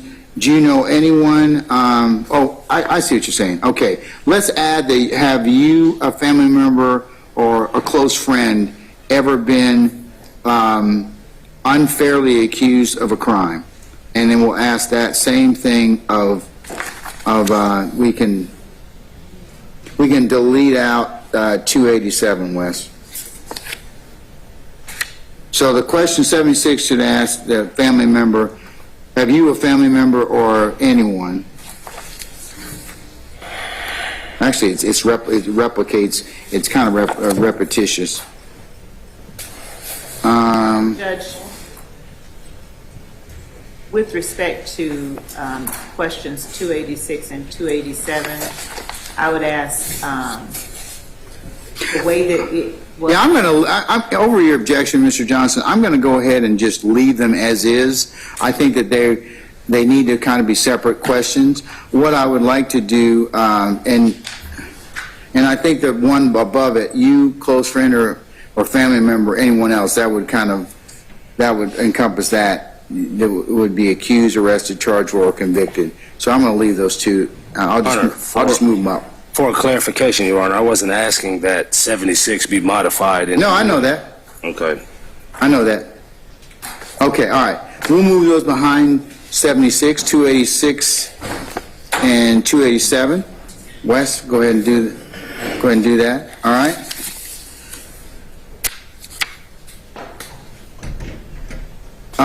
Any issues with 77?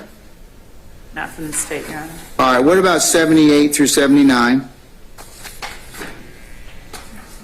I know there's 79, you're changing the and to an or. I'm sorry? On 79, you're changing the and to an or. Have you, your parents, siblings, instead of and or their spouses or partners or your children? Yes, sir. All right, sir. We'll change that. Wes, you got that? Thank you. All right. And Your Honor, 78 is the same as 294 for the most part. Let's look at 294, and then we can change that if necessary, or delete it. It's not, Judge. No, it's not. I'm going to leave it. Yes, 295 is. We'll delete that one. We'll delete 295. You've also got, well, let's see. We can delete 296 as well. Okay. 296 is specific, different than. No, we're asking that on 78. I don't see that. It specifies. She specified that 296 for violent crime.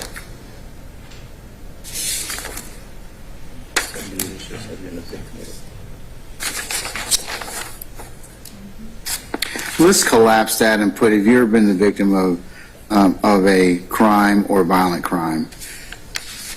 Would you like me to do the same for 78? I would, sir. All right, thank you. Okay. All right, folks, what about 80? Any issues with 80? All right, how about 81 or 82? No, Your Honor, not from the state. 83? Not from the state. 84 through 88? Not from the state. 89 through 93? Your Honor, the state. Can you give us a second to read?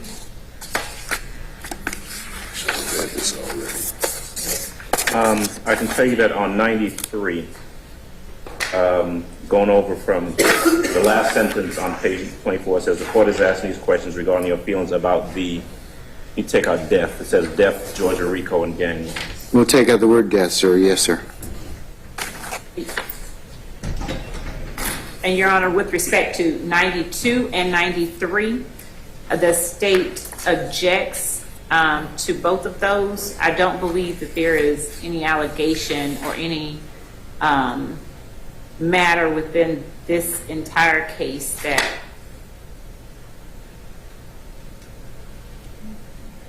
Well, you're asking them in 91 if they've ever studied psychiatry, psychotherapy, or counseling. So, okay, you can draw that? Okay, all right. Anything else in regards to through 93? Ms. Bernard, you caught up? Yes, Judge. All right, okay, all right. Anything else from 94 through 97? Your Honor, as to the entire paragraph, at the top of page 25, the court is asking these questions regarding your feelings. I would object to that paragraph. And I would object to 94, 95, 96. Okay. As improper. All right, let's take those. Does anybody share with the state? I see what she's saying right now. In terms of, so basically 94, 95, and 96 have that preamble. I'm inclined to reevaluate that in terms of not giving those particular questions about your general feelings. So I would, on behalf of Mr. Williams and the defense, I guess, I would ask that you keep those questions in there. I think they're appropriate. I mean, it is a RICO case, it's a gang case. Examining their general feelings and opinions about those laws, I think, is appropriate. And I would concur. Your Honor, I could take out the preamble paragraph. Would that suffice? I propose changing the word feelings for the word views. Yes, I would agree with Your that. Honor, I would state that this is asking the prejudging is giving to the province of matters that the court deals with specifically in terms of giving them the law. Their feelings about the law is not a relevant or is not a What if I don't like the RICO statute? I don't like gang prosecutions. Doesn't it go to the individual juror's bias or potentially do that? If somebody answers on this thing, I don't like RICO, I don't like whatever, wouldn't you be able to follow up on that and expose it for biases? I hear what you're saying, Ms. Love, but it does kind of get at whether or not, what they feel about in terms of bias or their ability to be fair and impartial.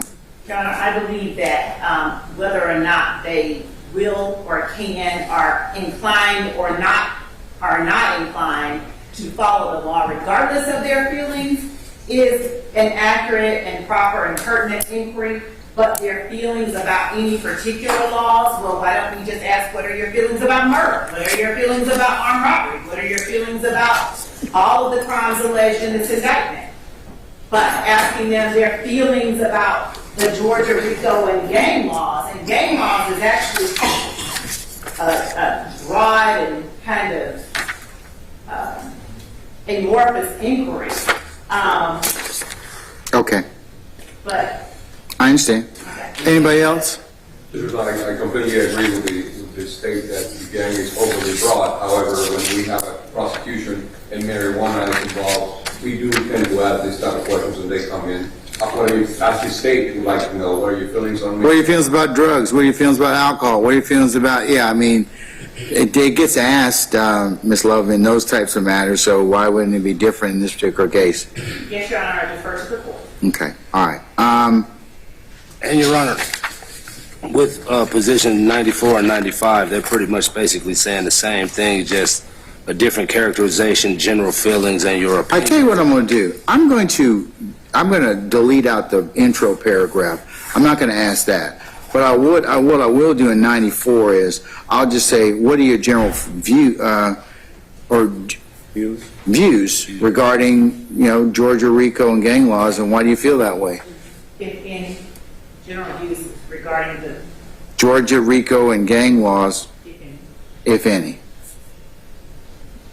Which would make 95. Before they answer these questions. No, I don't think so. Well, let me see. Wes, do we have that down here? I don't know if I have it. Our preamble. Do you have a copy of that? Hold on. Hold on, Mr. Botts. I'll be able to tell you in just a second.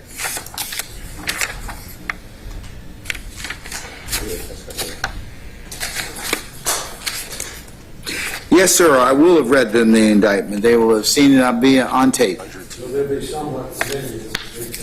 It's going to take about an hour to read the indictment, so it will be taped, but yes. Okay.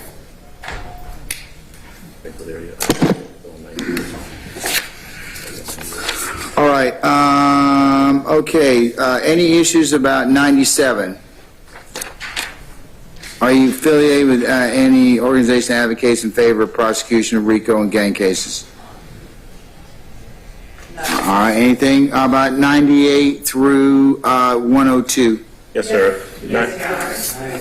99, 100, and 101. Okay, all right, that's 99. If the issue of whether George should have a death penalty, all right, that we'll delete that. 100, it talks about do your parents, spouse, or partner, siblings, or your children have any opinion about the death penalty different than your own? We'll delete that. And then would their opinion affect your ability to make a decision based on what presented you in trial? That's not relevant either. I'll delete 101. Okay, what about 102? I think don't we ask that question up front a little bit, Wes? Do we? You do ask that question earlier on, Your Honor. Yeah. Let me see where that is.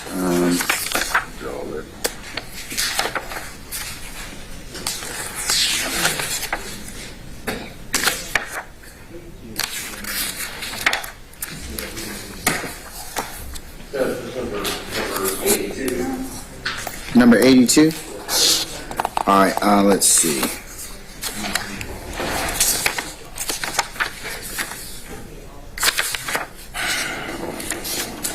We have 82 and 83, so we can delete out number. We'll delete 102. What about 103? We asked that question before as well, don't we? Wes? All right, we're going to delete 103. 104 is a duplicate as well. And Your Honor, 103, I don't know if in the previous question he asked all of these areas, but we need to make sure that all of them are included in this.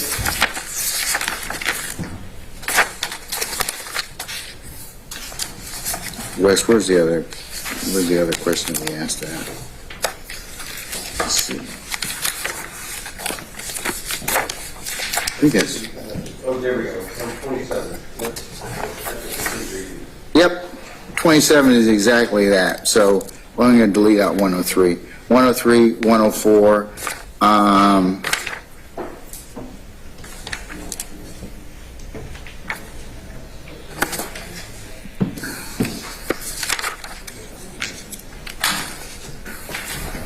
We asked the same question, I believe, and let's see. 105 is a duplicate. 106 is a duplicate. 107 is a duplicate.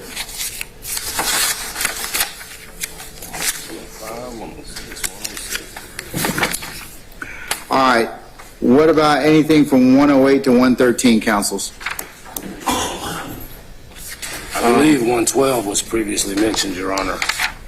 It has, sir. We talked about before that those. Before we get to 112, let me just ask, anything about 108, 109, 110, or 111 that you wish to talk about? Not a mistake. No. Okay, let's go back to 112. That's if, I think 112, 113, 114 talk about prior jury service. I think that we have asked that. Let's see. I think question 73. Thank you, sir. 75. That's right. All right, let's see. Judge, I'd ask that the court allows to address 114, 115 time. They have not been out. 114 and 115? Yes, sir. Okay, I haven't gotten those yet, so.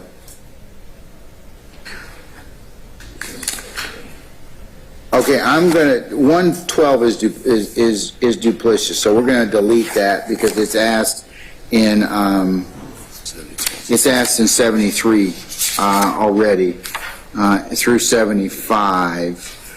So what about 113? What did you like or dislike about your prior jury service? Is that proper? Can we go back to 112 for a moment? 112 has already been asked. It's asked in 73. It's asked in 73. Yeah, there's some parts of that part that's not accurate.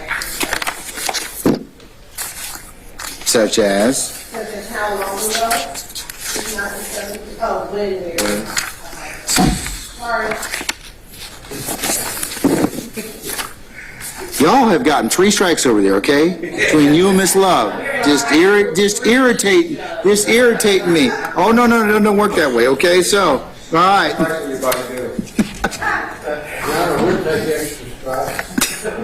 All right, so, 113. All right, so, any issue about that question? Should we add that one to the jury service? All right, we'll move that forward as well. I think that's a fair question to ask. All right. All right, let's talk about 114, 115. Your Honor, with respect to 114. That's regarding your prior jury service, if any. Circle the letters which apply to you. A, I can tell pretty easily when a person is telling a lie. B, when I make up my mind, I rarely change it. C, I'm easily influenced by the opinions of others. D, I always follow my own ideas rather than do what others expect of me. Your Honor, one, I would ask that the court take out A. I don't know that it is a proper inquiry. I'm not inclined to ask that question at all, really, but because I think you can follow up. That would be if you want to follow up an individual voir dire, but also it's not really one of the questions that we ask consistent with your prior jury service. It's kind of limited. We usually ask, well, the questions that you just kind of intimated in 70. Your Honor, does the court make that determination about both 114 and 115? Yes, yes. Is the state suggesting that we remove in total 114 and 115? The court's suggesting that you remove 114 and 115. Because I would ask that you not. I can understand removing subsection A of 114, but all of the other questions I think are appropriate. Your Honor, with neither apply, I don't think that those are appropriate. I don't think they are either, Mr. Adams. I really don't. I mean, in terms of asking about prior service, we're kind of limited about that. Ms. Bernard, do you want to ask something else or add to that, madam? Yes, please, Judge. I agree with Mr. Adams that we should keep it. I think it goes to how the juror is going to interact with the other jurors and whether or not they're actually going to deliberate and really put effort and emphasis in on listening to the evidence and deliberating with their colleagues. It doesn't say how they're going to rule, but at least we get an idea of whether or not they're actually going to honor their civic duty. Okay. Maybe there are things that we could take out. Well, I give them as part of the general jury orientation statements about what their role is. So.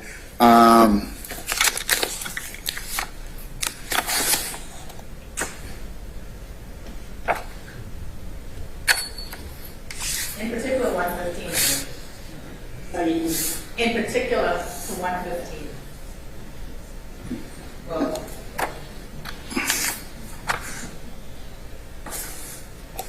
And it, Hold on, let me just wait a second.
sound like they still back there.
Can't wait till my son becomes a parent. Be him to do all the things. Right. I take that notes on. What you saying?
Oh, Lord.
Hey, Wes.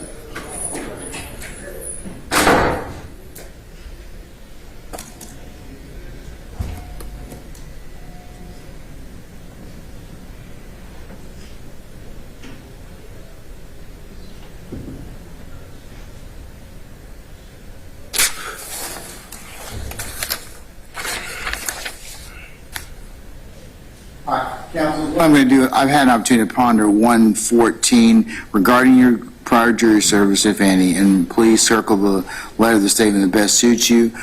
Those are more questions better designed for individual examination panels, so if you want to ask an individual juror, depending on what they say, some of the statements that are fairly contained within 114, 115, I think that would be appropriate and is customarily asked during to some particular individuals depending upon the response they give.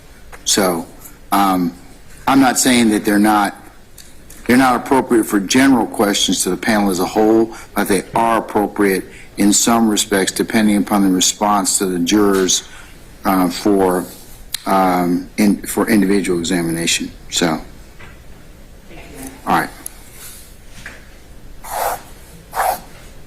Please notice an objection, a continued objection, please. Sure, but as I said, Mr. Adams, you can ask them in some form during individual questions to jurors as a whole. Okay? Yes, sir. All right. What about 116 through 119? No, Your Honor, no objections in the prior state.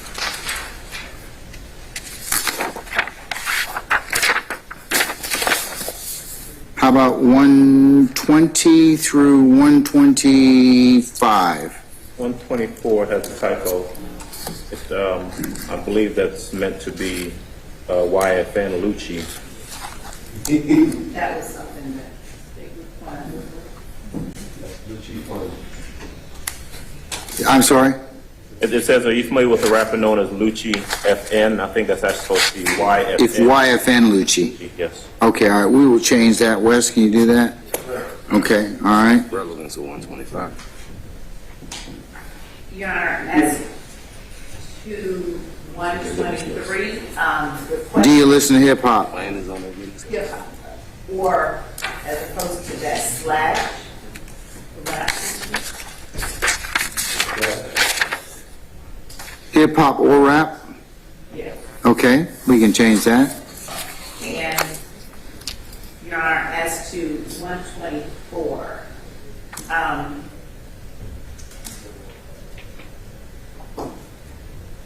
I don't believe that it's a proper question.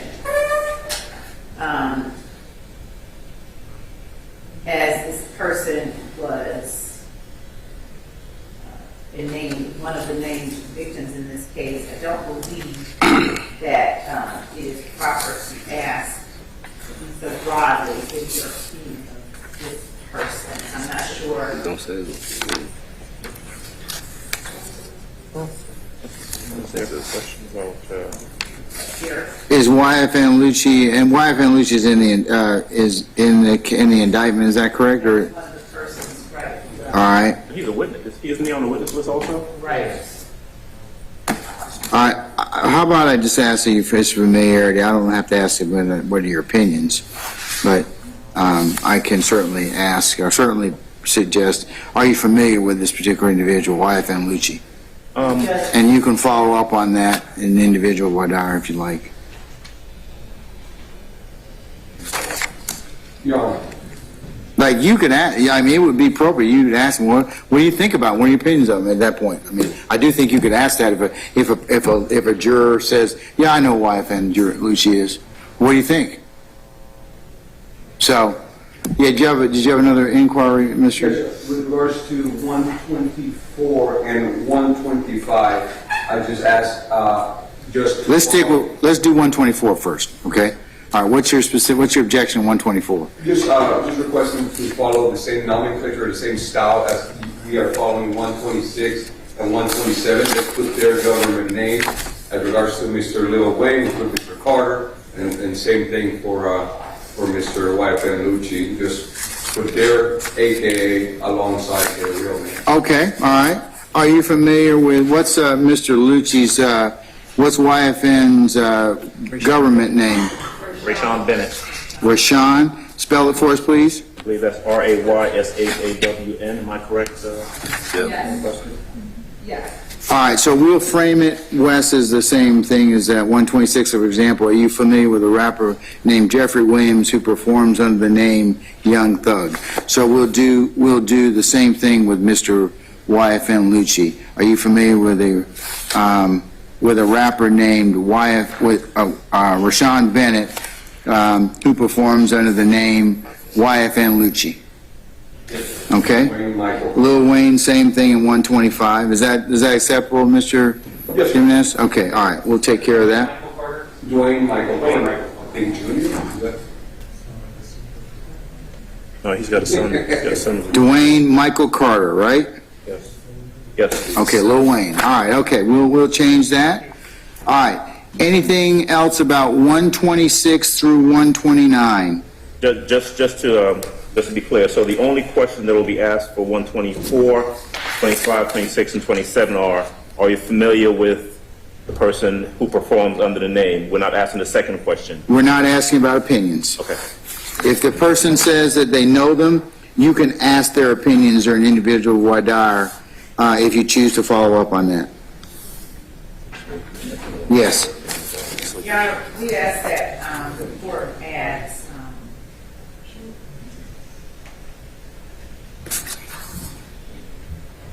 I believe that one of the names that was we ask that the jury is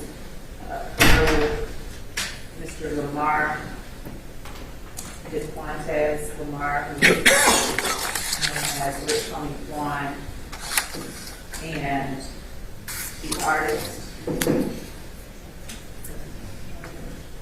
artist, Brian Williams, who performs under the name Birdman. Are they listed in the? Are they witnesses or in the indictment? They are potential witnesses. They're on the witness list. They're on the witness list. Yeah. All right. And Judge. And because we don't have their stage names on the witness list, that's the reason that we're including them in this portion. What was the first name?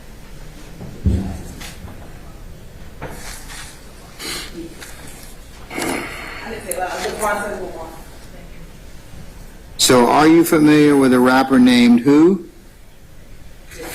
Desquantes Lamar, who performs under the stage name Rich Tony Juan. Rich what? I'm sorry?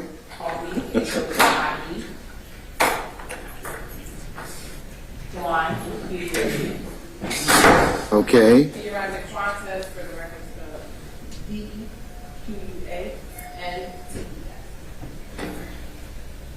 Who else? And Brian Williams with the B-R-Y-A-N Williams from spelling. Also known as Birdman. Birdman. Yes. Okay? And Judge, let me go back and revisit the issue, please. In regards to the second part of those questions, if so, what are your opinions, if any, of the person's name before? I am going to ask that you ask that question, and simply because all of these individuals that we're talking about actually have a public persona. I mean, they're performers, they're well-known, they're more than just a witness, right? Now, if there was just someone, Joe Blow, who was going to be called as a witness, we might ask, do you know Joe Blow? But their opinions of these public personas, these entertainers, I think is important. I agree with you, but you can ask them an individual voir dire. Because you're assuming everybody knows these folks, and some people may not. But I think it's very proper for you to ask your opinions at that point in time of the jurors that say, yes, I know who these people are. Okay? Okay. All right. Okay, what about 128 or 129? I think we asked something about that already, so... On the same lines, Your Honor, as before, the question where it says basically, please briefly explain your opinion of hip-hop or rap, that's something that basically... What question, sir? What number? 129. I think I asked it before already. No. I think I asked... Oh, do you listen? Okay, all right. Yeah, I think you're looking at 123. 123. Okay, I think it's a different question. why don't you, Wes, move 128 under 123, please? And also,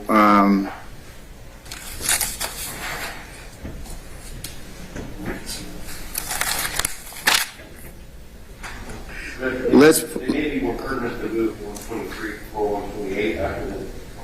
Yeah, because all of the questions... That's fine. So move them before or after.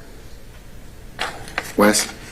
I was suggesting that we move 123 to right before 128. That would be fine. Okay, all right. In terms of...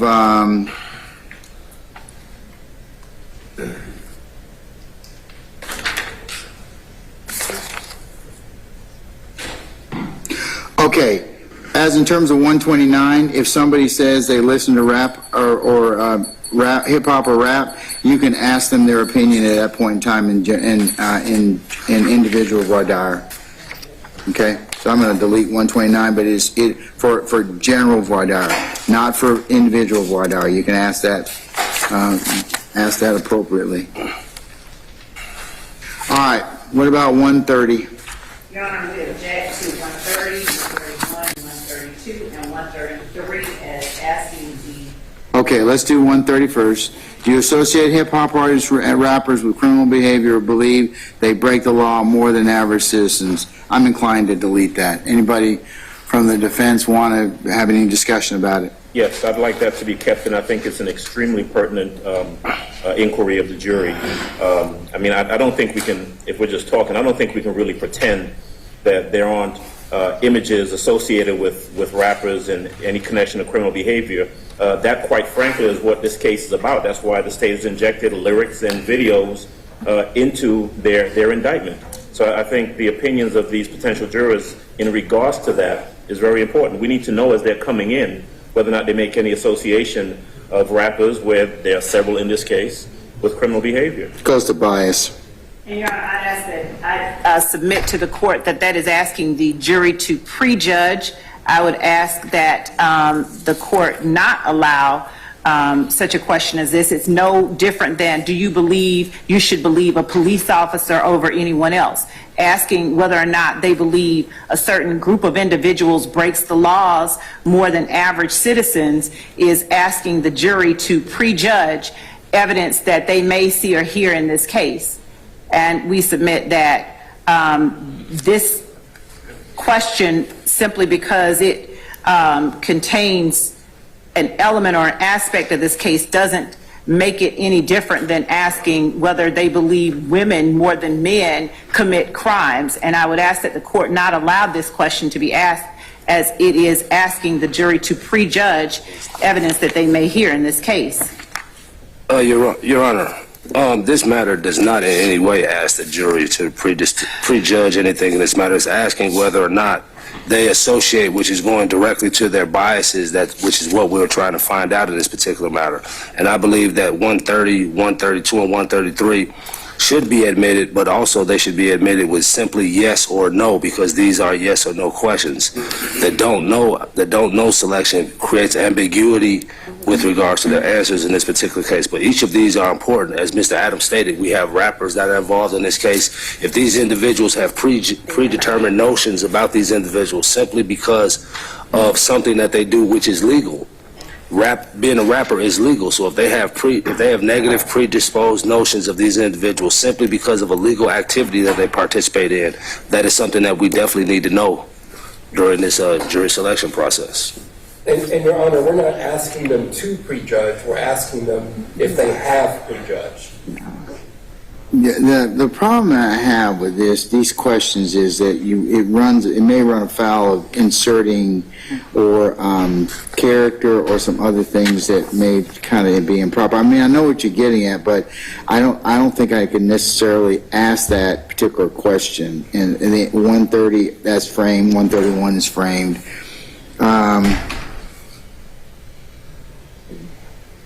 What my question would be is, maybe we don't put in the questionnaire, but do we have the leeway to voir dire them as to that if we have a good faith basis to believe that they are prejudging somebody based on of a genre of music that they might be biased? Your Honor, I'd ask that the court reserve any kind of ruling as to that question until such time as an improper question is asked, or until such time as a question is asked, and allow the state to make an objection as to it. I would ask that the court not at this time allow these questions to go out with as part of the jury questionnaire, 130, 131, 132, and 133. Well, let's deal with 130 and 131 first, okay? All right.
And Your Honor.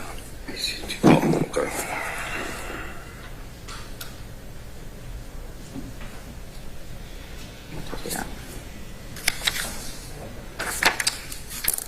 Okay. I'm not going to ask 130 as part of the general voir dire. I'm not going to ask 131 as part of the general voir dire. And Your Honor, we withdraw 132 and 133, the objection there too. Your Honor, may I? Hold on. Let me finish my thought, Mr. Adams, and then I'll let you go ahead and do that. I believe, folks, that you could, depending upon what a juror responds to 128, how much attention you pay to lyrics in hip-hop or rap songs, and they start talking. If somebody says, well, I think people commit crime, you're welcome to follow up on that. I think if they open the door as to that particular area of inquiry, then I think you're more than welcome to follow up on that. I think we run into problems if I ask it up front as a general question. And I think you can also ask 132 and 133 with an individual voir dire as well. I think you can follow up on that as well, depending upon what they say in terms of their explanation about if somebody answers any question about how much attention do you pay to the lyrics in rap or rap songs. A lot. Okay, well, what do you think of, you all have a myriad of ways of asking jurors to open up about that. And I think depending upon what they tell you, that would also allow you to kind of potentially follow up and ask some of those questions depending upon what they say. Judge, and yes, we do have the ability to do that. The benefit of having an answer up front is that we know how to question the jurors. There are 4 things that you've got coming in front of you next week. You have got a motion specifically filed by the state asking you to allow rap lyrics and videos into the trial. You've got a supplement to that where they are asking you to let those lyrics in and making this argument about. Okay, well, I'll let 132 and 133 definitely stand then. Right. Okay, all right. What about 130? 132 is, do you believe music lyrics are usually autobiographical? And I'll allow that as a general question. 133 is, do you believe rap lyrics are usually autobiographical? I'll allow that as a general question. Those 2. If I can just finish this one thought. Okay. So you've got those 2 things coming. You've got our motion, Mr. Williams' motion, to not let rap lyrics in. And you're going to hear next week and have to determine whether or not an expert who is going to testify and will most likely be proffered as an expert in regards to. But only if I allow them. Well, certainly. But Okay, what all right, I'm getting at is that you're going to hear evidence, at least in the testimony, about studies, about documented information that makes reference to individuals' thought processes about hip-hop, rappers, and criminal behavior. And those are things I think that are, especially for us, for Mr. Williams, is extremely important for us to know in advance. We've got to know how to question these jurors, and asking the question up front gives us, at least puts it in some context for us. I tell you what I'll do, Mr. Adams, and this is why I said earlier. If you all tell me, and I think that there are some additional questions that need to be asked to the panel as a whole, okay? I don't know if they won't make it in the questionnaire, they won't. But that doesn't mean you can't ask those 2, depending upon what I rule upon next week. If those questions become relevant, then I will certainly allow you to ask them either as I won't be able to pen and ink them to the questionnaire, but I'll let you ask them as an individual question, individual examination of the panel, or I might be able to say, okay, panel, I have a question for you as a whole, and I'll address that way. Yes, sir. So yes, you just need to remind me, but depending upon how I rule, I know you will, but depending upon how I rule, and that's why I said there may be some other things that come out that may not be fairly contained in this questionnaire, that I will reserve and allow you to ask that particular panel that we're asking at that point in time. I'll ask that question as a general question to the panel before you all begin, okay? Okay. All right. Your Honor, if I just may. No, Okay. you may not. Thank you. Yes, Mr. Johnson. Oh, no, I was going to say, Your Honor. Go ahead, sir. As it relates to number 130, I believe that, I understand what you're saying about the ability to follow up, but I agree with Mr. Adams that this is something that we would need to know up front. I can't do that until we hear that, until I hear that expert and determine whether or not it's relevant. I also have some problems that it might just be a flat-out improper question. I mean, because you're asking about criminal behavior, but if you allow, like I said, let me reserve on that issue until I hear some more testimony. It might be relevant. And I guess the only thing I would say, Your Honor, the way the question is posed is similar to if we had an individual, another African-American on the stand, and we asked the jurors, do you believe that young African-American men commit more crimes than the average citizen? I wouldn't let you ask that question. Okay. I wouldn't. I wouldn't, but, yeah. I mean, but I've heard that question asked before. I'm not going to ask you where, but, okay, but no, I wouldn't allow that. Okay. So. Mr. Bott says he wouldn't allow that either, and by implication, probably Mr. Harvey, okay, but, okay, all right. Anything else, sir? Okay, all right, okay. Okay, all right, so I'll reserve that issue until I hear some more, and then I'll, depending upon, we can revisit that at that point in time. Okay, continuing on, 34. Yes, I'm not going to ask. We're going to keep 132 and 133, Wes, yes. How about 134 or 135?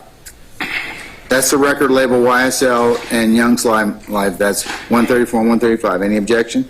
I believe the section, if yes, could be followed up within the general questions. Because, I mean, that's basically asking their opinion. What are you talking about, Mr. Johnson? Well, they're asking, what do you know about Young Slime Life? That's similar to this. Okay, I'll just say yes. I'll go ahead and mark out, if yes, what do you know about Young Slime Life? I'll let you follow up on that. I will omit or take that out. Okay, 136, 137, or 138?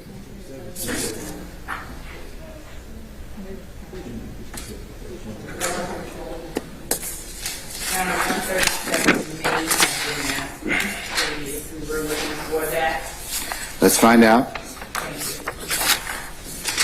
Anyone? 137, have we asked that anywhere? That's the, have you a family member or a close friend?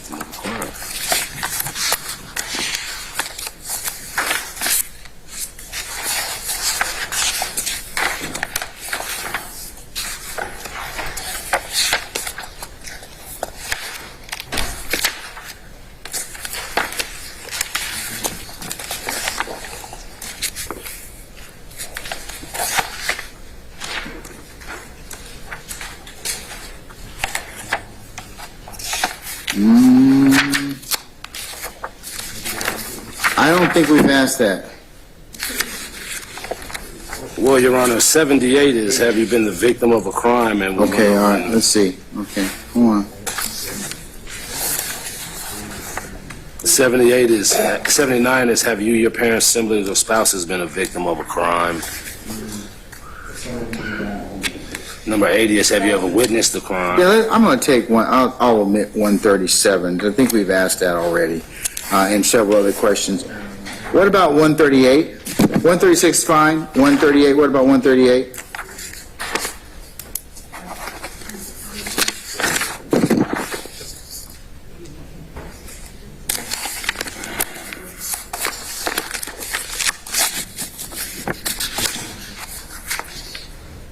Going once. I'll ask 138.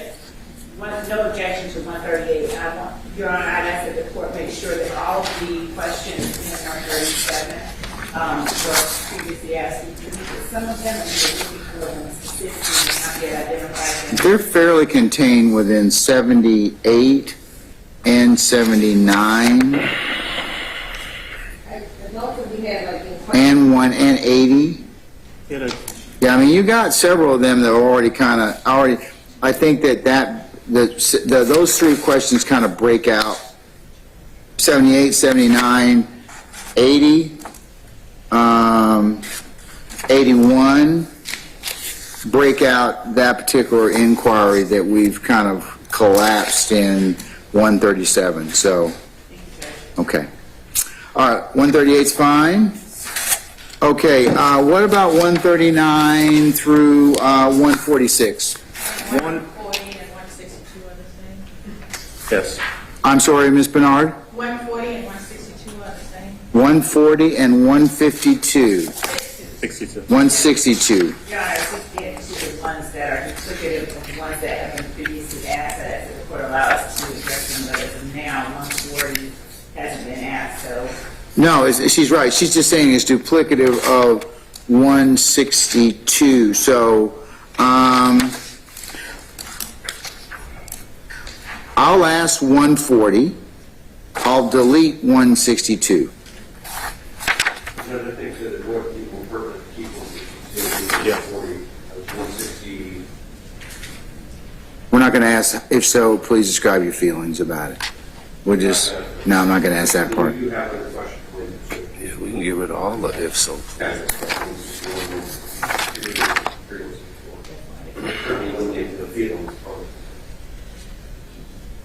We could ask, we could move like 161 to above 140. Like, has anyone else, has someone ever taken a photo of you without your knowledge? And then move it above 140. Have you ever had a photo of you posted to social media without your knowledge?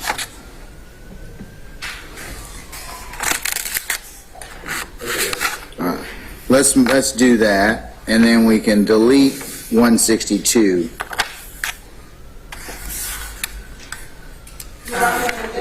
For those list of questions, 161 through 168, all of the deal with photos over social media. So can we keep those block of questions together? Well, let's find out. First, let me find out.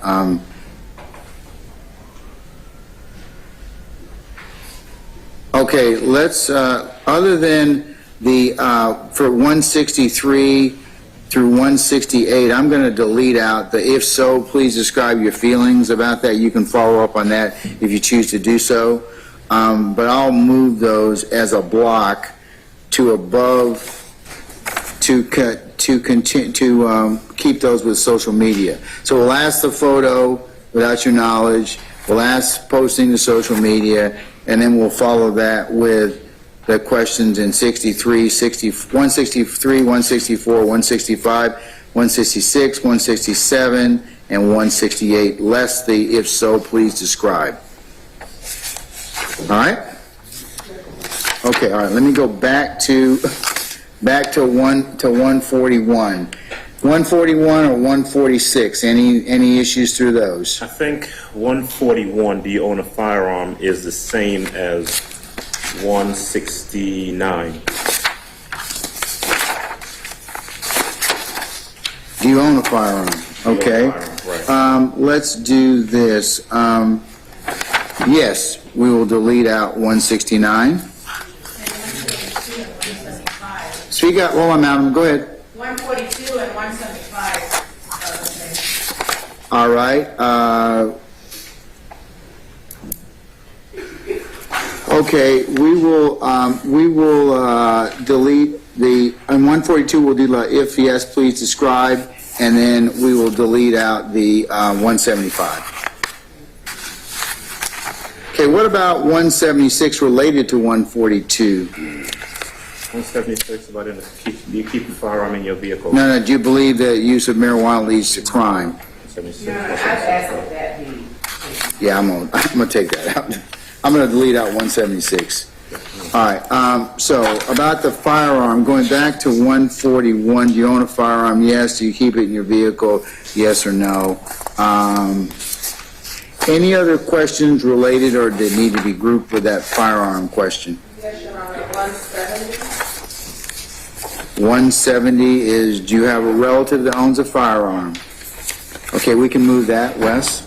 So I would, respectfully, I would suggest if we just take out 141, You can leave then we can leave 169, which is you own a firearm. 170, have a relative that owns a firearm. 171, do you keep a firearm in your vehicle?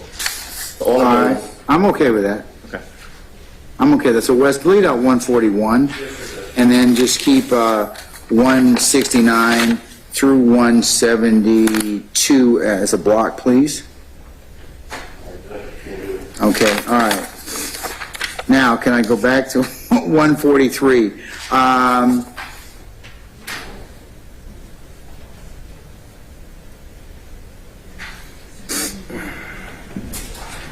Is that not asking the jurors to prejudge, especially when it comes Yeah, I believe so. I'm talking about 143. Okay. And And if you stop at games, I'm sorry? if you stop at games, I believe that it would. Do you have any specialized training or education about criminal street gangs, including how they operate, how people join, are recruited, are pressured, or threatened to join? Or are pressured or threatened to join, like, it's an area that needs to be removed, I think. Or we can just stop at games. Stop the gangs and we can follow up. 143. Right. All right, I'll stop at gangs, and as a question mark, and you can add, if they do, you can ask any of the other questions, how they operate, how people join, are recruited, are pressured to join, if applicable, okay? Yes, Your Honor. Thank All you. right. You get that, Wes? So we're just striking that second part, finding with included? Yes, sir. Just put a question mark next to 143, gangs, okay. Afterward, gangs. 144? All right, I'm going to ask 144. 145? I think you need to take out that pressure. Right, just question mark at the end of gang. Affiliated with gang. And that's what it says. So would you like me to delete out, Or with pressure or threaten to join a gang. all right, so I'll just end at the disjunctive or and put a question mark in front of or and delete the rest. Is that what everybody's saying? Yes. Okay, all right. Do you get that, Wes? Have you, a family member, or someone close to you ever been involved or affiliated with a gang? Okay, all right. All right, what about 146? We didn't halfway finish. 147? Oh, Your Honor, I believe on 147 through 150, the if yes. Okay, yes, sir. I will delete out if yes, explain on each one of those, Mr. Johnson. Your Honor, the court gives to 148 stating lodging objection. That's just the entirety of the question.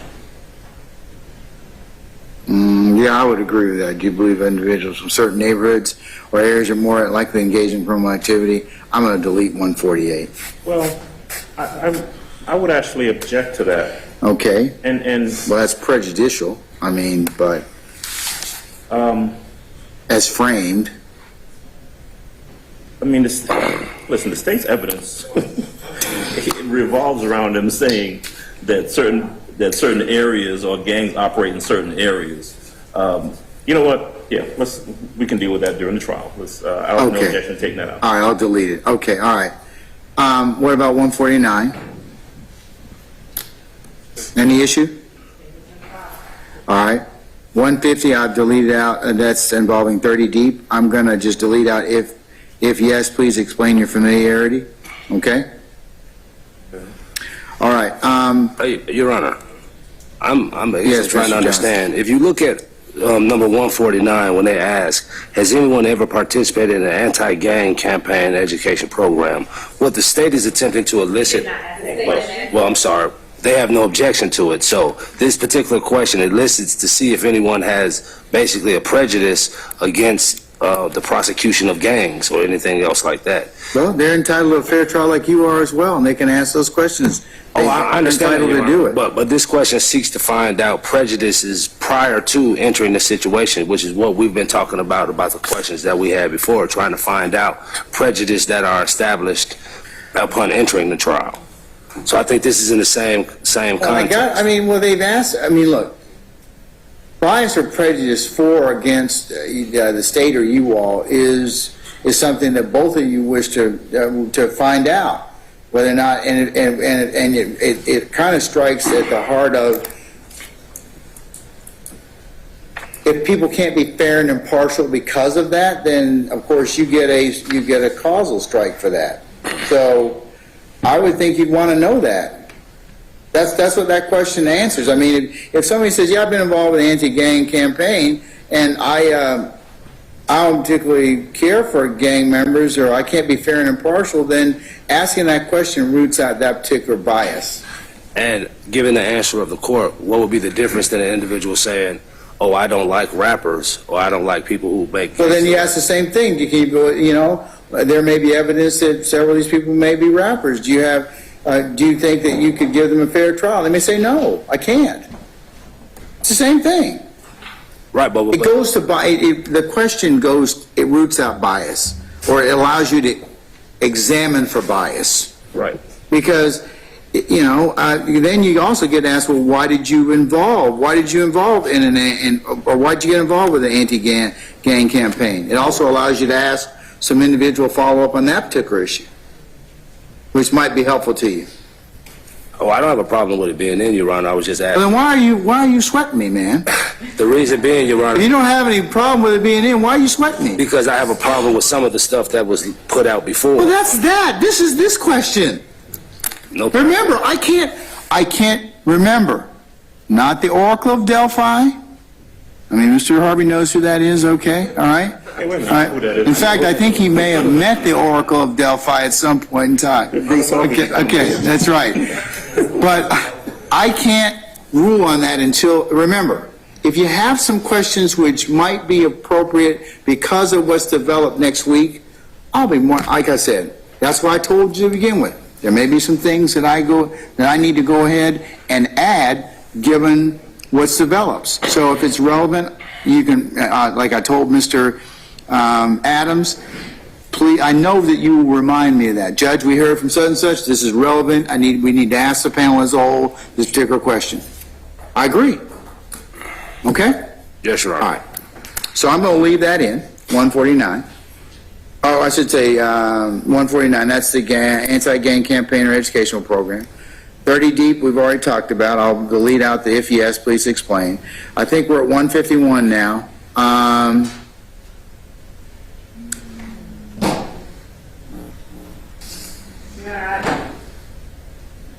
object to the 150 form.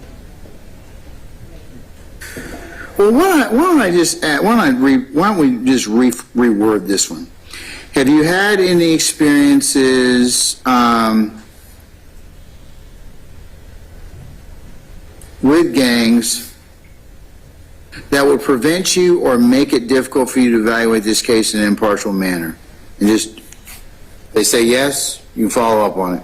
I'll delete out the definitely, probably, possibly, not likely, not at all. Okay? So the question will be rephrased. 151, would any experiences you've had with gangs that would prevent you from or make it difficult for you to evaluate this case in an impartial manner? Now, You said at first, have you had any experiences with gangs? have you had any experience with gangs that prevent you? You get that, Wes? Yes, sir. Okay.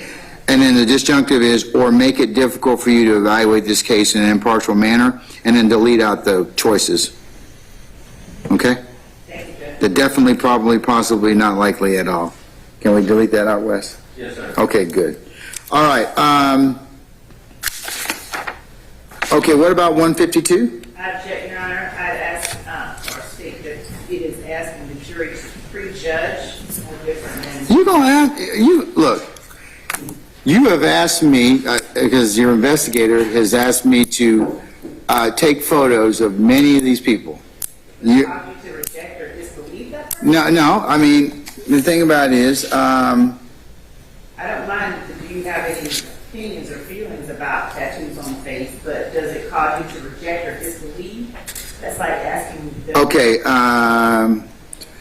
Right. yeah, I think we need to probably reword that. So first of all, Yeah, probably need to if I may, reword it. 152 is very similar to 195. I hadn't gotten to 195. No, I'm just trying to point out, I think they're almost basically the same. They're worded differently, but they're kind of the same. Well, I can't ask 195 because that I'm going to delete 195 out because that's improper. That's an improper question. But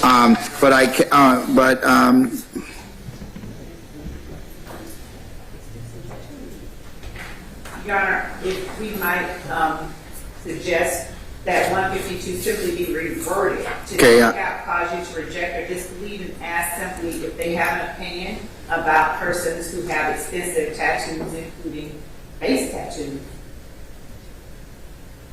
Well, what's the definition of extensive? Or extensive or face tattoos, I don't mind. I just want to have the last portion of that taken out. I think that is prejudging or asking the jury to prejudge. why don't I add this? Why don't I do this? Do you have an opinion of a person who has extensive tattoos, including the face? That's fine. And I'll just add, and then you can just, if they say yes. My question would be, what is the definition of extensive? That's a relative term. Well, what do you mean by extensive? It's not my question. How about I just change it, Mr. Johnson? Do you have an opinion about a person who has facial tattoos? Those facial tattoos. Facial tattoos? Do you have any opinion? Or head and neck tattoos? Let's do head and, who has head and neck tattoos? That's what you've asked me in this question, right? We're asking this question. And then if they say yes, yes or no, and then if they say yes, you can follow up on it.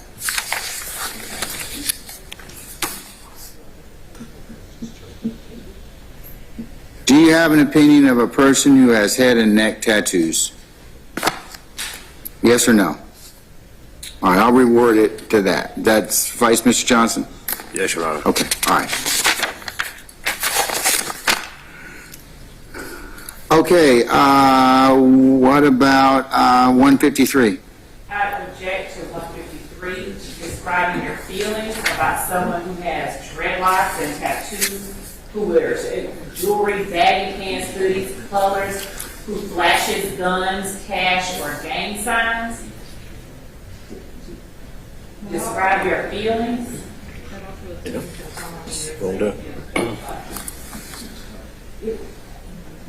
Your Honor. All of that.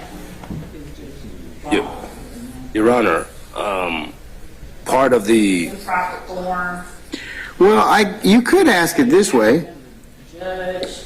Do you have feelings about someone who has dreadlocks and tattoos, who wears jewelry, baggy pants, hoodies, colors, flashes cash, or gang signs? Or Judge, if the court is going to say that, ask it in the alternative. Do you have an opinion about someone who either wears dreadlocks, or has tattoos, or wears jewelry, or wears baggy pants, or wears hoodies, or I don't even know what the colors in quotation marks is meant to suggest, or who flashes guns, or Gang signs. just all of it. I mean, At least ask it in the alternative. digging into the weeds now, I don't have a problem with the question. I mean, I think a person of general knowledge and, can read that and interpret it for what it is and give their opinion. It's assuming that a person would do all of that. I mean, it's collapsing all of Yeah, it does kind of collapse it into a stereotypical maybe person. So let's just break that out, okay? You can list them. Yes. List them like in question 151 that we Yeah. took out, but in this question, if you list them. Wes, can we do that? What is exactly we were reading? Do you have an opinion, about this. no, just put, do you have an opinion about a person who either, and then, has dreadlocks and, Tattoos. okay, or tattoos, or wears jewelry, or baggy pants, or hoodies, or colors. What is colors? I mean, my wife has jewelry. She's got a tattoo. What is or colors? Out of context, what colors? Pink and black sometimes. She wears. Well, then say pink and black. Do you have a problem with people who wear pink and black colors? just today. Colors? I'm just joking.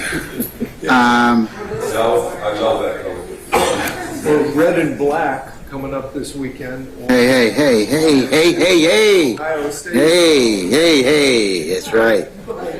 And Your Honor, on 153, can we also, when you add this, can we put on social media at the end of it? No, No, we're getting there. no. Just take out colors. I don't even know how to. If somebody can tell me how to frame colors, well, I'll put it in. If not, I'll take it out. Your Honor, there was a Supreme Court case earlier this year that literally held that defense tried to argue that it was ineffective not to object to your questions about a picture with the defendant wearing red, which they said was, the defense said was gang related. The court basically completely rejected that argument, and some highlights of the oral argument included references to UGA and other sports teams. Colors doesn't mean anything, and that's basically what the Supreme Court found earlier this year in Burns versus State.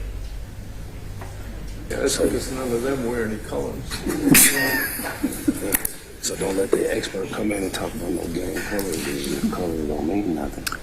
So, I think Mr. Rosenwald is saying is I can delete out colors and be comfortable with that, right, Ms. Rosenwald? Okay, all right. Okay, all right.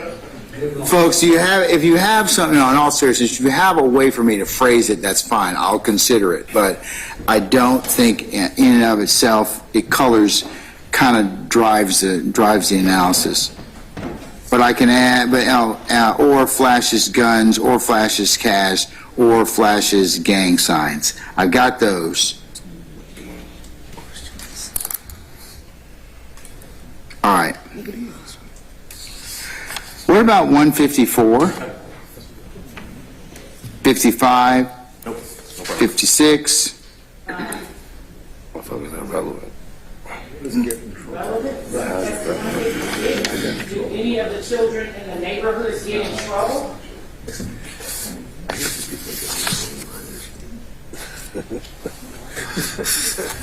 Yeah, that's scary. I'm sorry.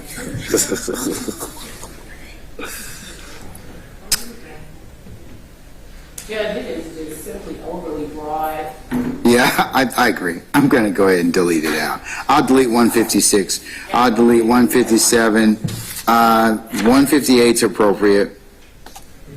159 is, I think that's appropriate. it's not really duplicative, but it's, What is irrelevant? what's trouble? Okay, let's put in any criminal trouble. How about that? Oh, I like I that. like that. Put in criminal trouble. Well, then that might, well, I mean, I think that's what the question's really getting at. I'm sorry? Asked if they know anybody who has been accused of, convicted, arrested for, charged with. Yeah, I think that's appropriate. So I'll delete out 159. I'll leave in 160. You're still friends today. We cover 161, 162, 163, 164. 165 is fine. 166, 167, 168 we've dealt with already. We've taken care of the firearm question. Yes, I did, ma'am. I did.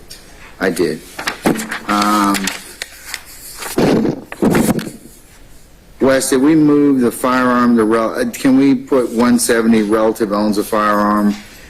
We've dealt with, I think we dealt with 170, 171, 172. We took care of the firearm 173, earlier. we took care of those already, so Wes, did you? I'm sorry? We're at 173 today. Okay, so 170 through 172 we dealt with already. All right, what about 173? State objects, Your Honor. And we object to 174 as well. Yeah, I think that's fairly contained within a couple other questions about, let's see.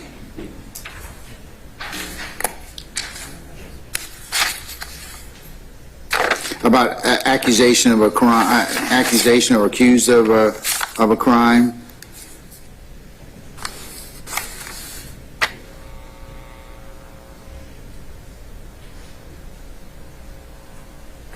I'm inclined to delete 173 and 174 unless I hear something to the contrary.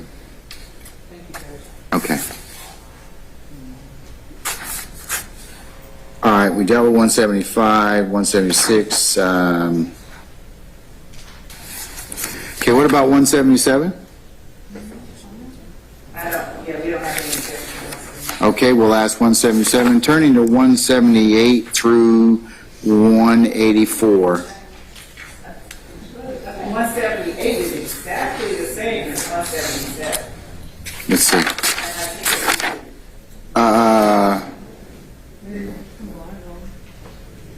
And the briefly part, I asked that the court take out.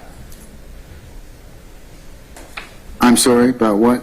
So 178. Well, I can either ask 177 or 178. I'd ask that the court ask 177 and not. All right, I'll ask 177. I'm going to delete 178 since it's duplicative of 177.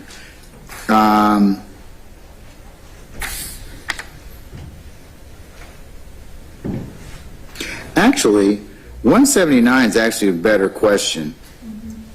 Fine with that. Yeah. 170 and All 180. right, 179, 180, 181, 182, 183, I'll cross out if yes, state your opinion. So I'll delete 177, and I'll ask 179 and 178. I'll ask 179, 180, 181, 182, 183. All right, what about 184? I'm sorry, real quick, Judge. On 183, did you say that you're inclined to take out if yes, please state your Yes, sir, I am. I'd ask if the question actually asks for an opinion. Question asks, have you formed an opinion, even if Yes. it's an opinion about this case? But you can follow up on that in individual voir dire. Right, that's fine. Yes. These questions ask about whether they've heard it. We're going to be able to follow where they've heard it, how often they've heard it, the content that they remember. Is that all going to be the subject of individual? Yes, sir. Yes. Yes. Yes.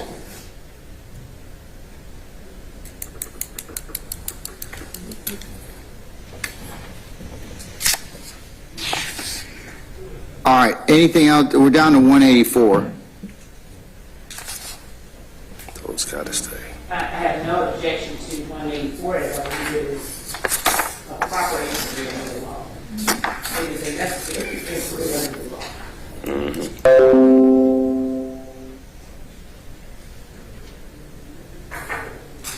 law. Okay, what about 185? All right, 186 is probably not proper. Wait. Where were we on 185? 185, the state has no objection as to that. Okay, well, I think I do. Okay? I mean, are you willing to put it aside? That's not the gravamen of the test as to whether or not they're qualified. I think that's something ultimately that the court is going to have to decide. Okay, I'm sorry, I didn't mean to interrupt you. Go ahead, finish your thought. Finish your thought, sir. Just a positive answer. That's the precise question that they talk about rehabilitation. Oh, are you willing to set aside everything? Yeah. Thank you, you're qualified. So I object to asking that question. At the end of the day, you're going to have to make that determination. And we get to examine them about publicity first. So I do object to that question. Mr. Harvey's correct. I think I might just wait and that may be a question. I may have to kind of ask them, or you all may have to ask them, hey, do you understand that despite the fact there may be pretrial publicity, that you can only base or make a decision in this case based upon what you hear in the four walls of this courtroom.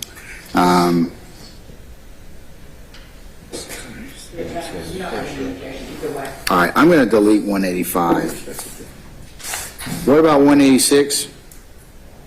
I'm going to delete that one as well. 187 is also an improper question as well. 187. I know why. Why is it an improper question? If you were a juror on this case, would you worry about what your family or friends might think about your verdict? That's not what we ask people to make their verdict on. Their verdict is based upon what they hear in the four walls of the courtroom. And it says also, and your fellow jurors and would those concerns affect your verdict decision? I understand the second part, and your fellow jurors reaching would those concerns affect your verdict, but there's nothing improper. I'm unaware of anything improper about asking a juror about whether they're worried about what their family or friends might think about the verdict. Because that's not a consideration. We don't deal with sympathy or other things in the verdict. I get that, but this is voir dire. You're going to charge them now. Okay, that's true. And the purpose is to understand their mindset going into the case. And I think this is quite appropriate in this case in which the state's saying every one of these people is in a violent gang that killed people. You're going to charge that. I mean, it's in your preamble, giving information for the indictment. So I know you said you think it's impossible, but I'm unaware of any authority that says it's impossible.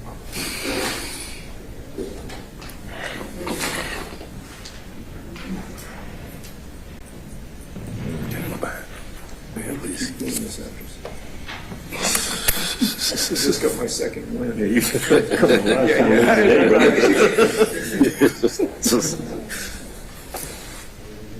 Well, I stood up. Rush to your head. Yeah. All right, state what's your feeling on that, about As to whether I should include or not 187. I'm not including 185 and 186. I think it falls in the same category of those two prior questions. I mean, what your family or friends might think about the verdict. I think the issue I understand Mr. Harvey's question, but I think that the end of that kind of is bothersome to me and your fellow jurors reaching with those concerns. And I said stop right before the conjunctive, not the disjunctive. In your honor, the court were even inclined to ask a question of the nature of 187. I believe that, 186 would be a better generalized question than 187. And that's fine. If you're going to take out 185 and you take out 187 and leave 186, I hate to say it, but I agree with the state. You can be good. Don't put that on the record. Yeah, that's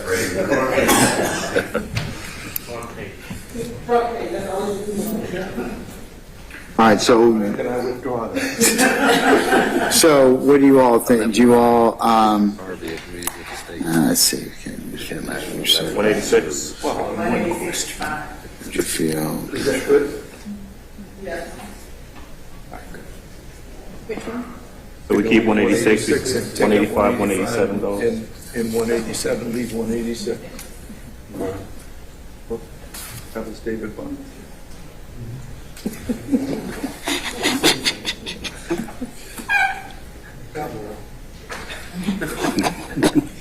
Okay, Wes, we'll delete 185 and 187. We'll include 186, okay? All right. Yeah. Almost there, baby. What about 188, 189, 190, 191, 192? Duplicative, Your Honor. So, I'm sorry? 188 was duplicative. It's already been asked earlier. Number 50. Okay, we'll delete 188. What about 189?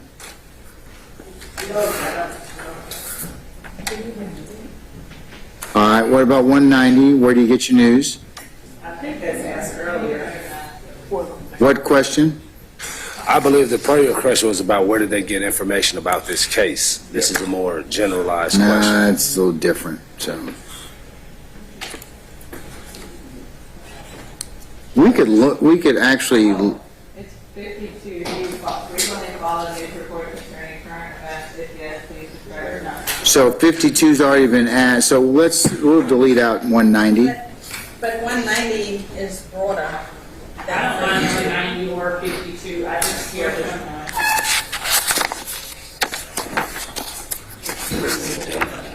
Because they may not have heard anything, but then they follow Fox News. Some of them stations, like ABC or something.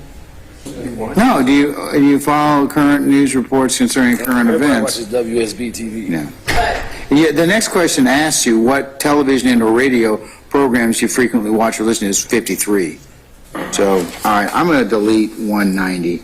What about 191 publications? I think that's asked on 54 and 55. So, I'm inclined to delete out 191. Okay, what about 192? I don't think that's been asked. That's fine. All right, if yes, entertainment industry, if yes, list the organization, your relationship to the person, the position they held in a number of years of their employment. I'll ask that. Well, that can be included.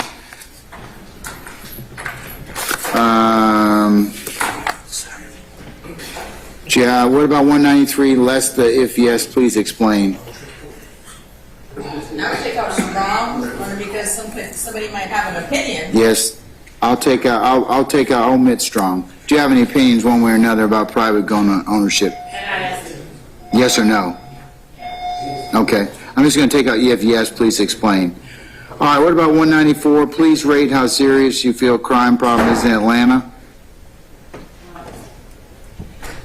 Enormous, a fairly big problem, somewhat a problem, not much of a problem, no problem at all.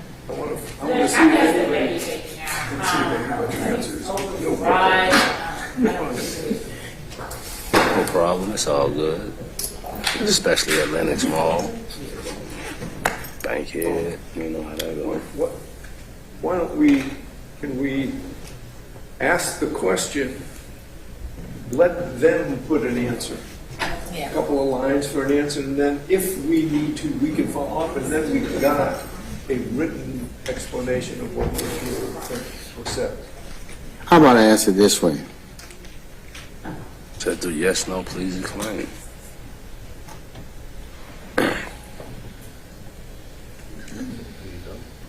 Your Honor, this might be one of the questions where a simple yes, no, and please explain might be appropriate. I'm going to ask, do you have an opinion about crime in Atlanta? And that's and then yes or no. Then we follow up on that. If they don't, then good. If you do, then you can follow up on it. All right.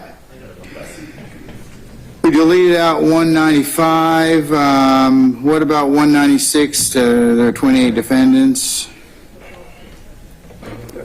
That's a perfectly appropriate question. You're moving into the. It's literally giving them the instruction that the court basically telling them the law. It's not even a question. I object to 196, and then the following question. So I guess there's a paragraph. I object to the paragraph. And do you agree or disagree with this principle of proof beyond a reasonable doubt? I object to that as improper. Would you be willing and able to apply that principle to each defendant? I object to that, the entirety of 196. No problem.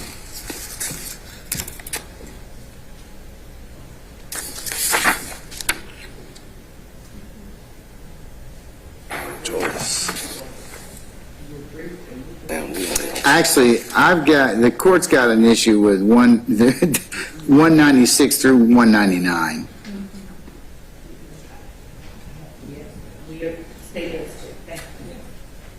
Anybody from the defense wish to have any argument about 196, that's the 28 defendants. Do you agree or disagree with this principle or proof beyond a reasonable doubt? Would you be willing to apply that principle to each defendant? 197, would you tend to believe if one defendant is guilty, the others must be guilty as well? 198, would you be able to follow the court's instructions to defend a criminal case not have to testify or prove his innocence? 199, do you believe the criminal justice system makes it too hard for police and prosecutors to convict people accused of crimes? I'm inclined to not ask those particular blocker questions. Now, 198 is phrased differently. Would you be able to follow the court's instructions? So, if each of these were phrased in the same way, would you be able to follow the court's instruction? With regard to that, they would be acceptable questions. Judge, I believe that we asked later on a question that earlier said the way that this is phrased, we asked that the court not ask 196 to 199.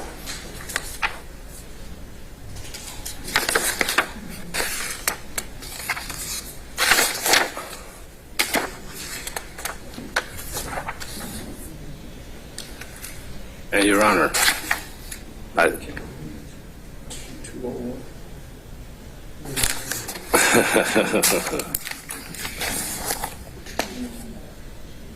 And Your Honor, given the fact that this is a RICO case, I think that in addition to the gang charges, I think that 197 would definitely be appropriate because we have a variety of defendants in this case, all charged with a variety of different incidents. That leads me to not, that's why I shouldn't ask those particular questions. So I'm inclined to delete 196 through 199. Thank you, Judge. All right. They're problematic, so, as phrased. All right, what about the 200? Do you believe that too many people in high-profile cases you see on the news? We object to that and asking them to improper. I found out, yeah, I think that's probably improper. 200 I will delete. All right, 201 in general, what is your opinion of prosecutors? Judge, I'd ask that the court particularly, if they're going to ask that, do you have an opinion, good or bad, about prosecutors? With that? Do you have an opinion? Not good or bad, just do you have Do you have an opinion That is fine. Do you have an opinion? about prosecutors? And do you have an opinion about the criminal defense attorney? And if I can answer 201.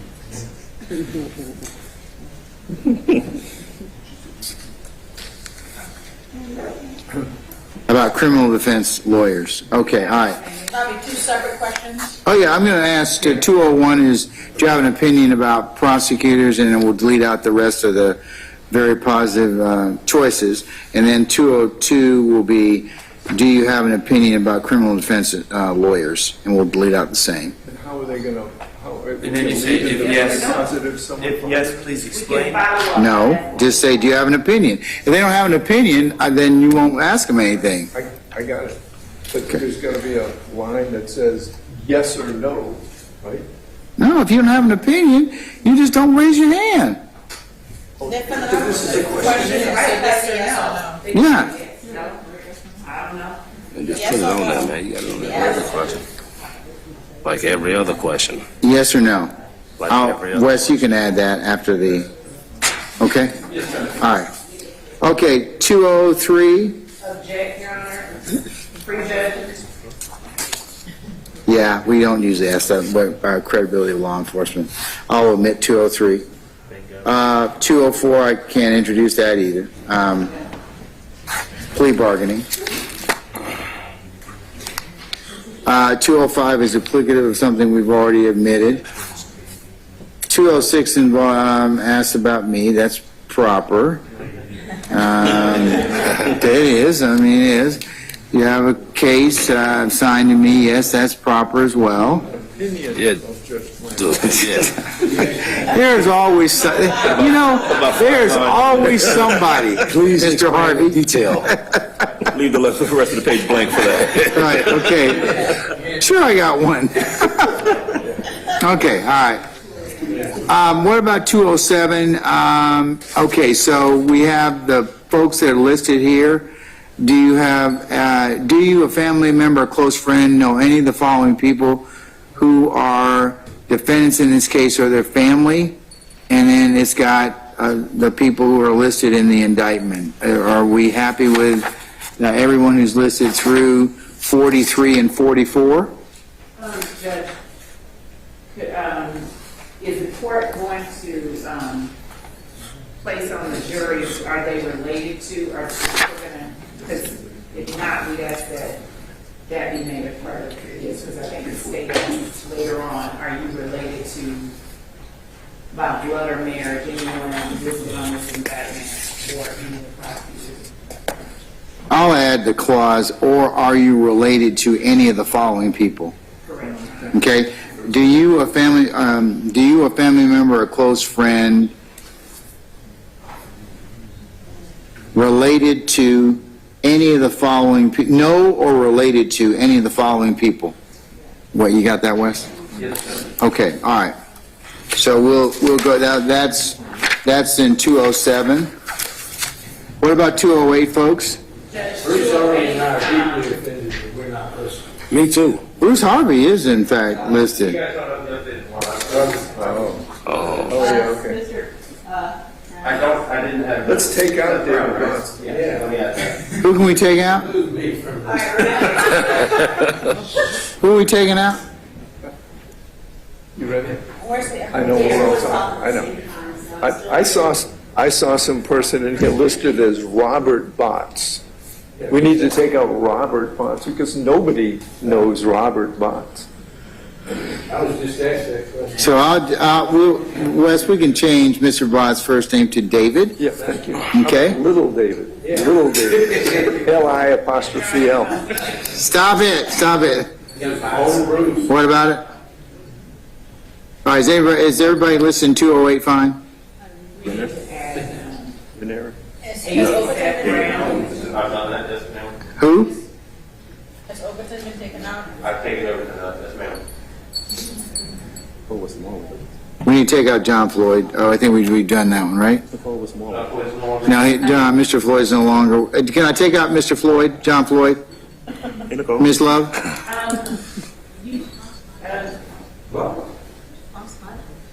He was in the court's discretion. He doesn't work for your office anymore, does he? Okay, I'm going to delete out Mr. No, not Mr. Floyd. I'm sorry, not Mr. Floyd. Okay, yes, Mr. Floyd, we'll leave him in. I'm sorry. Your Honor. Yes. Are we going to take out counsel who have already resolved their cases? So, I have yes. This list, as I have it currently, for those of you who don't have the updated list, I have Ms. Rosenwasser, Mr. Smith, Demetrius, Ms. Love, Ms. Hilton, Mr. Floyd, Mr. Adams, Mr. Steele, Mr. Apt, Ms. Hegarty, Mr. Weinstein, Ms. Cowan, Mr. Giddle, Mr. Jimenez, Mr. Johnson, Mr. Sharp, Botts, Ms. Bernard, Mr. Partridge, Mr. Harvey, Ms. Westmoreland, Mr. Williams, Mr. Bright, Ms. Fagan, Mr. Matthews, Mr. Menendez, Ms. Gladden, Mr. Hoover. I guess I could remove himself. And you have to add Mr. Matthews Jr. And I was going to add Aaron Matthews Jr. Yes, please. Yes, I'll do that right away. Yeah, Hoover's out. That's who, well, there's two, there's two Matthews. There's the senior and the junior. Okay, Wes? Yes, sir. Okay, all right, great. All right, 209 was more than fine. Your Honor, we asked that the court amend that to state, have you or anyone you know been represented by either of these attorneys? Any of these attorneys? Any of these defense attorneys? Any of these attorneys, because the court has named prosecutors up there as well. And we're not attorneys. Yes. Why don't you move, it doesn't fit there. So we need the following voiders. Yeah. And then the number 2. All right, hold on, wait a second, Ms. Love. So have been represented by any of these attorneys? Well, wouldn't it be, well, in that case, wouldn't it be represented or prosecuted because they also have prosecutors also? Yeah, representative prosecutor. Yeah. That's fine. It says representative prosecutor. By any of these attorneys? So, finally represented and unjustly prosecuted. No, Mr. Johnson, we won't add the superlatives in there, okay? All right. You got that, Wes? It would be redundant. For who of you? Which one of you? All right. Have you got that, Wes? It's represented by or prosecuted by? Yes. Yes. Yes, I've got that. All right. Okay, are you familiar with Fonnie Willis, the elected district attorney of Fulton County? Yes or no? I just put, I will delete out, give your impressions. Yes. Okay? All right, 211 is the issues of sight or hearing. Fine. That's fine. 212 is language barriers. That's fine. 213 is opinions or beliefs independent of the evidence that might cause you to be unable to serve as a fair and impartial juror. That's fine. Do you have any moral, religious, or ethical personal beliefs that make it that we ask that question? That's fine. 214. What about 215 about the nature of RICO or racketeering? Didn't we ask that earlier?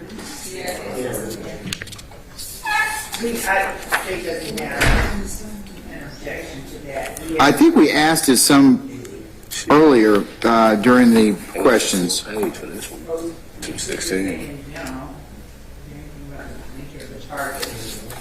I think we asked it, though. I really do think we asked that question earlier about the RICO. Did we? Let's see.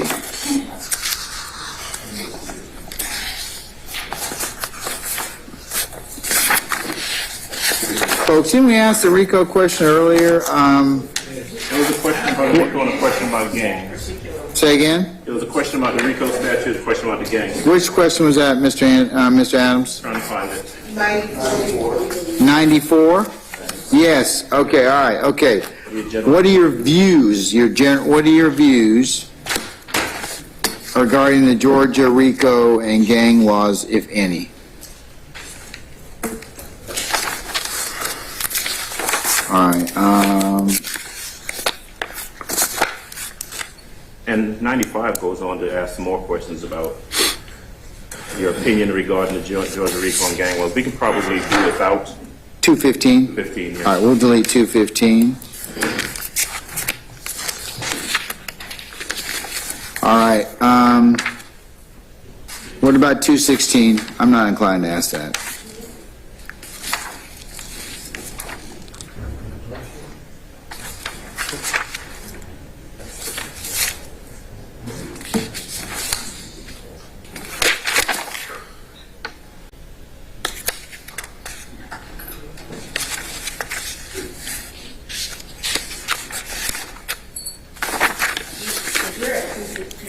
Madam, yes.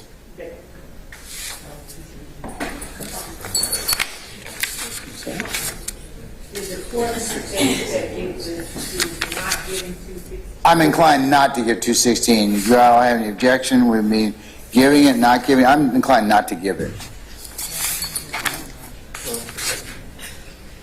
Yes, I would have an objection. Okay, I'm not going to give 216. I'm not going to give 216.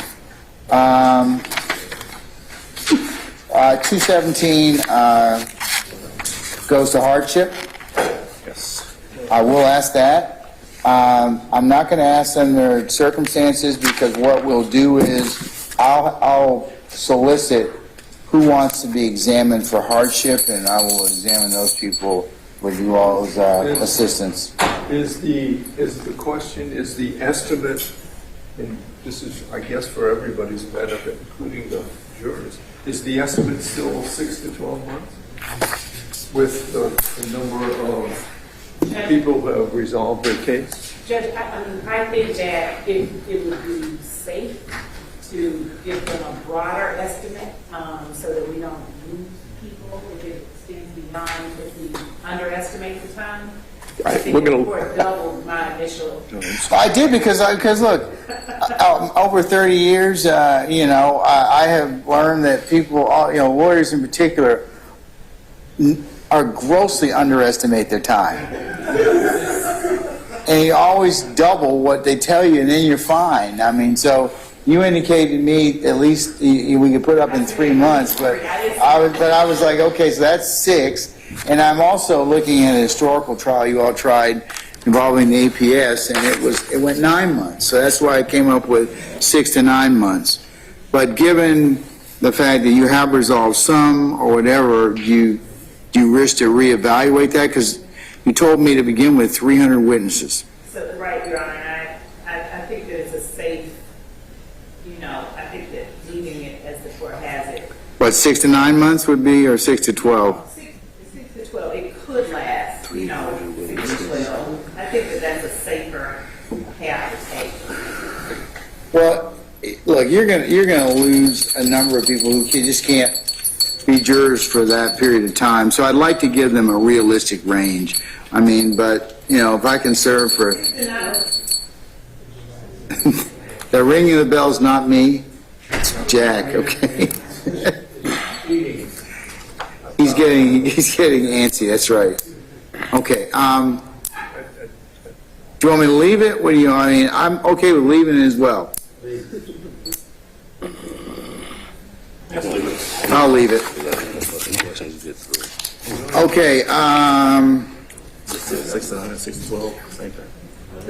What about 218? Yeah, I'm going to take out. Do you feel about possibility? I'll take that out.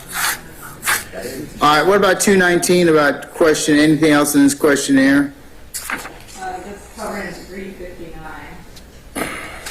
So But is there any reason I should even ask that question? No. I don't think there is any reason I should ask that either.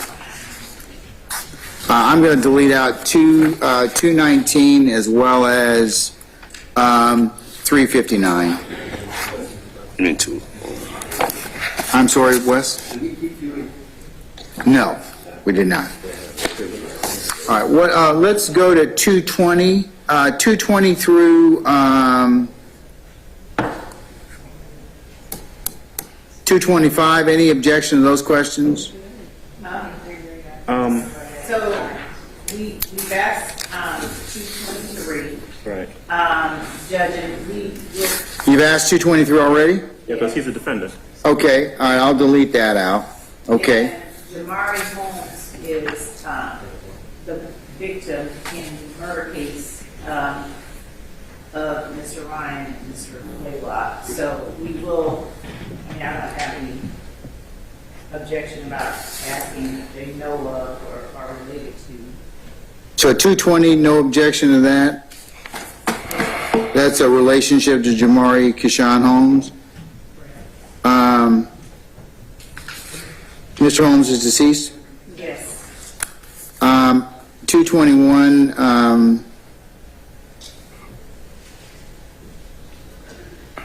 did any of you know, well, actually, you probably want to ask 220, did, Say no or are related to. Do you or anyone, are you or anyone you know related to or acquainted with Jamari Holmes? Or his family, I guess. Or any member of his family? well, repeat that again so Mr. Kearns can transcribe it.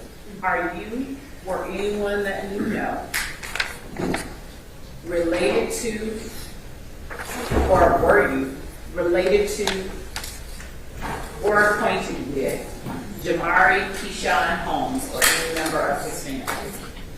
Were you or anyone you know related to or acquainted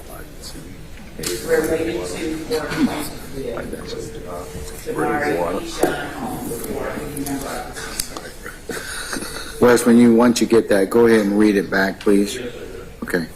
Were you or anyone that you know related to or acquainted with Lamar Keyshawn Holmes or any member of his family? All right, I'm going to ask that that'll be 220 per se, I mean, whatever Wes paginates it as, but, or renumbers it as. But I'm going to delete out 221. Did you know him? Because then that will suffice that. We're going to delete out 222, 223. What about 224, about living in Cleveland area? It's 266 as well. Are you at all familiar with Cleveland Avenue in Atlanta? So we asked that the court ask 256 as opposed to more specific. Your Honor, before we move on, can we add Chanel Drinks and Donovan Thomas. Similar questions for that. To which one? We'll basically just replicate the question that you just created for Donovan Thomas and Shamal Drinks. Wes, can you replicate that, please? Well, because we want to identify. I mean, I don't want Donovan Thomas's homeboy. So speak up, madam. Oh, no, I'm finished. I already asked if we can add Chanel Drinks and Donovan Thomas. Okay.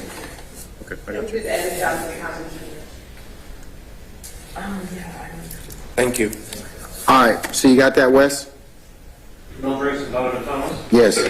Junior. There may be some more names, 1 second. There's another murder. These are the murder victims. These are the victims, so that's the only one, the only one I'm going to add right now. All right, so you want me to delete out 225 and ask 266? We do not want that. 266 goes a little bit further. 266 actually starts going into the case in regards to it being, the area being referred to as Cleveland or Cleveland Avenue Day. We're just trying to get some information as to whether or not they're familiar with that area, I presume. How about we just ask this?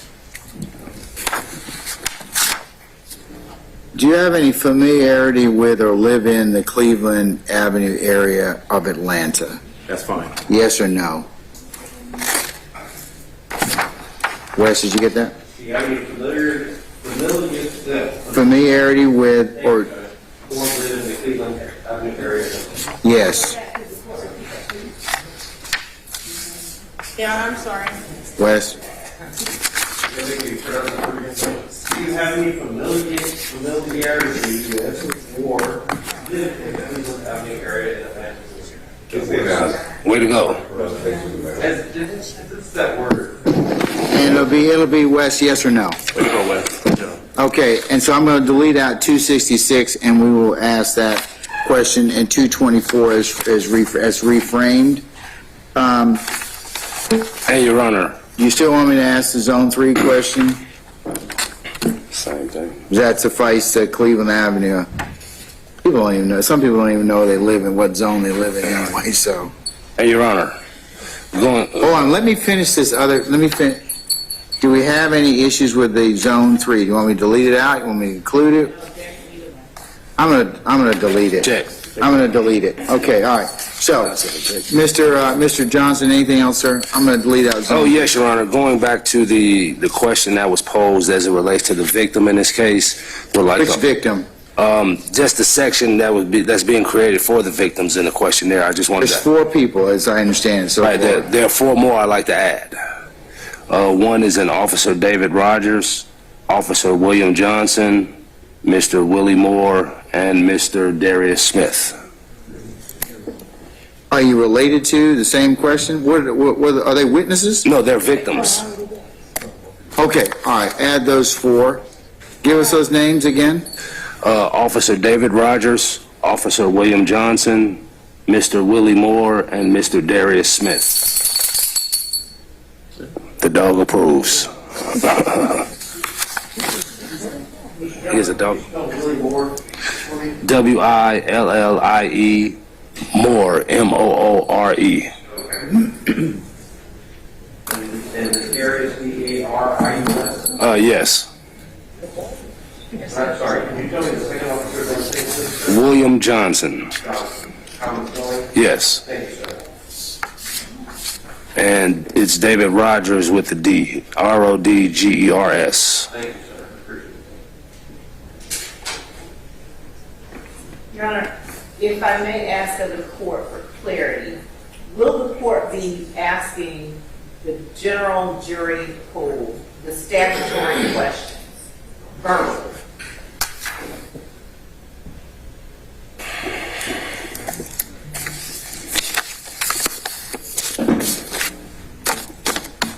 I think that you've asked a number of the statutory questions in the as part of the examination, part of the questionnaire. Is there something that's missing? There are some questions that I believe are not. Are you sure? Because we haven't gotten through the entirety of the thing yet. Okay, so. Judge, I think that a witness list that we will submit to the court should be included. If there will be no general questions asked verbally by the court.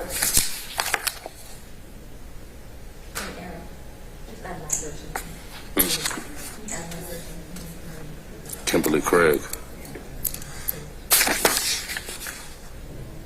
How you spell the last name?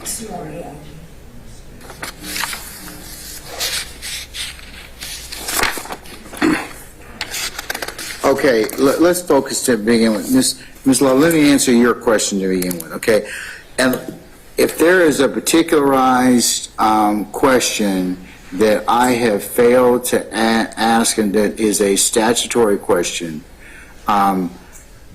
then please let me know and I'll include it.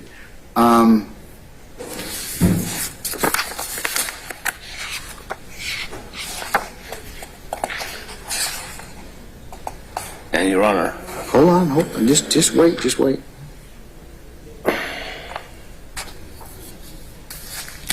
Hey, Wes. Do you think it would probably be to add the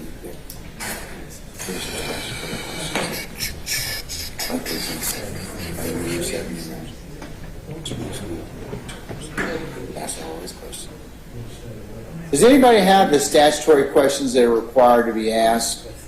I want to put those in just to make sure we cover them. I'm talking about the ones that we ask traditionally of, like, for example, does anyone have any children who are 6 years of age or younger and not able to care for the care for those child, or not to make alternative arrangements for the care of those child or children? Anybody over 70 years old doesn't want to serve on, wish to not serve. Anybody who's a student. I mean, I know that our jury clerk has already sent, for those particular areas, has already, people have started to send in questionnaires, but, or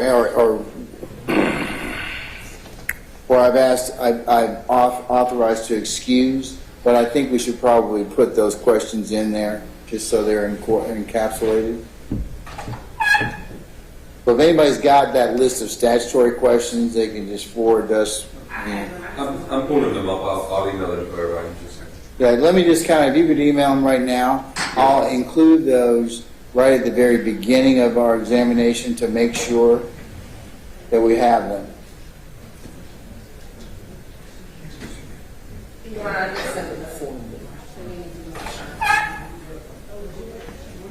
And Your Honor, after we have addressed the statutory questions, I have one more inquiry regarding the voir dire process. I haven't finished yet, so we haven't finished the questionnaire yet, so I need to kind of finish that first. Yes, Your Honor. And then you can ask some other questions regarding to general practices or whatever else, because I hadn't even gotten anything. and Your Honor, was just wondering, would it be prudent for the state to provide a witness list and all of the victims in their case to Mr. Kearns to be included in this questionnaire? You're right, that's what we were just given the extra court, that usually without a questionnaire, the defense would have provided their witness list, we would have provided ours, and all that would be contained at one time. So we just need their witness list, our witness list, and we can put them all in. But since that's not available, and since I gave you all this time and you've blown that particular time period, Ms. Hilton, why don't we do this? Why don't we wait till the trial, the first day of trial, the first set of folks to come in? That can be a question that I can augment and ask them, ladies and gentlemen, do you know any of the following individuals? And for those that have, you can give me the witness list. Anybody who's got witnesses they wish to call, I'll go ahead and read those out at that point in time. Thank you. Does that work for everybody? All right, you'll need to remind me, but I know you all will, but, so that if there's any other general questions that we fail to propound, either they don't make it on the questionnaire, or they're great questions that should be asked because of witnesses that are examined next week, or any other things that we forgot, we can always, before the examination of that panel, I'll ask if you have anything else in terms of general questions, let me go ahead and propound that to the panel as a whole. So that's your fail-safe. Okay? All right. Yeah, may I ask that one of the victim in my case was Mr. Myrick. She's not deceased. If we can add her to that section in the questionnaire about if you know this person or her family. What's that person's name? Kimberly Craig, C-R-A-I-G. Wes, can you add that, please? Thank you. All right. Anybody else? Okay. Can I go back to, We're on 224, I think. I've already dealt with 224. I'm not gonna, we've rewarded 224. 225 is pretty much the same. I'm gonna delete out 225. Right. All right, what about 226? Probably not applicable to most of the jurors. Social media? Other questions, are you didn't we ask the questions about social media already earlier? Yes, 182, yes. I'm sorry? Yes. So we can delete out 226, Yes. 227? I think it's a good question. I think, do you or have you ever had a social media account? And I think they got 227. Where did we ask social media before? 182. I'm sorry, one what? 182 or 192? 182 says, please list all of your social media accounts, including your email address, Facebook, Twitter, Instagram, or other account. That's different from 227. Did you have social media when you were a teenager? Have you ever had a social media account? What's that? Actually, want to refer. Add that as, before you get to 182, Wes. Okay, good. We'll delete out 227, and then we'll ask the question, Ms. Love, phrase. Go ahead, madam, one more time. Have you ever had a social media account? Yes or no? And then we'll follow that with the question 182, okay?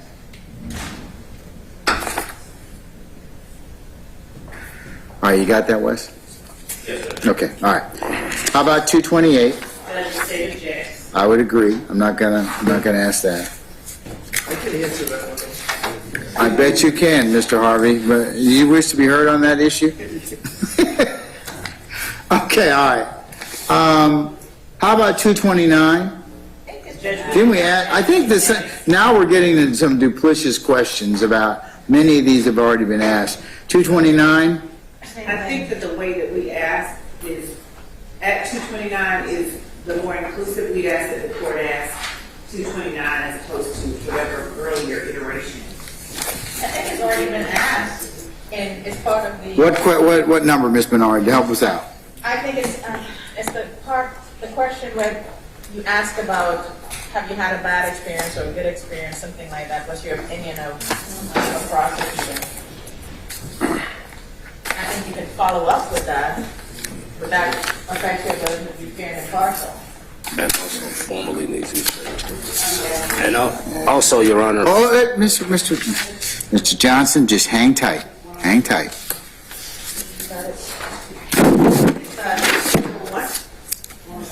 So, question 102. Hold on, folks. One second, hold on.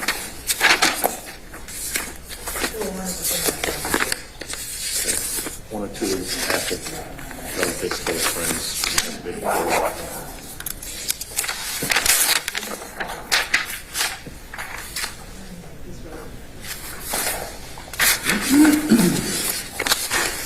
Okay,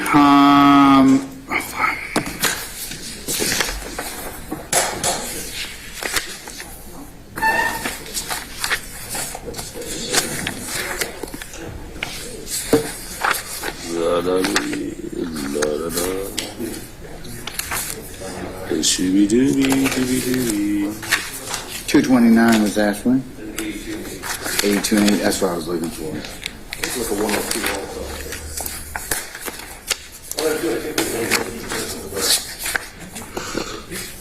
Oh, boy.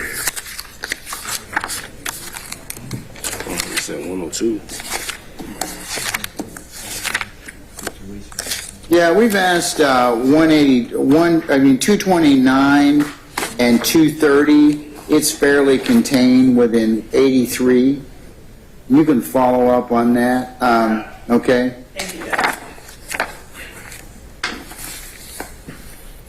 What about 231? That's the gang problem? Yeah, we've asked that already. I'm going to delete 231. I'm going to delete 232. I think we've asked 233 already. And 234, 235. I'm sorry? We've asked all the questions, I think, that have to do with gangs and violence and gang violence. Yeah, 234, I'm not going to ask I that. ask that the court just simply, if the court can point me to where 231 through 235 are previously.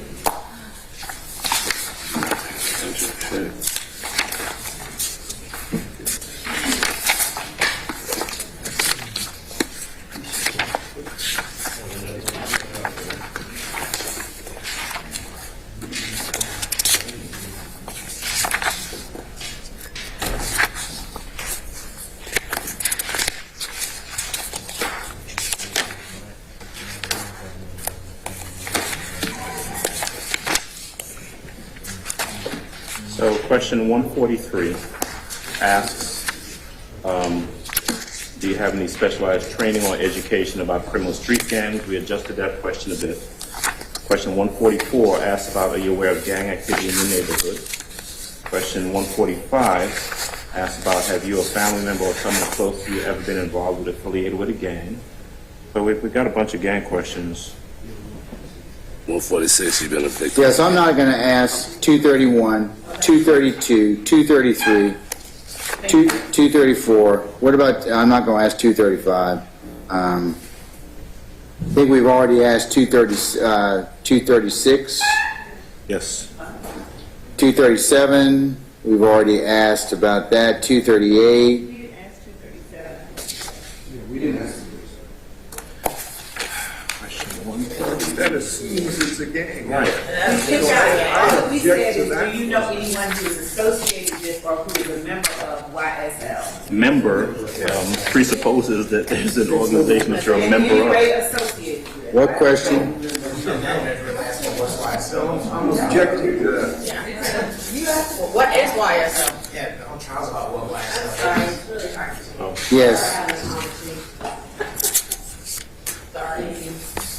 Who is associated with or who is a member of YSL? A member of YSL, associated with, it could be associated with in the way. I don't think we should ask that. I think that's an issue of proof. You got to prove anyways. So I think that the questions in 143, 144, and 145, 146, 147, that has 149. Well, you know, we did ask. Well, no, I'm about to say. You know what you could ask, since we asked 30 deep.